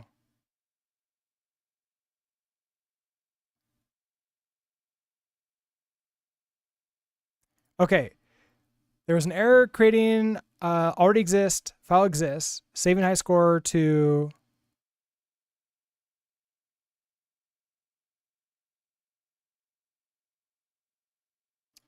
Okay, so this is the directory path that I'm attempting to create the directory for, which is going to library application support com Brooks builds Bevy asteroids.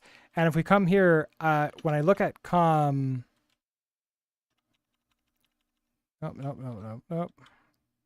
CD library application support. Yeah, there's no tab autocomplete for Brooks builds. I created a file with that name. So, cat. Oh, yeah, I did. Okay. So that's a problem. So hold on, let's.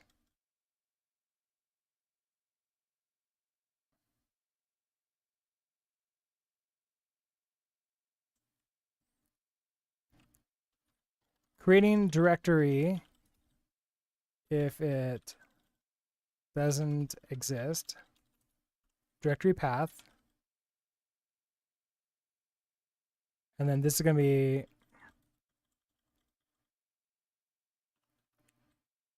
saving high score to path. Okay, so we're going to create the directory of here. So now this is going to be create dir all again for a directory path. We're going to remove Brooks builds. Okay. And run this again. All right. Let's see if this works better.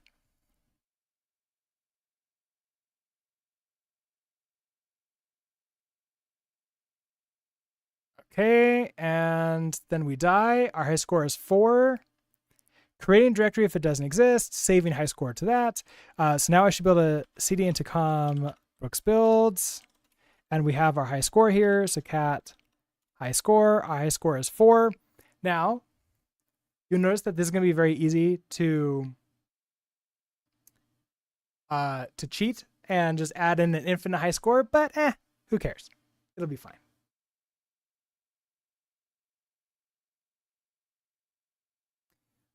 What's better, res mute or ref mute? In Bevy, you mean? Or in something else? I'm using, so res mute I have to use in Bevy because it's a special thing for resources in there. Ref mute is more of like a Rust thing with using like with refsil and that kind of stuff. So it depends if I'm using Bevy or not, really.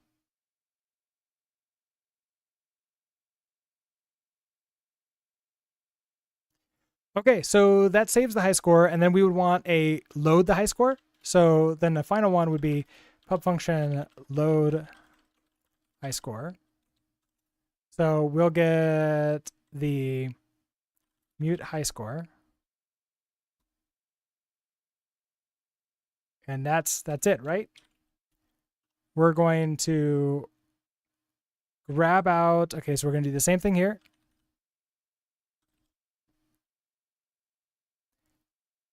Except instead of, okay, so we get the project directory, we get that, we get the path through the file. We're not obviously going to create that. We're not going to create the directory. We're just going to have loading high score from the path. So is it read? Reads the entire content file into a bytes vector. Results. Oh wait, isn't there read to end? Like read. There's read a string. Reads the entire contents of a file into a string, which is fine, right? So if I do read a string, it's just the path. Okay, so then you return a result. So I need a, let's just match this. So this is if it's an error, we do that. If you're a sum, you have the stringified score, right?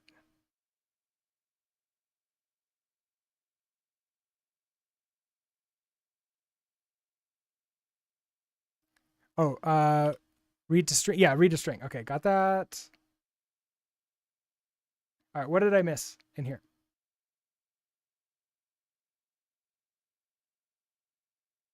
You like the single UT from Venio. It's like a query that guarantees that you have only a single object, guarantees by panicking if not the case. Yeah. I mean, the big thing is that sometimes you want to panic. Like sometimes it's a good idea to panic.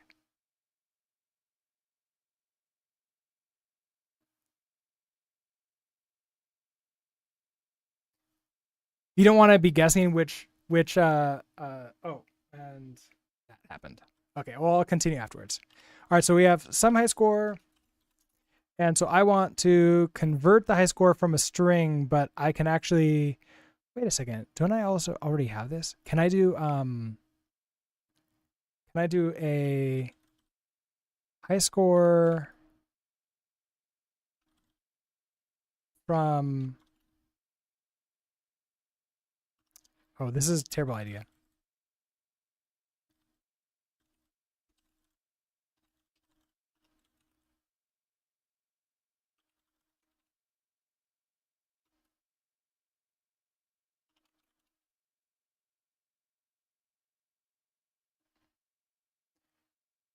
Failed to resolve high score. Okay, hold on. Now you're upset.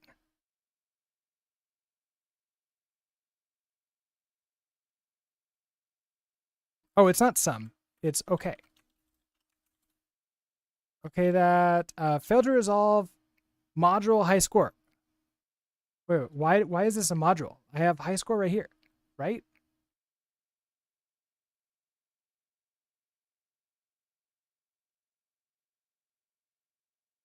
I want this to be just a high score.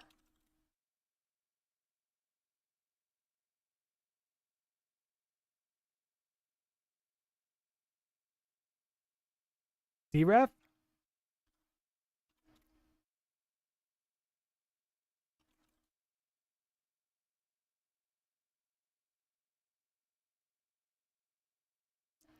Oh yeah, I don't think that's gonna work. Nope, don't want that.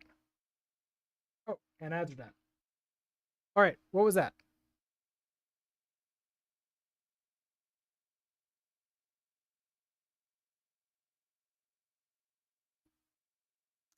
I have more viewers than Stefan Wolfram. Or are they streaming right now? Nice. Well, thank you all for hanging out with me.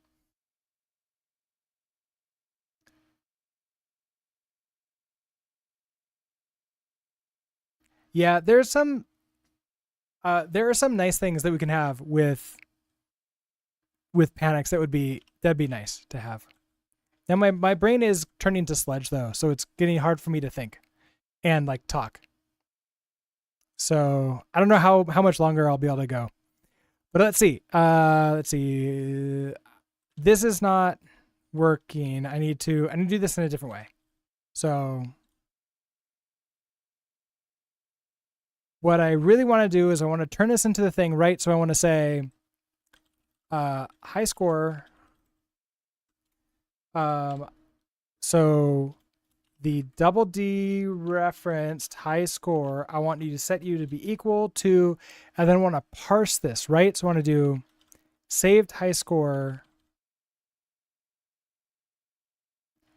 parse this into the appropriate U16 type that it's supposed to be. And we're going to do an OK, unwrap or default. So if you screw up and try to put a string or something else in there that can't be parsed, it will now turn into be a high score of 0. Okay, so now we have our load high score. I'm going to go back to the main library, and on startup, the first time we do a startup, here, we also load up the high score. So systems, shared that. Okay, we throw you in there, and now, so we have 4 in there right now. So when we reload, we still have 4.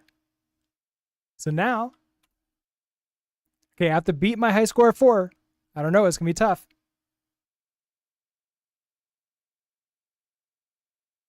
Okay, so I beat my high score, now I have to die.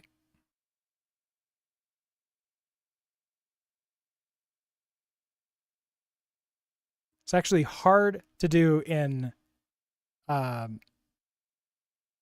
easy mode. Okay, so I don't have the score here displaying. We then save the high score, so we have high score of 9. So we quit out, and we run again, and the high score of 0. What?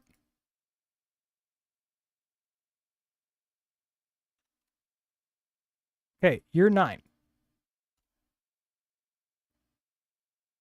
Okay. Now I have 9. Why did I have 0 for that one time? That's weird. Oh. I need to make sure that this happens after display score happens, isn't it? So after display score. Okay. That's what it is that it's a race condition, but no longer a race condition. So now our high score is loading. So we save the high score on game over. We load the high score on startup. And let's see, other things that we need to do. So we need to update. So update game over screen with correct score. So that's a thing. And then I also, maybe before teleport chip, we need to, after destroying all asteroids, level increases. Okay, so those are the things we have to work on next. So one thing in score, we have to have leveling stuff, and then we can add in the teleport and the UFO. And then after that, I think we're good. And the game is pretty much a very faithful recreation of Asteroids, the arcade game. All right, I am feeling super tired right now, and super hungry because I haven't eaten anything all day yet. So I need to do that, and it's 12:30. So let's see. Is there anybody streaming that we should raid?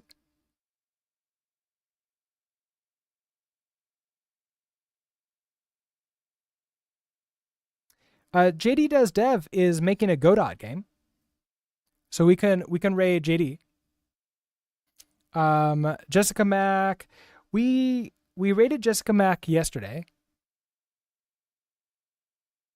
And Tej is doing that too, but JD is actually doing game dev and only has 13 people. So let's go ahead and raid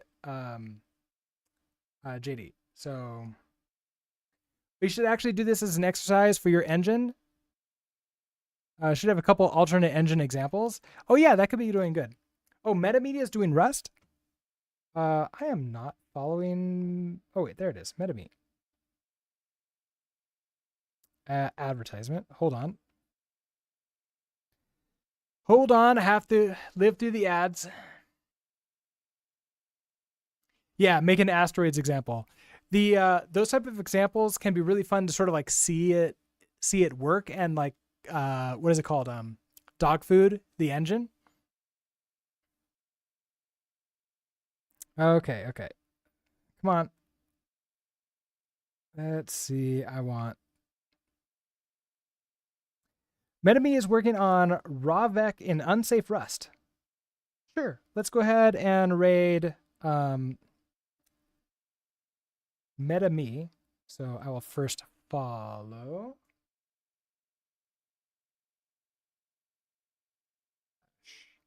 Come on. Wrong.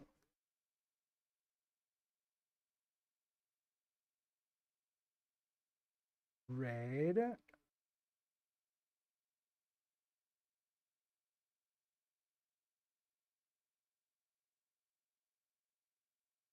Oh, he's shouting me out for following before I did the raid. Okay, so anyways, we're all gonna head over there. I am probably not gonna hang out too long because I have to go get food and maybe collapse and take a nap or something. So with that being said, I hope that you all have a great rest of your day, and I will see you all next time. Bye.